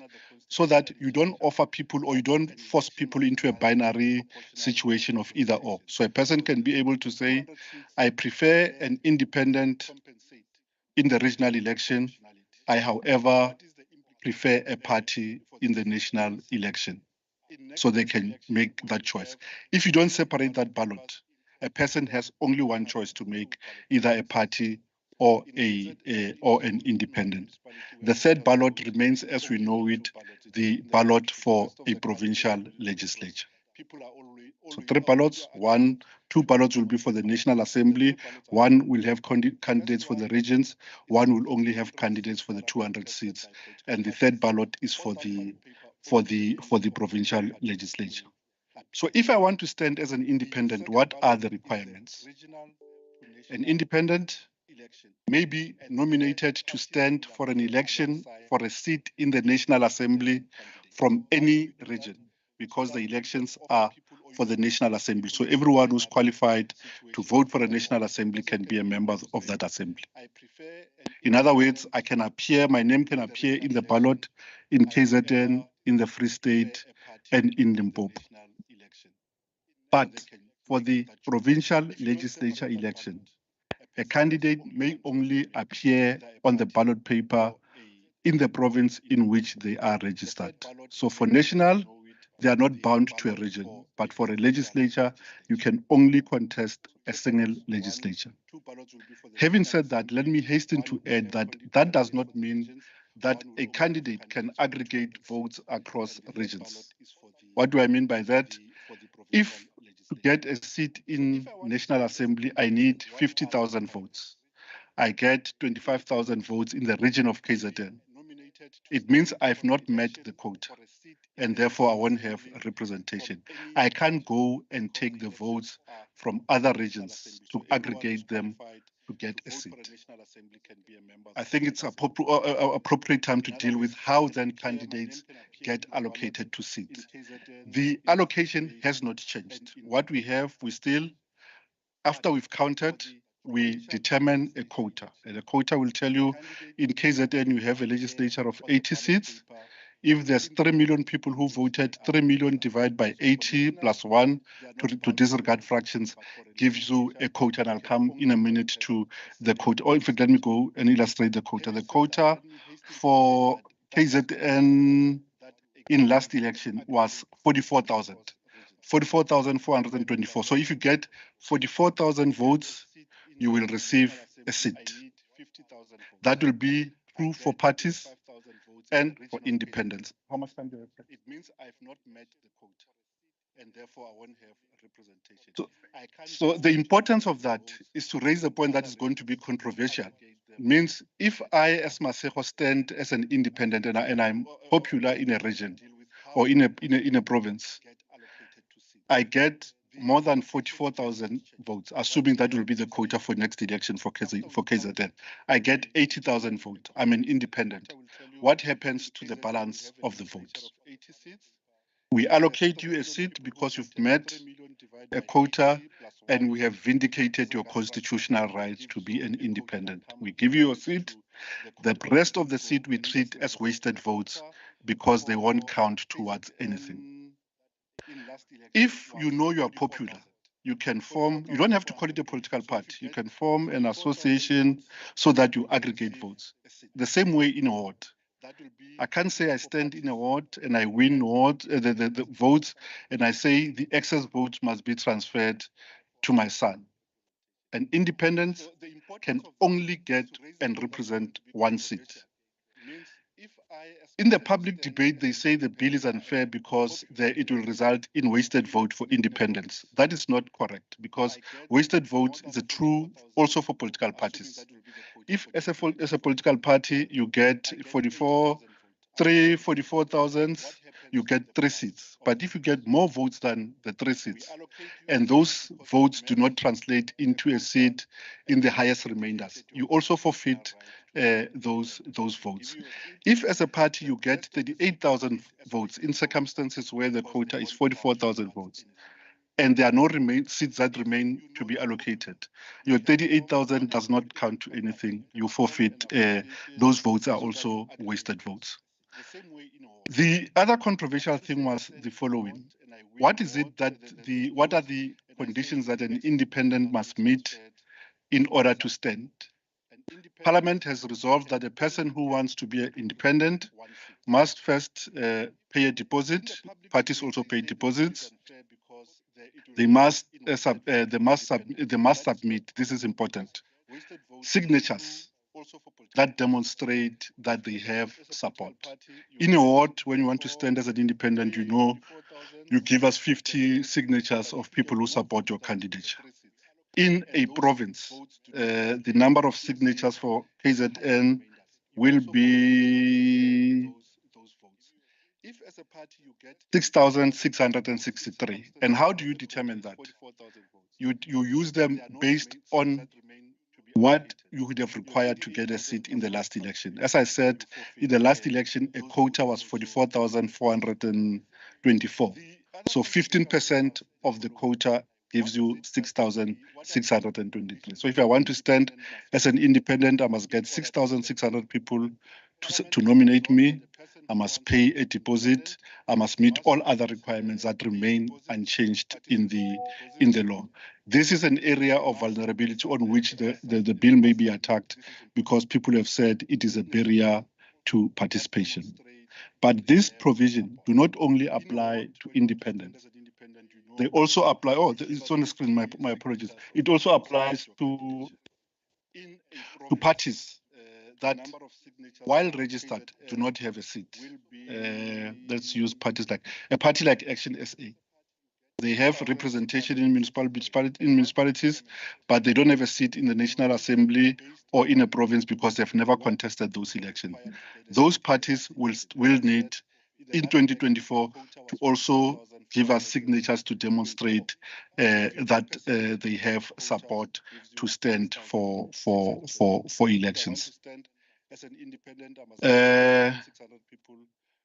So what are the implications for candidate nomination? It means we've begun already to change our systems because our systems were geared for parties. We've changed the system to accommodate independent candidate. What we'll do around June, July this year, we will make a portal available to all contestants who want to capture signatures and supporting documents of their supporters to start to capture those ahead of time so that when we release the timetable next year for an election, people won't say they did not have enough time to contest. We are not interested in receiving signatures. We will make a portal available. You capture your people who support you, and once you've reached a quota, it will then generate a certificate that you attach to your candidate nomination. What happens then if I want to contest in more than one region? Do I have to meet a quota in all of those regions? The answer is no. You must meet a quota only in the highest of the regions. So, for example, the highest quota will always be Gauteng because it had the highest quota in last year's election. So if I want to contest Gauteng, KZN, and Free State, but I don't have enough supporters for Gauteng, I will be disqualified for Gauteng, but I will be qualified for all other regions where I meet the quota. But for provincial legislatures, a person can only stand in one legislature in which they are registered. I've talked about 3 ballots. I've talked about provincial legislatures. I've spoken about ballot paper implications. The sad reality, and I'm not saying this as a way of to be a scarecrow, is that we must strike a balance between the right for people to stand for elections and also the right of a voter to make a choice on an informed basis. In 2019, we had 48 parties on the ballot paper in the Gauteng election. That was the longest ballot paper. We've had discussions with the printing industry, and all printers tell us they can only print a ballot paper up to 630 millimeters. Beyond that, they can't print a continuous ballot paper. We must look at printing side by side. But we also know that printing side by side may result in miscast ballots because people are not used to parties represented side by side. So it's going to be a balancing act for us to get a ballot paper where people can make an informed choice, but also accommodate as many candidates as there will be. The Commission will determine the amount of deposits that parties must pay, as well as independents and parties that are as yet unrepresented in those ballot papers. The next thing in the bill, important thing in the bill, because this bill was not intended to be a process of broad electoral reform, and the submission that Parliament received indicated that people wanted broad electoral reform. The bill has a clause now that commits the country to a process of broad electoral reform in that the minister must, within 4 months of the passing of the bill, appoint an advisory panel that will look at all electoral systems in the world, start the process of deliberations, and 12 months after the elections next year, submit a report to Parliament on the choices that they have made. All that we can do as an election management body is to caution that a debate on an electoral system should not be one entered with emotions on an emotive basis or for narrow partisan interest, because a country can burn because of the wrong choices that are made. A clear example was Lesotho not long ago. People were unhappy with the composition of their parliament, and they changed the electoral system, and they went for a purely constituency-based electoral system.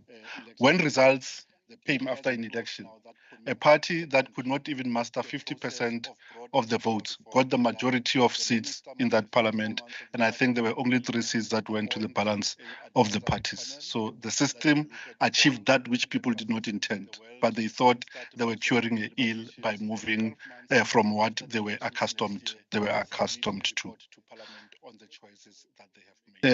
I'm about to close, Chair. The other changes are not part of the electoral reform, but those were changes that we made ourselves in 2021 to refine and to improve electoral performance.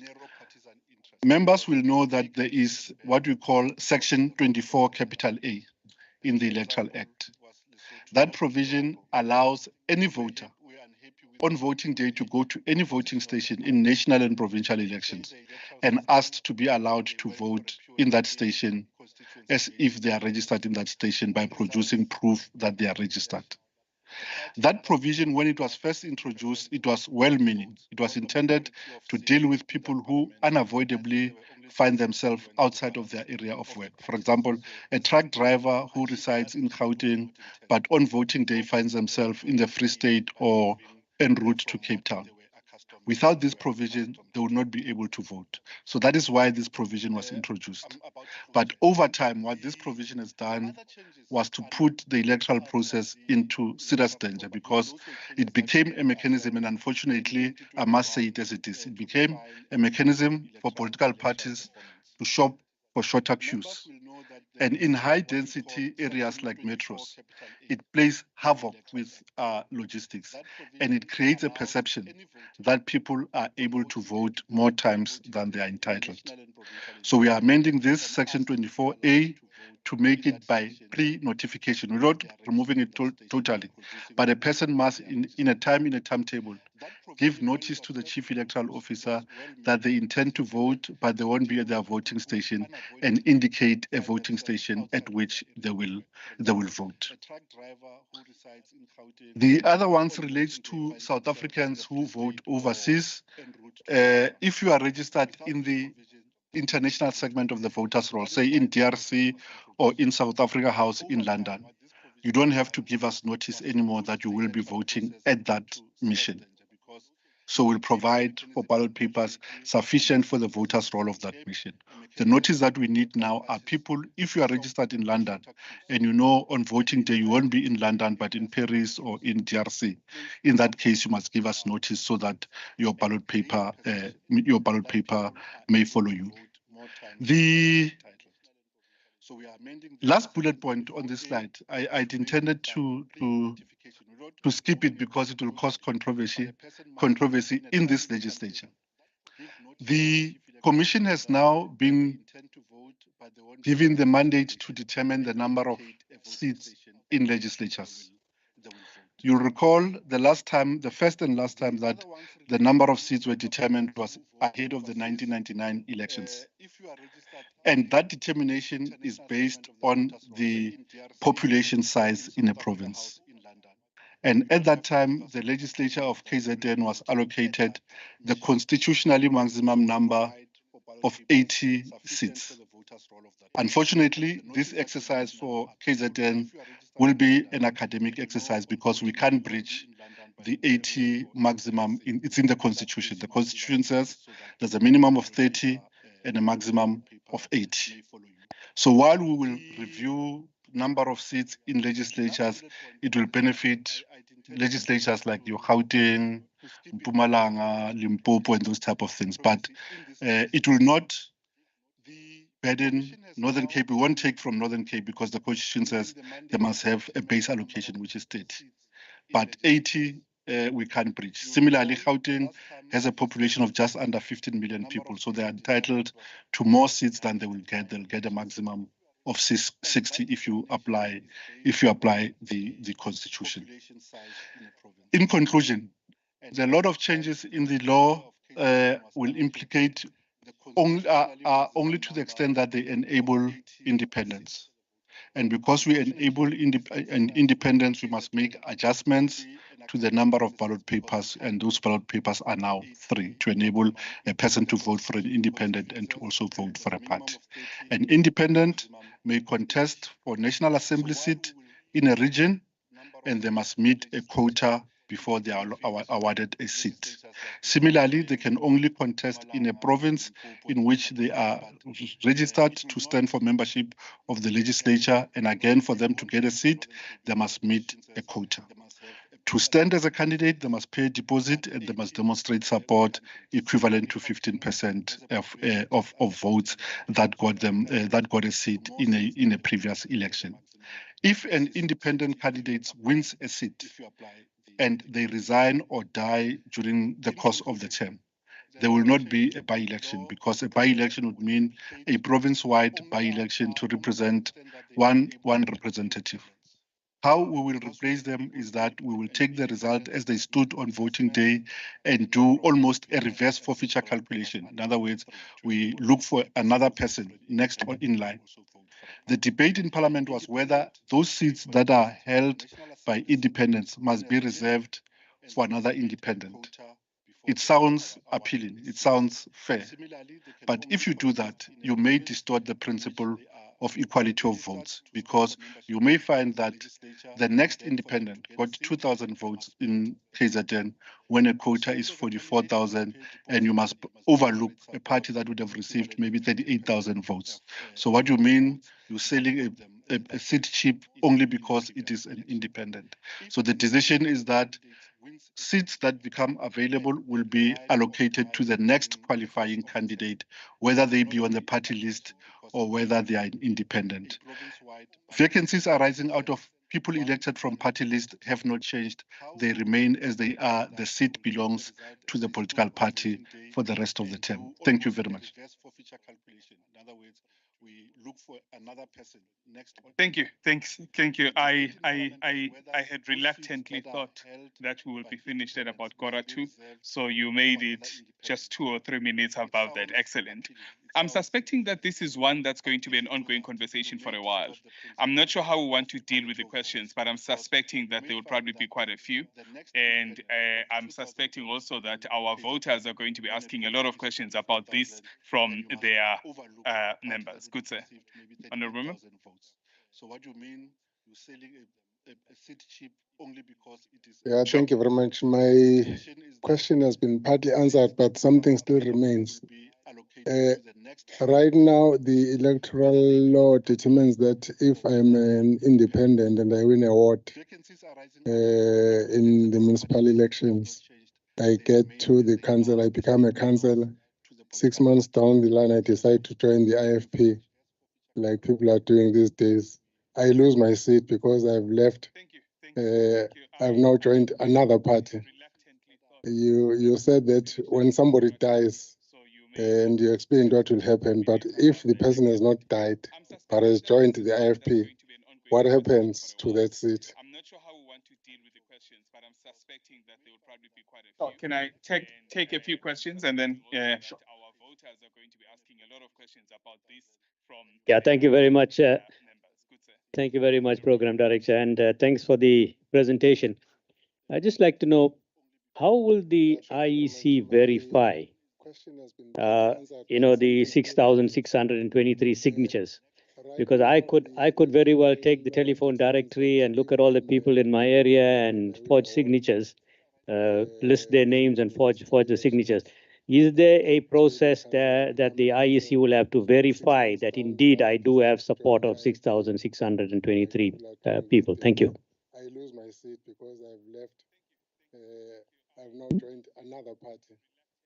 You said that when somebody dies, and you explained what will happen. But if the person is not No, died, thanks, Program Director. No, I think my colleague have covered me around the issue of the quota that allows an independent candidate, because you can take a voter's roll and list people and sign. How do they verify that one? I think my colleague have covered me. But the other one is around the issue of the candidacy. Are they allowed to stand at a national as well as the provincial list if they did get a quota on both? I'm just checking that one. The last one is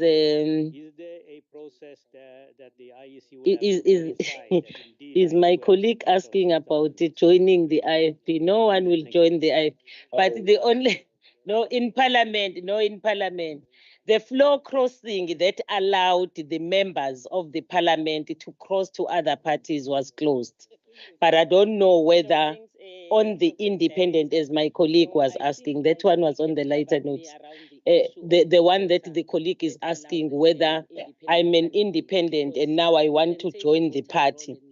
Am I allowed? Because the issue of the floor crossing that allowed people to cross from their seats to other seats was demolished, is no more there. Maybe I think the question that colleague is asking need really, because this one is just an independent person, is not parties. I'm just checking.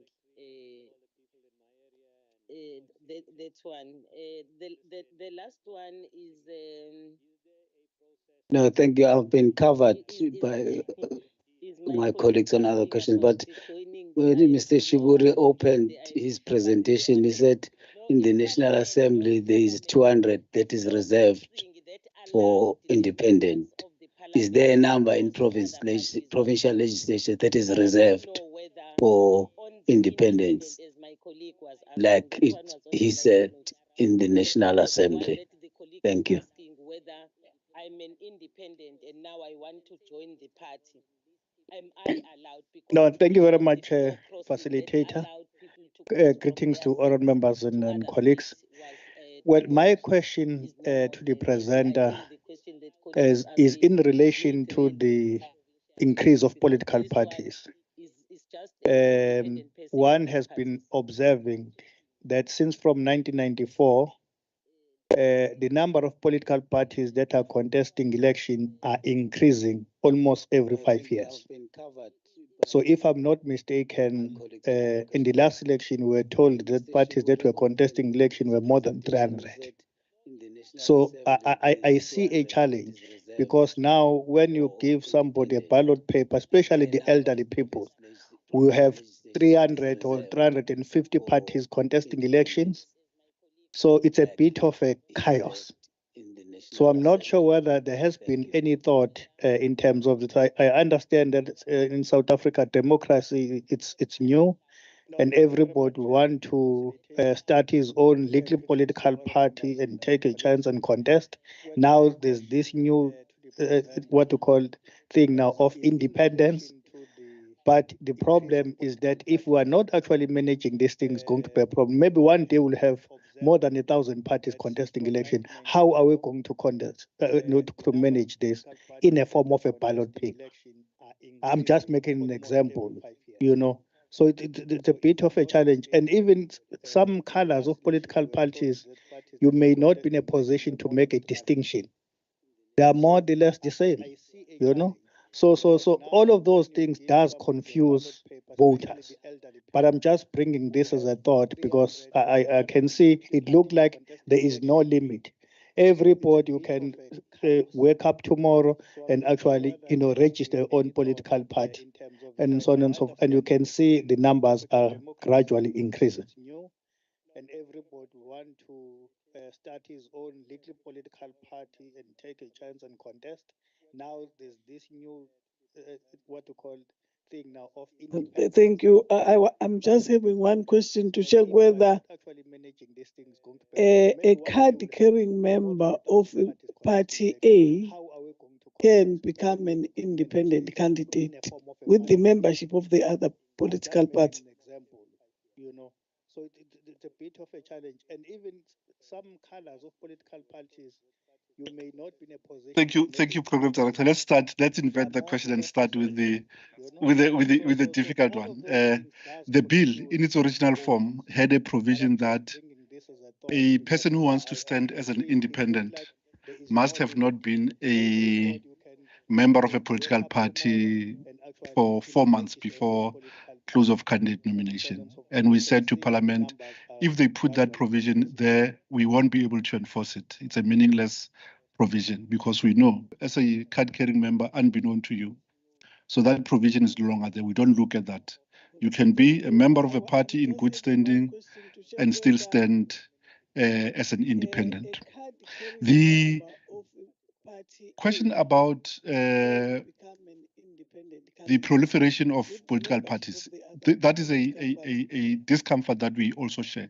As we speak now, we have over 500 registered political parties. Over 500 registered political parties. And with each election, it does not translate in plurality of voice in legislatures or in National Assembly.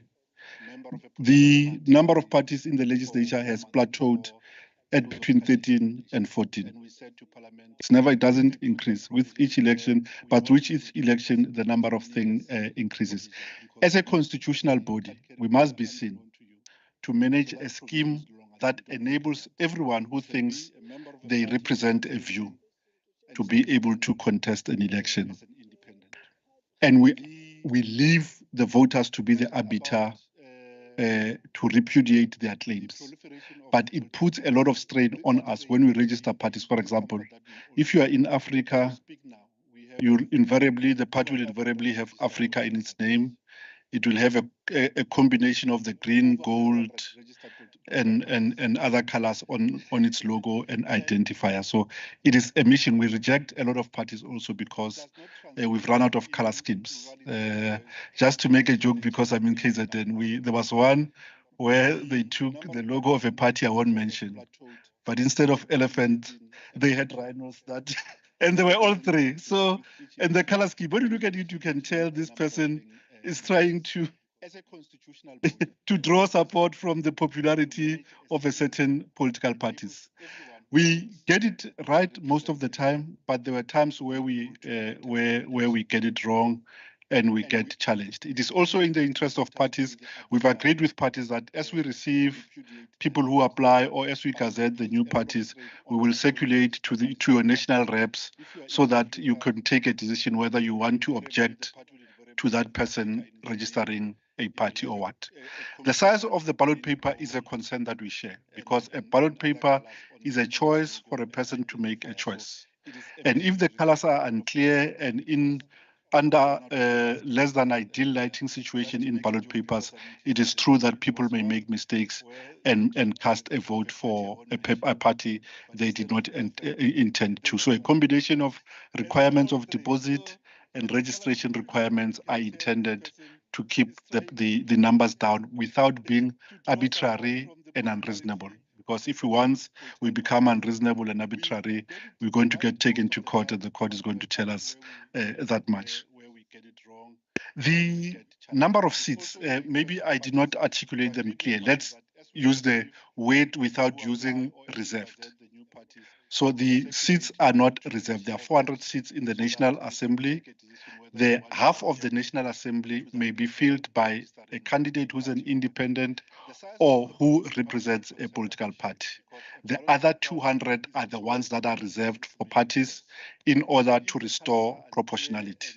So that if a party gets 36% of the vote across the country, we must reward it with 36% of the seat or close to 36% of the seats in the National Assembly. So in a provincial legislature, it is a single tier election. In a National Assembly, it is a two-tier compensatory system.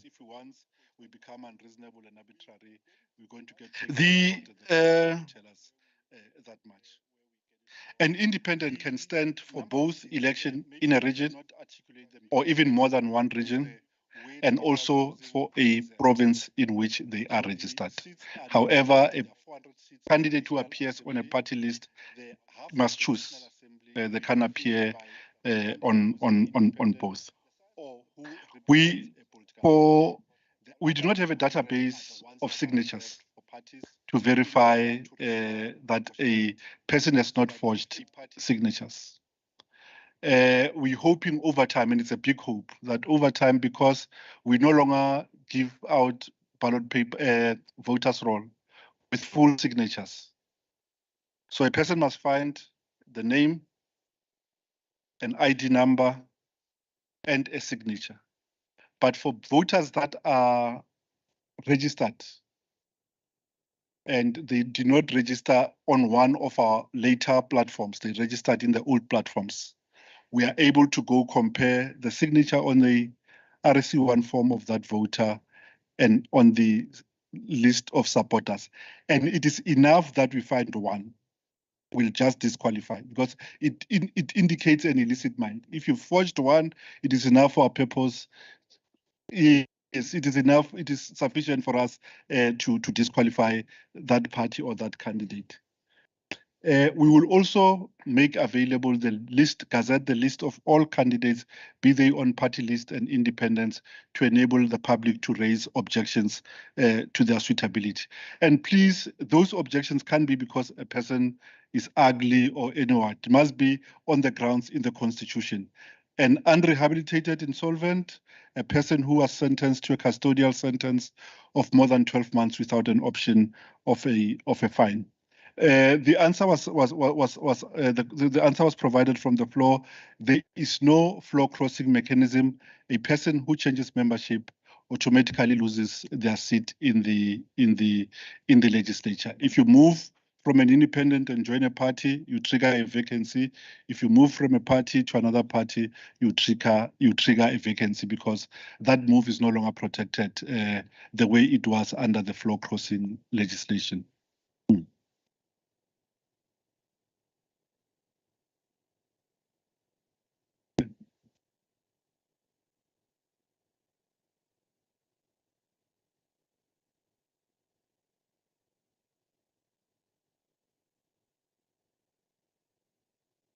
The telephone numbers, name, surname, ID, telephone number, signature, so that you can randomly check, because as you are correctly indicating, the new system now, there is no signature that you can check, because I can go. But I think the option of the contact numbers to do the random check on the things, I think maybe can really assist. Thanks. We've considered that, but we thought it will be placing too much burden. For example, if a person came to me and asked me all those details, I'll give them some and not all. So we can get signature phone numbers from third-party sources to run the validation. Yeah, because chances are we know it with party registration. If you say contact number, they give you the contact number of a party mobilizer. So when you phone, do you know, are you this person? Did you agree to the formation of this party? Do you support the party? The person will say yes. So, but if we source the phone number ourselves, the contact number ourselves, we are likely to get a different story. All right. Are there any more questions? One. Just been. Yes. Oh, no. The bill does not implicate the NCOP. NCOP is a separate house of the House. The arrangements now still stands. It is a house made up of representatives from different legislatures. So what needs to change, though, will be maybe the constitution and the rules of parliament and legislatures to enable, so that you don't exclude. If, for example, in a legislature you have 10 independents, you must also consider them for being delegates, whether permanent or voting delegates. Yeah, so those are similarly to that. What I did not raise will be the implications for political party funding. Once you have independence in legislative assembly, you can't not give them disbursements that you give to political parties. Otherwise, you'll be treating public representatives differently.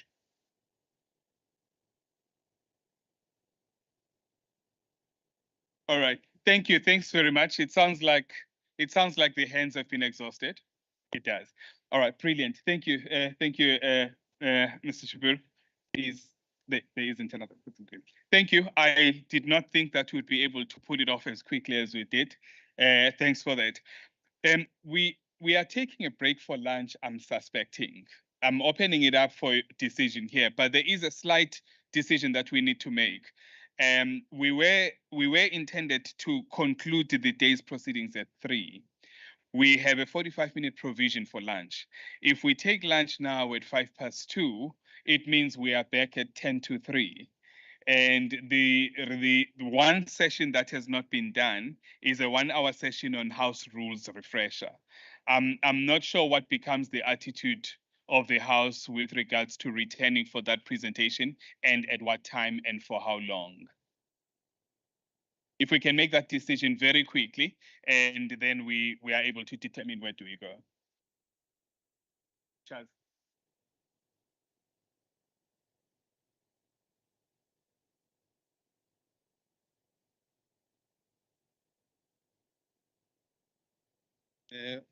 Honorable members, for the presentation after lunch, we have requested, because we need to do the presentation on rules in segments.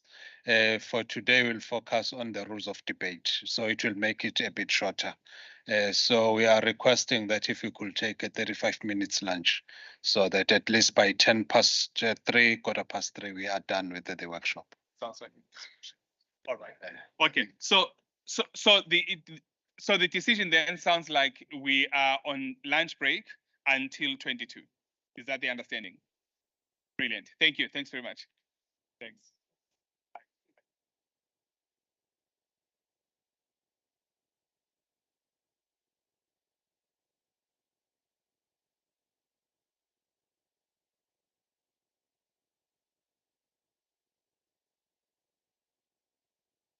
Done now. Yeah.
So adding e-reader, I wish to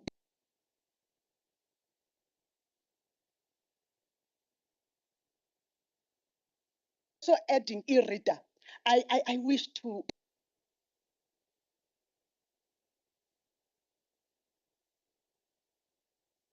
adding e-reader, I wish to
We will be starting soon. We are now back online. Thank you very much, Tim.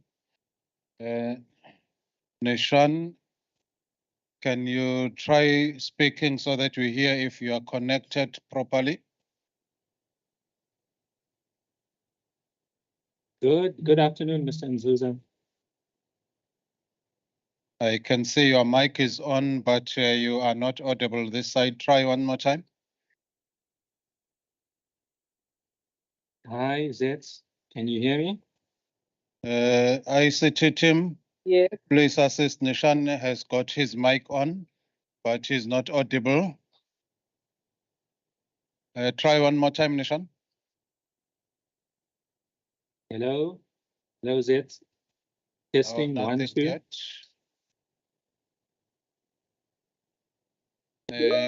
Non-Nishan connected virtual. Uyazama ukukhuluma. Try one more time, Nishan. Hi, Zets. Can you hear me? No, you're not audible still. I Tim, can hear him on the virtual platform. Okay. They are working on one more thing, Nishan. You'll be audible soon. Members, can we please come back in? We want to honor the promise to conclude by 3:15.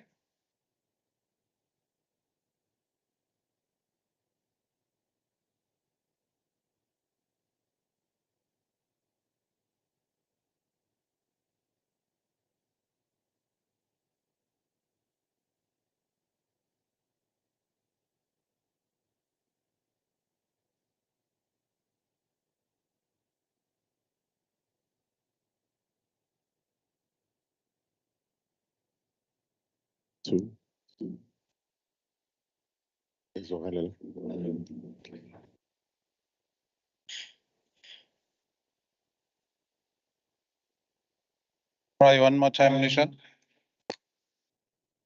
Hi, Zets. Can you hear me? Thank you. We can hear you.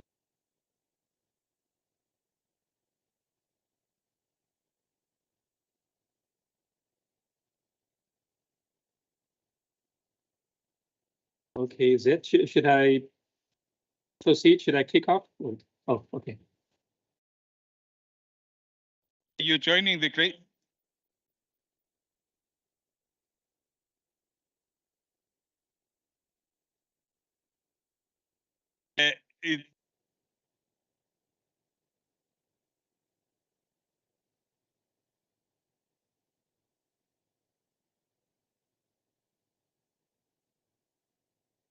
To you just now.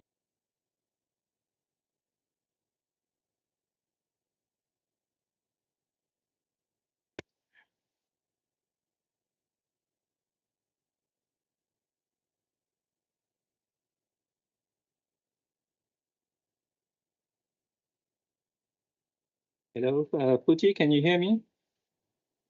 We can hear you. Oh, that's great. Good afternoon, facilitator. Good afternoon, honorable members, secretary and colleagues. My apologies for joining you virtually. Circumstances unfortunately forced me to join you virtually rather than physically. But my colleague, Mr. Nsele, is present. So if there are any issues that arise after the meeting, then if I can't assist, then I'm sure he'll be able to assist you. Members, I have shared the presentation, and I'm also going to share it quickly on the virtual platform as well. And I trust that it is visible to members. Honorable members, my task today is to do some refresher training on our standing rules. And the area of the standing rules that we've selected is actually the critical area of conduct in the House and contempt, especially in view of what happened in the last few sittings. It was viewed that it's critical that we remind members of their powers and also their obligations when it comes to debate in the House. So the areas that I will cover is firstly the importance of decorum. I mean, why is decorum so important in the House? Secondly, I will go over the relevant statutes. Firstly, the provisions of the Constitution and PIPLA, which are obviously the critical pieces of legislation in establishing the framework for how members conduct themselves in the House. I will also deal with rulings from the chair and why they are important, the role of practice and convention in the House. Then we will go specifically into some of the more important rules of debate in our standing rules, the powers of the presiding officer, and lastly, I will highlight two critical court judgments that actually relate to the conduct of members and decorum in the House. So that will be the structure that I follow, honorable members. And I will start off quickly now with the importance of decorum and why it's so important when it comes to sitting of the House. We know that conduct of the members is underpinned by rules, ethics, and customs. And we know that members of the legislature are elected by the constituencies to serve their collective interest. And service begins with the manner in which the elected representatives carry themselves and present themselves in the House. So we have the public and we have members that are representing the public. And when the public watches sittings of the House, they want to see that the legislature is actually performing its core mandate of oversight over the executive, that we are passing and enacting legislation that is important for the province, that we are conducting public participation. So members of the public want to see that we as the legislature, and especially you as members, are performing those roles effectively and efficiently. But if they see the House is in disarray, then this doesn't engender confidence in the public. And that's why decorum in the House is so important. Because if there is chaos in the House, and if the public sees that this is what's going on during sittings of the legislature, then it doesn't bode well for the confidence of the public in the ability of the legislature to perform its functions and the ability of members to perform their functions as well. So that's why decorum is so important when it comes to sittings of the House, to engender that confidence in the public. And the conduct of members is also important to ensure that public confidence in and the integrity of the institution of the KZN legislature is maintained. And very often we see that if the public is unhappy with the conduct and performance of the elected representatives, then this is often expressed through protest and action of various forms. So in order to avoid that and to ensure that we create that trust and that confidence in the province, it's critical that during sittings of the legislature, there is decorum and the House performs its functions effectively and efficiently. And obviously, decorum is an umbrella concept. When we talk of decorum, we are talking about the constitutional values. We are talking about the behavior of members, the conduct of members, the appearance of members, etiquette and conduct. So all of those issues, even the dressing of members in the House, the way they address each other and so forth, all fall under the umbrella concept of decorum. So now that we have a broad understanding of why decorum is so important and what issues fall under decorum in the House, I will take you quickly through the important provisions of the Constitution. We all know that Section 116 requires that the legislature determine its internal arrangements, proceedings, and procedures, and to make rules and orders with due regard to representative and participatory democracy, accountability, transparency, and public involvement. So Section 116 actually gives the legislature that power to determine its own internal arrangements. And one of those internal arrangements is the standing rules of the legislature. The Constitution also requires that the rules provide for participation of minority parties. So we have to ensure that minority parties are given ample opportunity to participate. It also requires that the rules provide for financial and administrative assistance to parties. So that's why we have funding that's given to parties in order to be able to conduct their research, in order for them to be able to fund their administrative needs and so forth.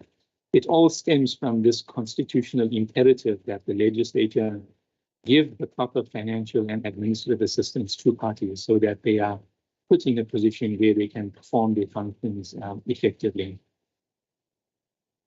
Then the Constitution also requires that there must be a recognition of the leader of the opposition. So that's a constitutionally envisaged role that's provided for and that must be recognized by the legislature. The Constitution also emphasizes the importance of attendance by members to committee meetings and sittings of the legislature. So if members are absent for any reason, then there is provision for loss of membership if that absenteeism goes to a certain extent. And this is also provided for permanent delegates if they're absent from the NCOP as well, without permission in terms of the rules and orders. And critically important is Section 117, which provides that members have that freedom of speech. And, apart from Section 116, I mean, for members, that freedom of speech provision in Section 117 is obviously the most critical provision for members as well. But that freedom of speech is not absolute. It's subject to rules and orders. And it's also provided for that members are not liable to civil or criminal proceedings, arrest, imprisonment, or damages for anything that is said in the legislature or in the committee. So those are the more critical provisions of the Constitution that I've set out, because it actually sets the framework for other pieces of legislation like the Powers and Privileges Act and also for our standing rules as well. And the other piece of legislation that I want to go quickly through and take you through a few of the important provisions is PIPLA, which is the Powers, Privileges and Immunities of Parliament and Provincial Legislatures Act, because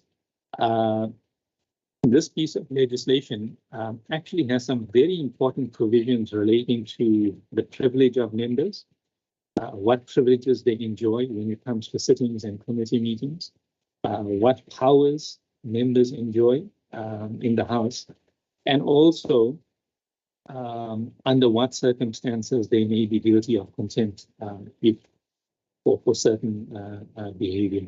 So I'll take you through quickly some of the critical provisions of PIPLA. Firstly, PIPLA protects the authority, independence, and dignity of legislators and members in order to allow them to carry out their constitutional functions. So some of the privileges that are set out in the Act, for example, is in Section 5, where there is a prohibition of serving of summons or subpoenas unless authorized by the Speaker. So any person, whether it be the sheriff of the court or whoever, if they want to serve summons on a member, if they want to serve a subpoena on a member, this cannot be done within the precincts of Parliament unless it's authorized by the Speaker. And this just emphasizes how the importance of the role that members play, that this piece of legislation actually provides, that members cannot be impeded in their role by someone coming to try and serve summons or a subpoena on a member of the legislature. Then Section 6 also provides for freedom of speech at sittings of the legislature. It's provided in the Constitution, and it's emphasized in PIPLA. But critically, this also applies to members of the legislature that attend NCUP as special delegates as well. So not only in the KZN legislature, it also applies when our special delegates attend NCUP as special delegates. Then Section 7 says that no person may threaten or obstruct a member from going to a meeting or sitting. Once again, this protection, this privilege is there, and it's accorded to members to make sure that no one can interfere with a member when they perform their role in the legislature. No person may influence a member by intimidation or force or threat. So here again, that critical protection of members is provided for and protected in the plan. Apart from those privileges, there are also a few provisions which set out what members can and cannot do.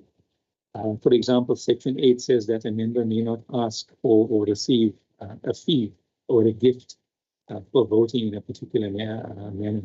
So this is to ensure that when it comes to discussions, deliberations, debates, and voting in the House, then this is done without any inducements or anything like that.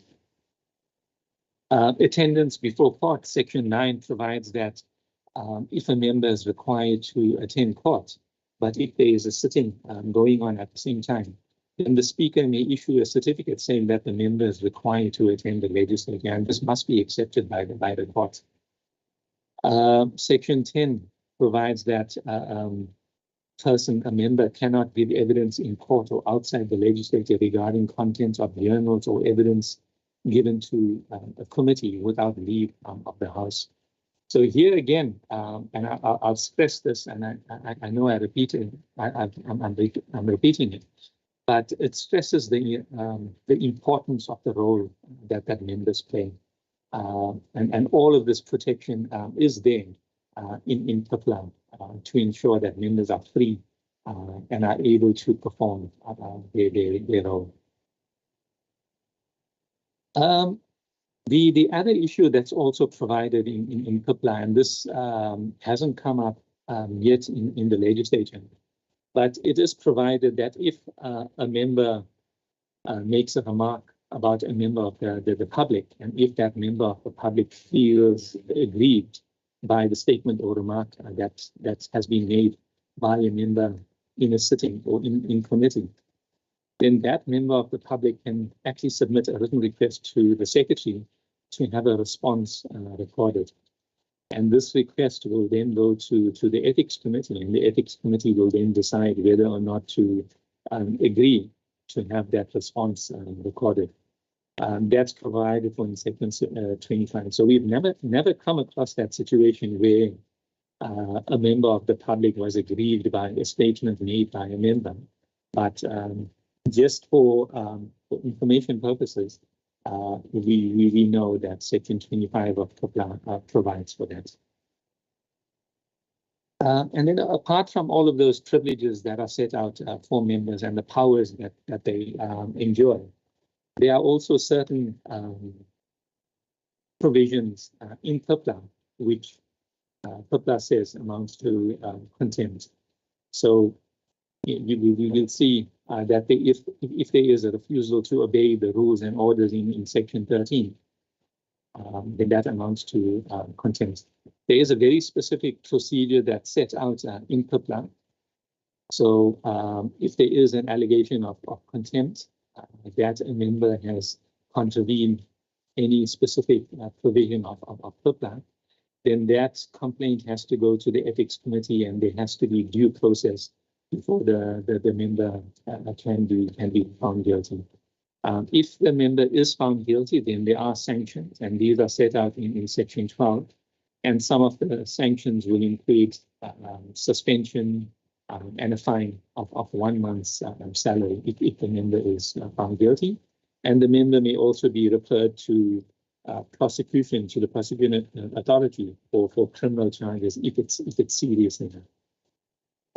If there is a contravention of PRRPLA, then there are in section 27 and 28 sanctions, maximum sanctions that are set out. For example, if a member is threatened or intimidated, and if a person is found guilty of doing that, then they can be sentenced to a maximum of 3 years. And that's how serious PRRPLA takes that.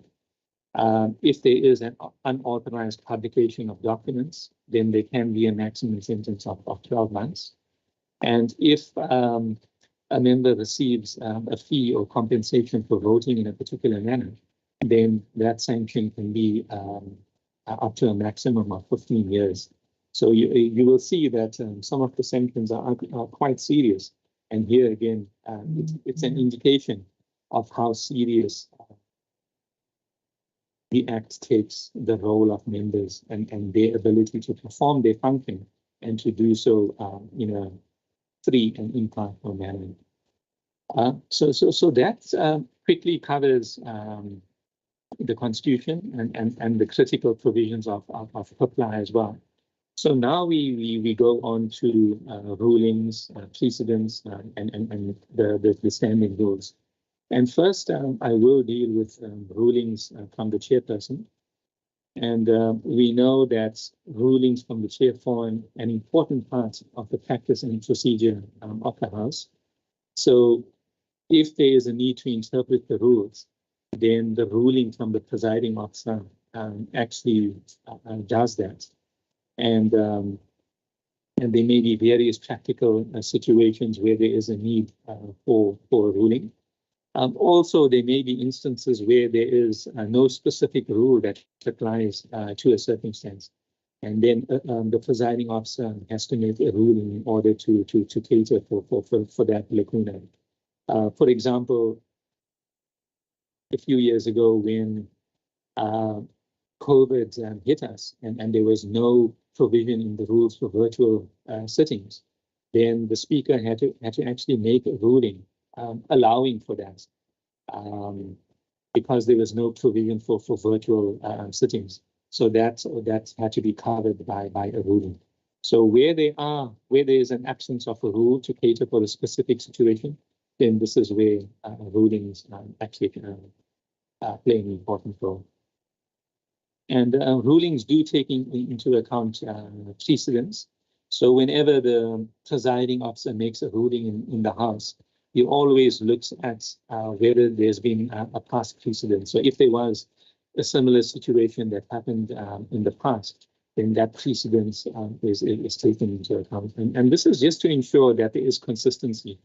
So if a very similar circumstance happens in the House now and then 3 weeks later, the ruling shouldn't be markedly different. So there has to be that consistency, and this also assists members so they are clear in their mind as to what conduct is accepted and what is not accepted. And that's the importance of precedents when it comes to rulings by the presiding officer.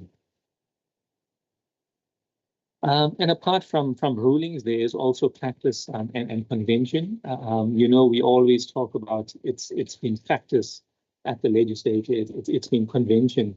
So you won't see some things that are written down. For example, that you won't see a rule relating to the bringing of the mace and how the mace is placed before the sitting starts. But it's convention that's been carried over from the Westminster Parliament and just continued, and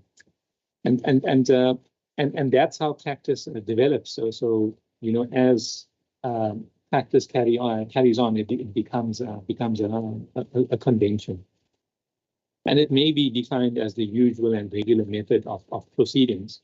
And like I said, practice and convention comes into play where there are no rules that are set down in the standing rules. So this is just to illustrate that apart from the rules which are written down, rulings, practice, and convention is also important when it comes to proceedings in the legislature.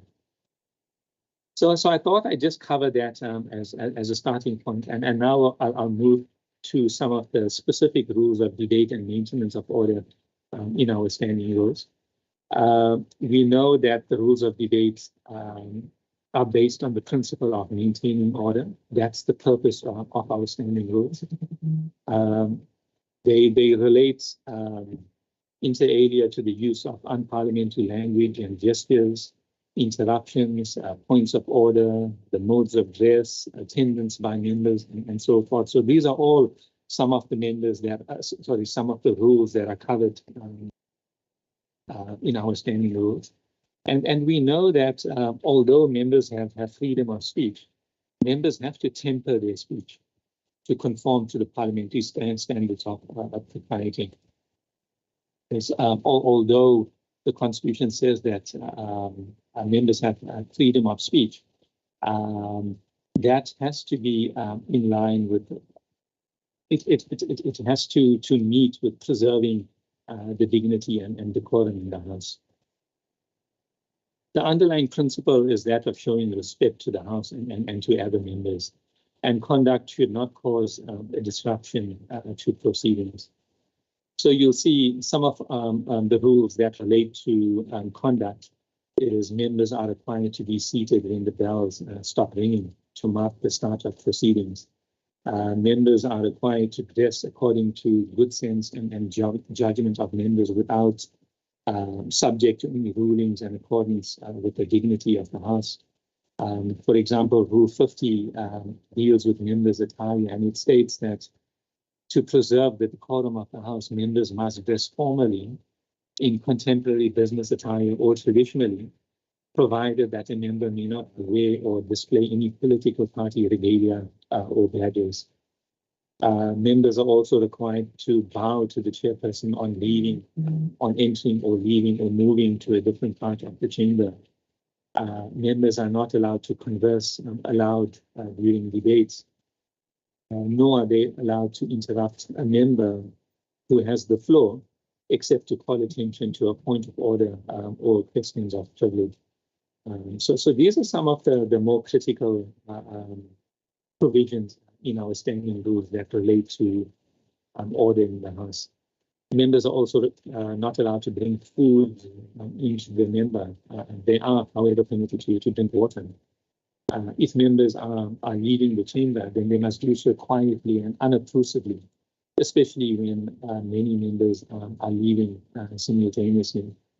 And one of the more important standing rules is actually Rule 75, which relates to the use of offensive or unbecoming language, which is not allowed. Rule 70 provides that when a member is addressing the House, the member must address the chair. And this is just to prevent dialogue between members that may lead to disorder. When a member speaks through the chair, a direct attack on another member is avoided. So that is why we have that provision in our rules saying that when a member is addressing the House, he must address the chair. It's just to avoid direct attacks on other members and avoiding a situation, a dialogue between two members which relates to disorder. When it comes to unparliamentary language, I've mentioned that very quickly, but we can discuss that a bit more because it's such an important provision and it comes into play at almost every sitting. Rule 75 says that no member may use offensive or unbecoming language. And when the presiding officer has to decide whether a word or a phrase or a statement made by a member is offensive or unbecoming, then the context must always be used. So the context in which the member made that statement is always considered when deciding whether that statement was offensive or unbecoming. And what sometimes members are tempted to do is they may not say it directly, but they say it is quoted as such, or they'll use something, a statement hypothetically, or they may choose to put a statement in the form of a question or a figure of speech. However, if they do so and they use offensive or unbecoming language, then that is also not allowed. So even if a member says something offensive, but phrases it in the form of a question, or phrases it hypothetically, or say that he's quoting from somewhere, it doesn't take away from the fact that that statement will still be regarded as offensive or unparliamentary. But obviously the context must be taken into account, and every situation will be different. And then very often as well, we have a member accusing another member of a lie. And this is always, it always will be regarded as unparliamentary. Because if one accuses another member of saying a lie or deliberately misleading the House, then that impacts on the integrity of the member. So it's almost always regarded as unparliamentary as well. Obviously, if the member has good grounds to question whether a member has said something which is misleading or is incorrect, then the member must raise a substantive motion. So if a member feels that another member is misleading the House, or he has made a statement that is incorrect, then the process that should be followed is that the member must raise a substantive motion in the House. And this is just to recognize that it's not for the chair or the speaker or any presiding officer who may be presiding at that time to actually judge the accuracy or otherwise of statements in the House.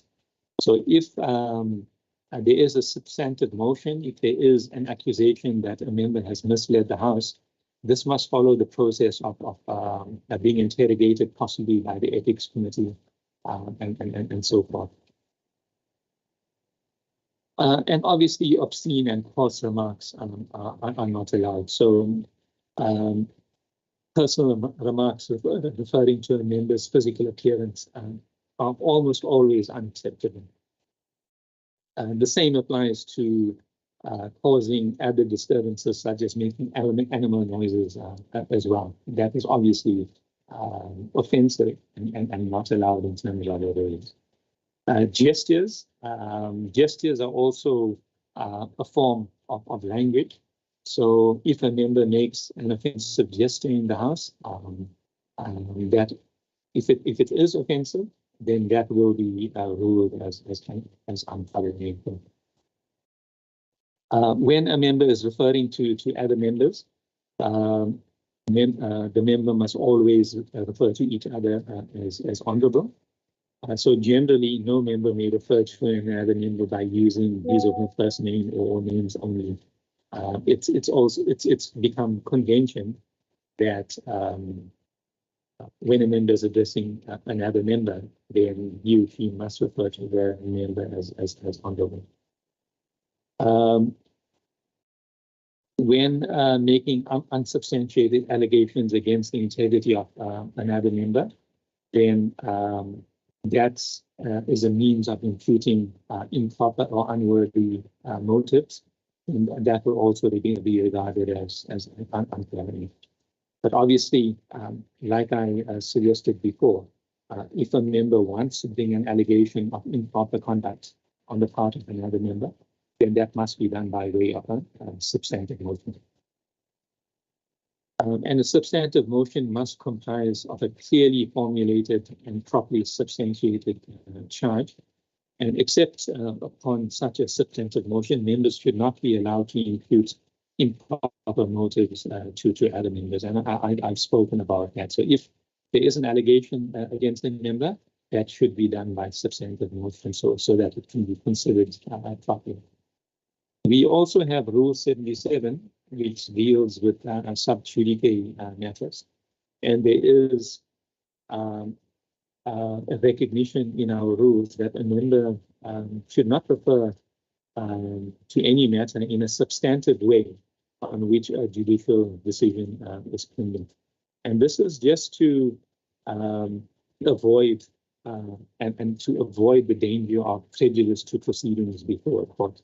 So if there is any danger of a court being influenced or being a court matter being prejudiced, then the sub judice rule will apply, and a member shouldn't refer to any matter that's being considered by a court.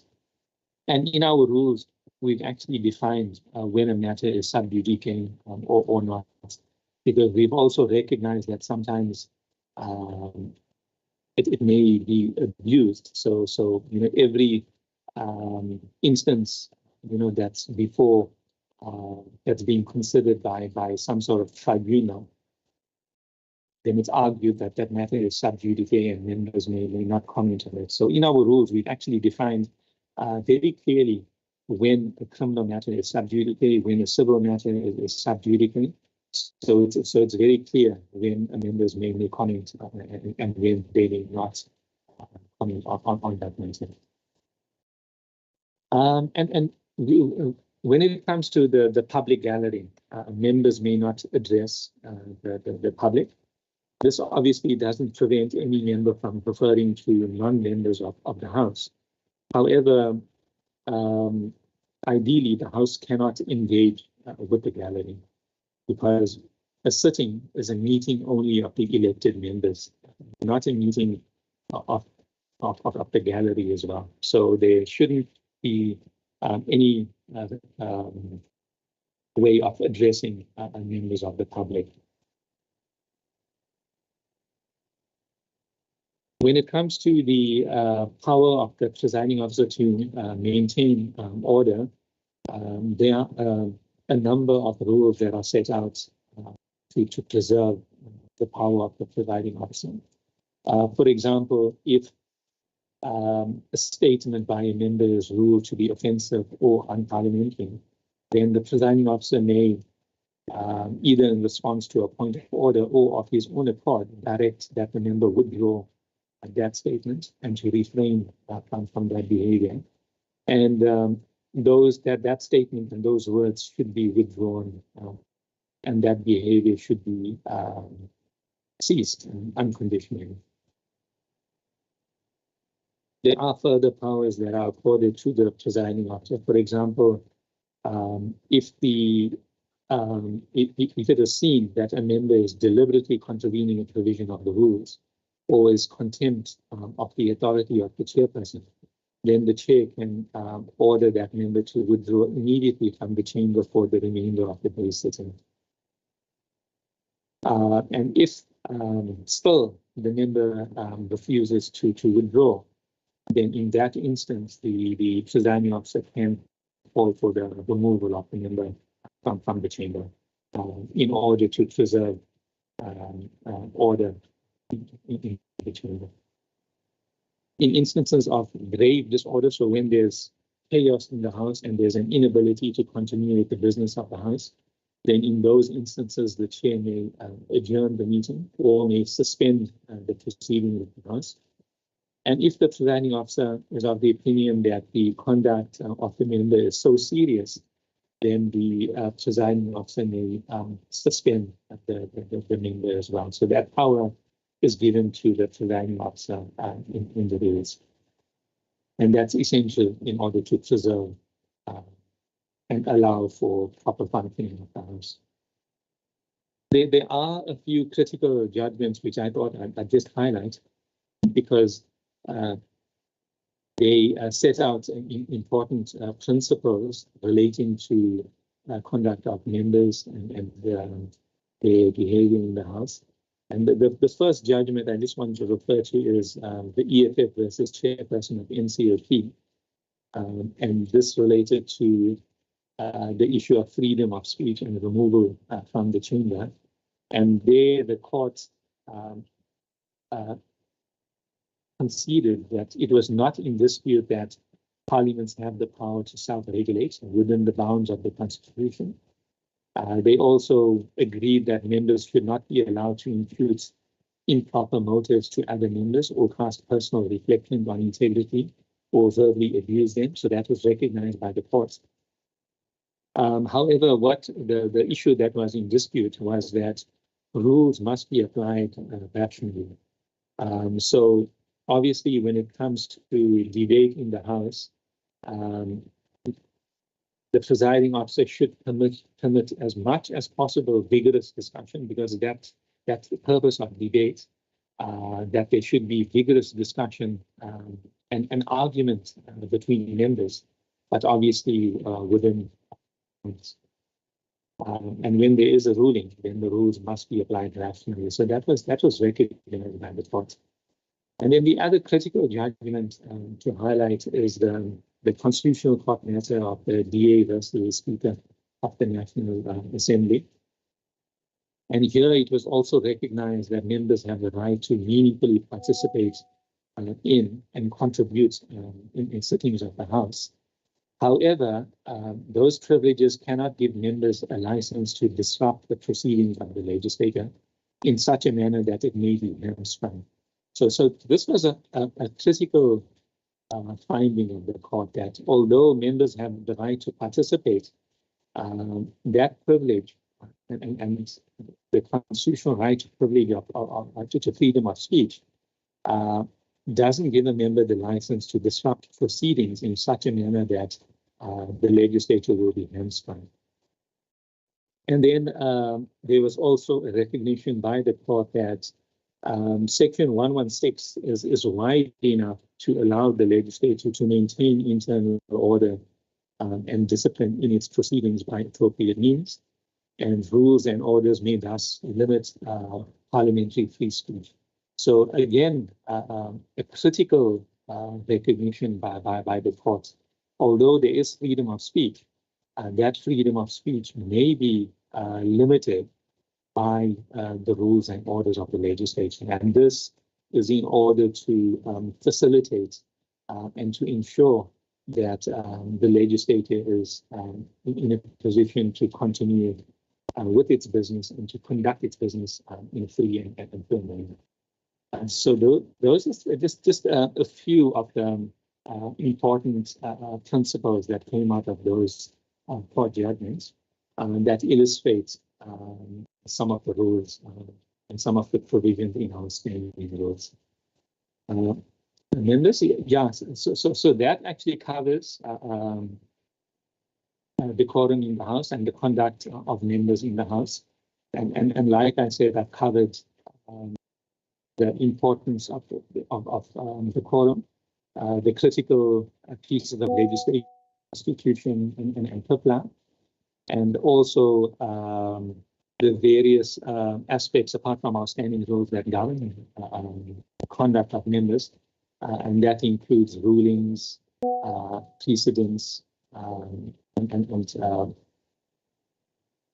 practice in the House.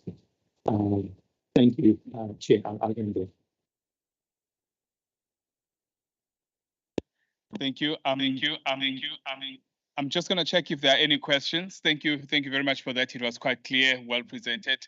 I'm hoping that the presentation has also been circulated to the honourable members. Any questions, members?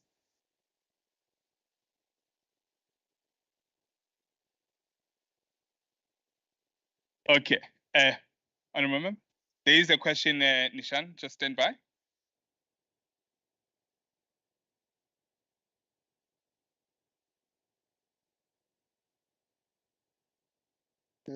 Thank you very much. Just three issues. Chair, the first one is the issue of time limits, setting of the time when members are debating. It doesn't refer to what was presented. I'm glad that one of the presiding officers is here, which is what one has observed. that there seems to be inconsistencies, sometimes in a good way, sometimes not in so much a good way, because there is no rule to it. You are allocated 10 minutes, you have to speak for 10 minutes. But the inconsistencies here, the when an MEC speaks and the time is exhausted, you will more often than not get the presiding officer saying, MEC, round up, your time has come to an end. There is that leeway to say finish what you are speaking because you have exhausted your time. But if it's a member, and maybe more often than not a member in the opposition benches, time up, sit down, you know, and it doesn't sound and border well because you are speaking and sometimes you are not even aware of the time. You can't even finish the sentence you're speaking. You see, so when other people are allowed that leeway to finish what they are doing and others are not, it's okay if it's going to be across the board. Say, sit down, your time is up. You know, to the extent that even with the members, you'll find that when the time is up, people shout at you, even before the presiding officer says anything. You know, which is, I'm saying, not maybe I don't know how the presiding officers are going to tackle it because it has infected all of us in the house. But it's just my personal view that it's not right. It's not right. Talking to the issues of decorum. Two, if the presenter can give me the difference between the point of order and the question of privilege, what is the difference between the two? Because sometimes, you know, it's just used not even interchangeably. It's treated as the same thing. What is the difference between the two? When do you call for a point of order? When do you call for a question of privilege? And the last one, Chair, is that clause talking to the recognition of the leader of the official opposition. If this recognition can be unpacked, what does it speak to? I'm there. I'm the leader of the second largest political party in the House. I'm giving that first seat there on the right. Is it about that? Doesn't it talk to the issue of resources?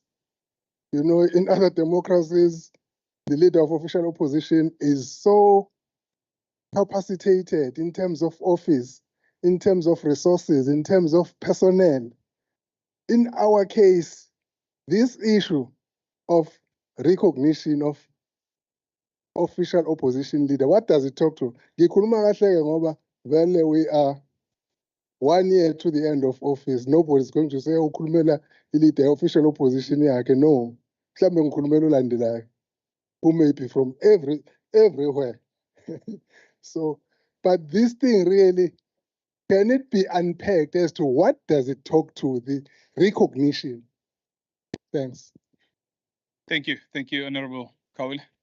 Any other question? Can we take more than one, Nishan? I'm noting them as well, and then we can answer them together.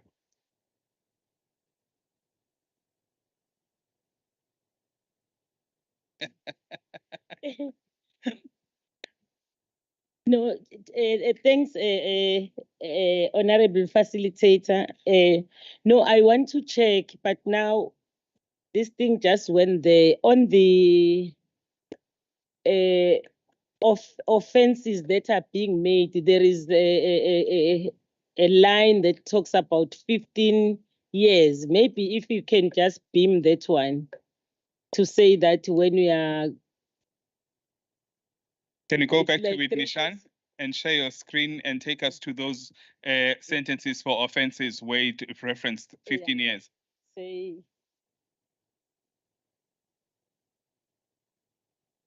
You talk about 3 years, yes, I understand, but that 15 years, I never understood what does it mean. If he can unpack a facilitator, maybe we will be assisted.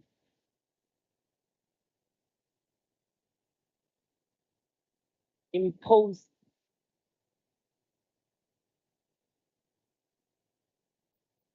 There we go. Okay, so that's the question in terms of unpacking the 15-year. What exactly it referenced? What would be the typical offences that would fall under that sanction in the case of this legislature? Okay, is that all the questions, honourable members? Okay, Nishan, you got all the questions. There is a total of 4 of them. If you can go through them, thanks, sir.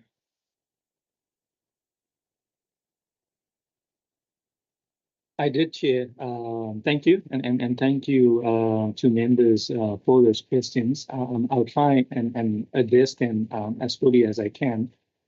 Chair, the first issue was relating to time limits for debating, and the feeling that members are sometimes not given enough time to debate, and sometimes not treated equally with NECs. Yeah, it's not an easy issue, Chair. Like Honorable Kaula mentioned, the issue of time limits is not dealt with specifically in our rules. So it's there's no rule that I can point to saying that this size party is should be allocated so many minutes in a debate. I know it's become convention that the WIPS forum at the start of the term actually looks at the size of the parties and looks at the length of the debate, and then proportionally allocates the time accordingly. So yes, if I can just step, Nishan, the questions seem to, and Honorable Kaula will correct me, the questions seem to be centered more about what is the rule insofar as the treatment of members equally, where he points out that we give leeways to some and not to some. What is the rule? What should we be upholding? Correct? Yeah, sure. Oh yes, no. Thank you for that, Chair.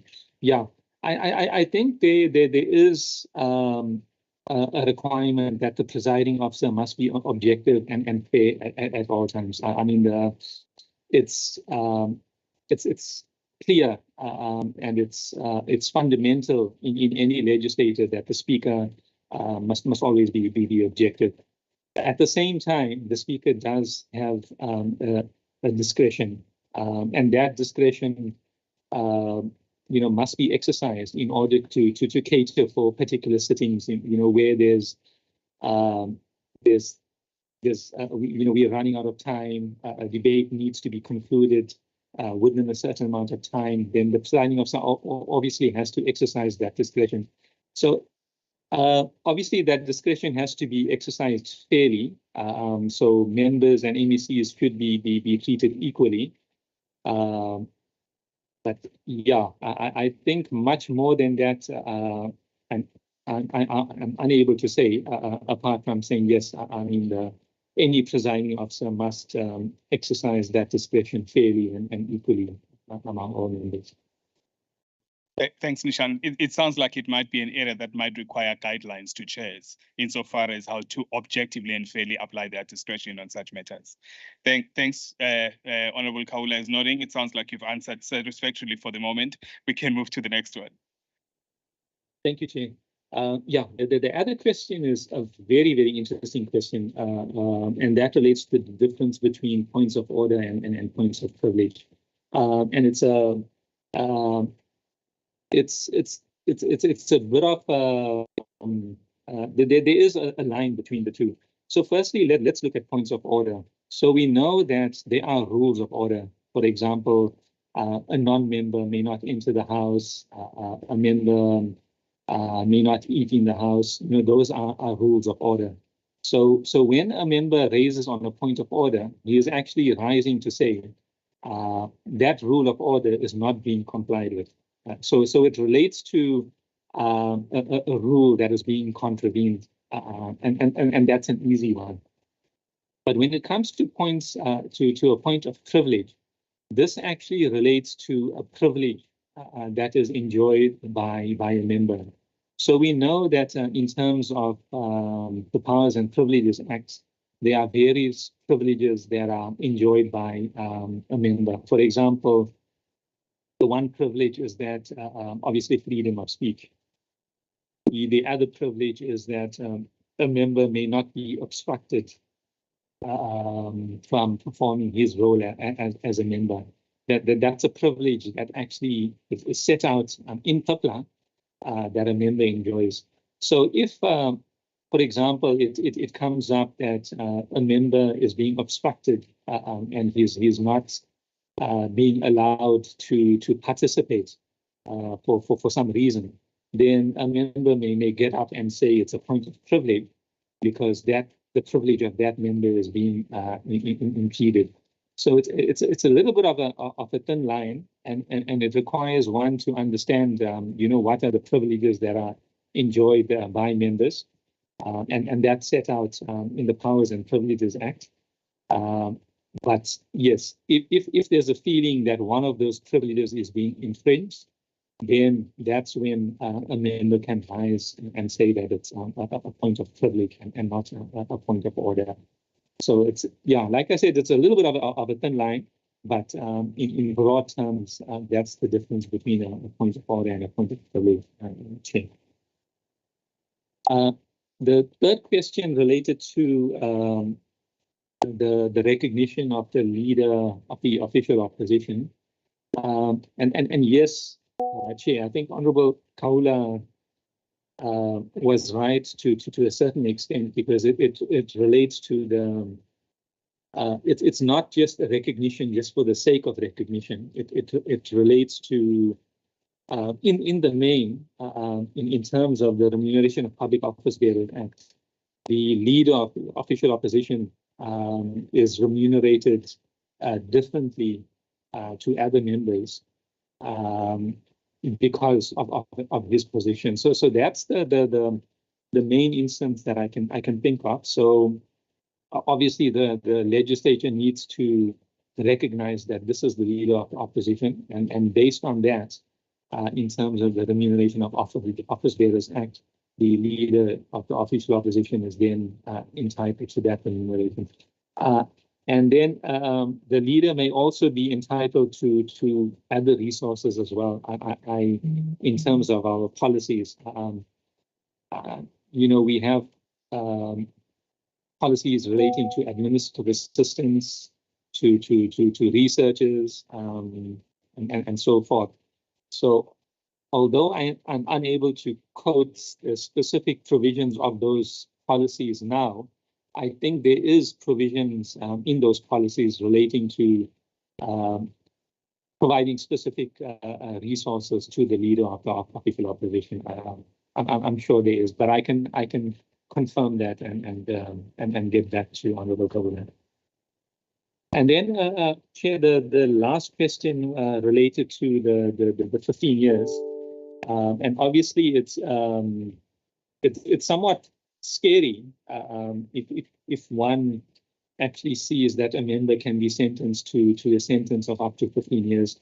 But what this relates to is if it is found that a member has received a fee or compensation for voting in a particular manner. So we're talking about bribes here. So if it is found that a member has been bribed to vote in a particular way, and if it goes to court, and if the court finds the member guilty of taking that bribe and voting in accordance with that bribe, then that's where the member can be sentenced for a maximum of 15 years. So it may be 2 years, 5 years, 10 years, but it can go up to 15 years. And I think this is just a recognition that it is so critical that a member exercises his role impartially. And that's why Parliament actually set out a maximum sentence of 15 years to recognize how important and how critical it is that a member is able to vote impartially and is not influenced in any way. But yes, to answer your question, it relates to being bribed for voting in a particular manner. I trust I've answered those questions. Thank you, Tim. Indeed you have. Indeed you have. Thank you. Thank you so much. You have. Okay, thank you. Thank you very much, Nishan. It sounds like you have been able to exhaust all questions. Presentation well carried out. Thank you very much. And that probably brings us to the end of this segment of our session. And it brings us to the last item on our program and agenda, and that is the closure. I am led to believe that there has been an apology tendered by the Deputy Speaker, and the Chair of Chairs is going to assume that role, and may I welcome her to the podium. Thank you.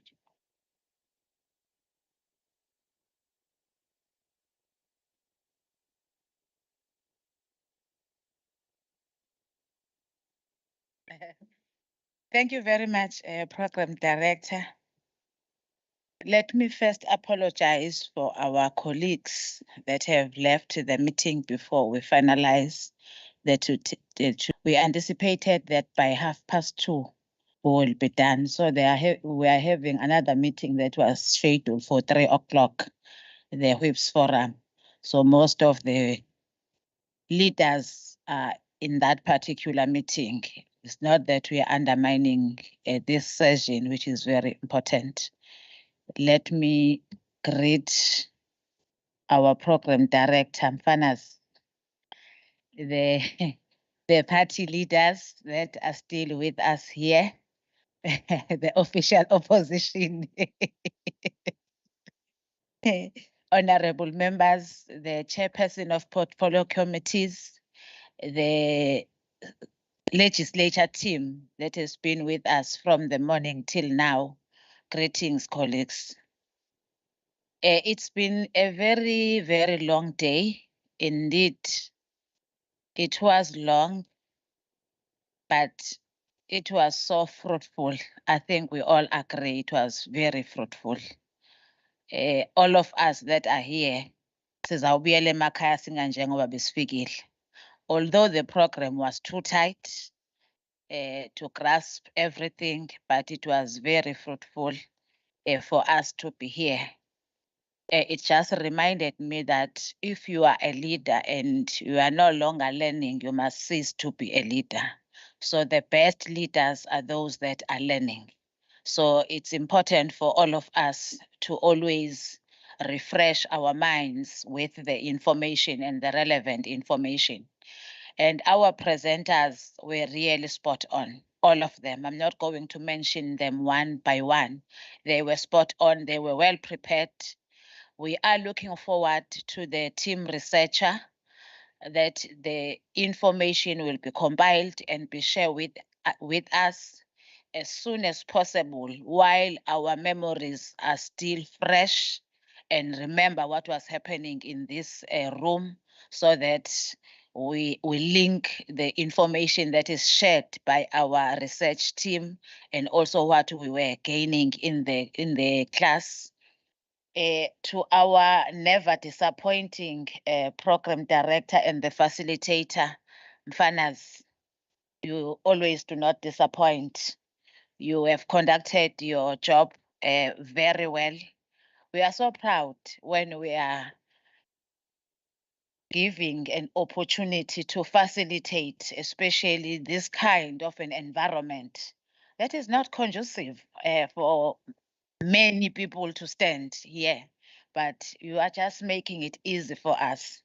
I was looking forward that we will have enough time so that we will do that exercise, and that exercise was going to assist all of us, the team building exercise. It's unfortunate that the time was not on our side. To our legislature team, thank you very much. We have done very well in terms of the preparation and everything. I know that you are the last being acknowledged in terms of the work that you are doing, but thank you very much for the work that you have done. Today, namse ngiyamazi librarian wethu bengingamazi. Ngicabanga ukuthi kuyasincedisa lokho kakhulu.